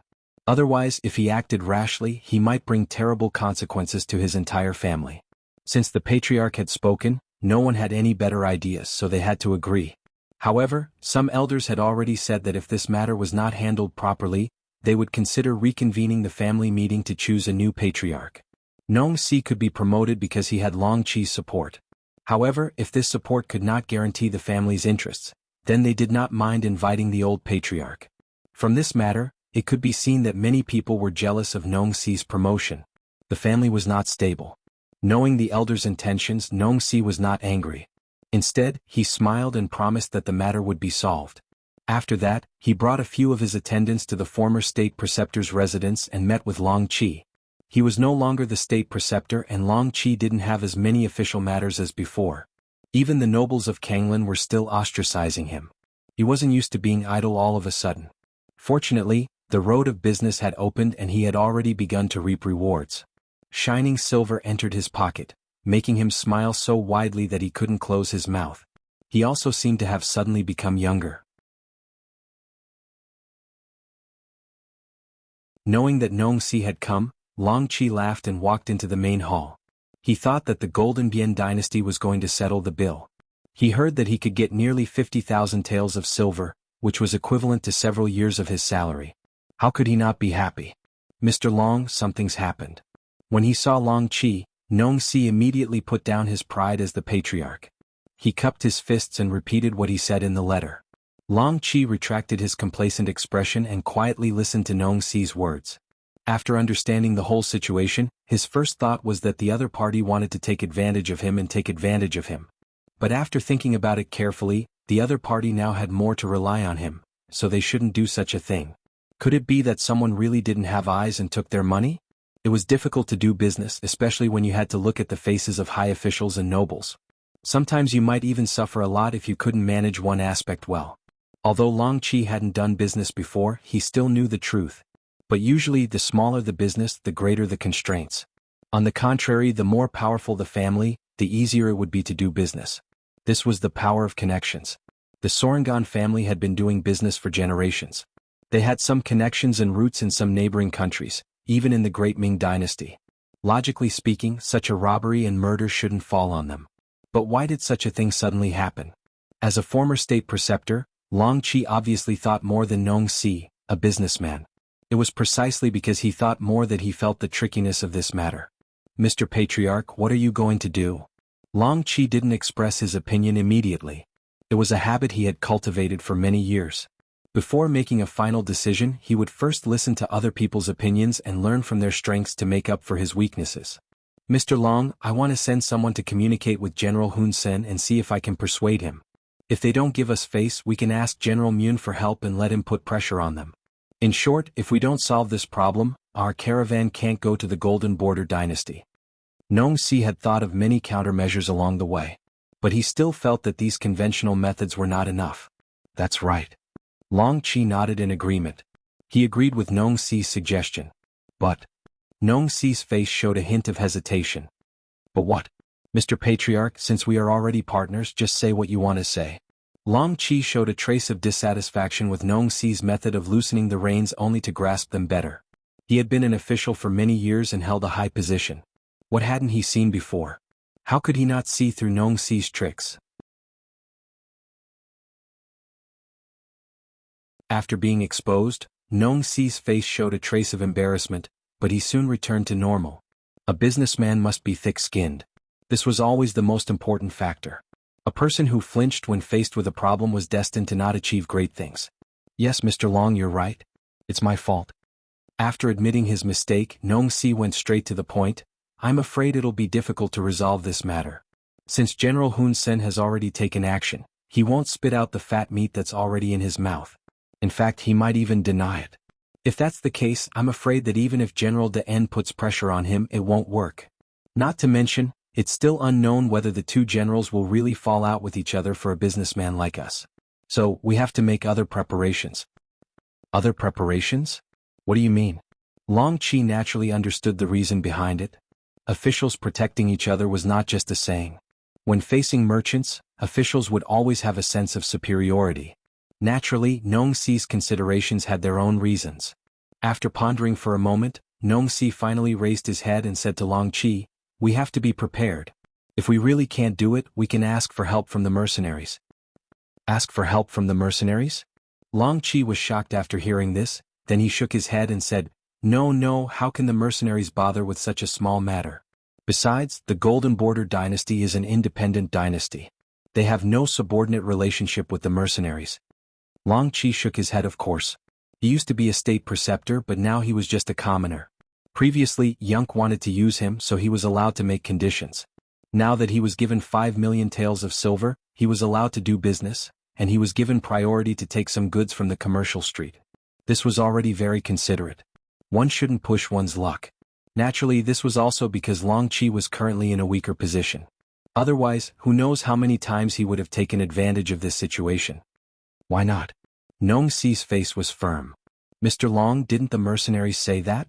They will protect the people. Oh no. It's the interests of the people under them. Now that we are in Laos, we are already considered citizens here. We are doing business and have paid the business tax. Now that we have a problem, shouldn't we ask for help? Nong Si wanted to say that he should ask for an explanation from them. But he knew that he should keep it to himself. He didn't have the guts to make things difficult for the mercenaries. I still can't. Long Qi was first persuaded by Nong Si's words, but then he shook his head. Now he was just a commoner. Who knew if the mercenaries would care about him? If he took the initiative to ask for help, what if the mercenaries suddenly wanted to settle old scores? Money moved people's hearts. Now everyone knew that he had received 5 million taels of silver from the mercenaries. If someone wanted to take advantage of him and took the initiative to ask for money, should he give it to them? As for whether the mercenaries would do this, anyway, when Long Qi was the state preceptor, he did this many times. Judging others by their own standards, of course he would think that this was the right thing to do. Long Qi shook his head like a rattle drum, which made Nong Si feel a little discouraged. The reason why he wanted to work with Long Qi was not only because he could get more goods from the business street, but also because of Long Qi's connections and identity. If he couldn't even do this, why should he work with Long Qi and give up the benefits? This was not an ordinary matter. It was related to whether he could continue to be the head of the family. If he couldn't find a reasonable solution, he would be beaten back to his original state. It might even be worse than before. After all, everyone knew that he had the ambition to be the head of the family. Back then, no matter who became the head of the family, they would all suppress him. Now that he was the head of the family, of course, Nong Si didn't want to return to the past, let alone the past that was worse than before. Nong Si didn't want to be too harsh, but he had no choice but to use his trump card. Mr. Long, you must report this matter to the mercenaries and ask them for help. If you can't do that, I don't think there's any need for you to cooperate with the Solingans. What did you say? Long Qi's gaze turned cold. The aura of a superior was revealed at this moment. You're tuning in to the Han Li's Wuxia Adventures YouTube channel. We're so grateful for your support, and don't forget to subscribe to join us on this incredible journey through captivating stories. Your generosity through donations truly makes a world of difference, as it's the primary source of revenue that allows me to expand and enhance this channel for you. Thank you from the bottom of my heart for being a part of this adventure.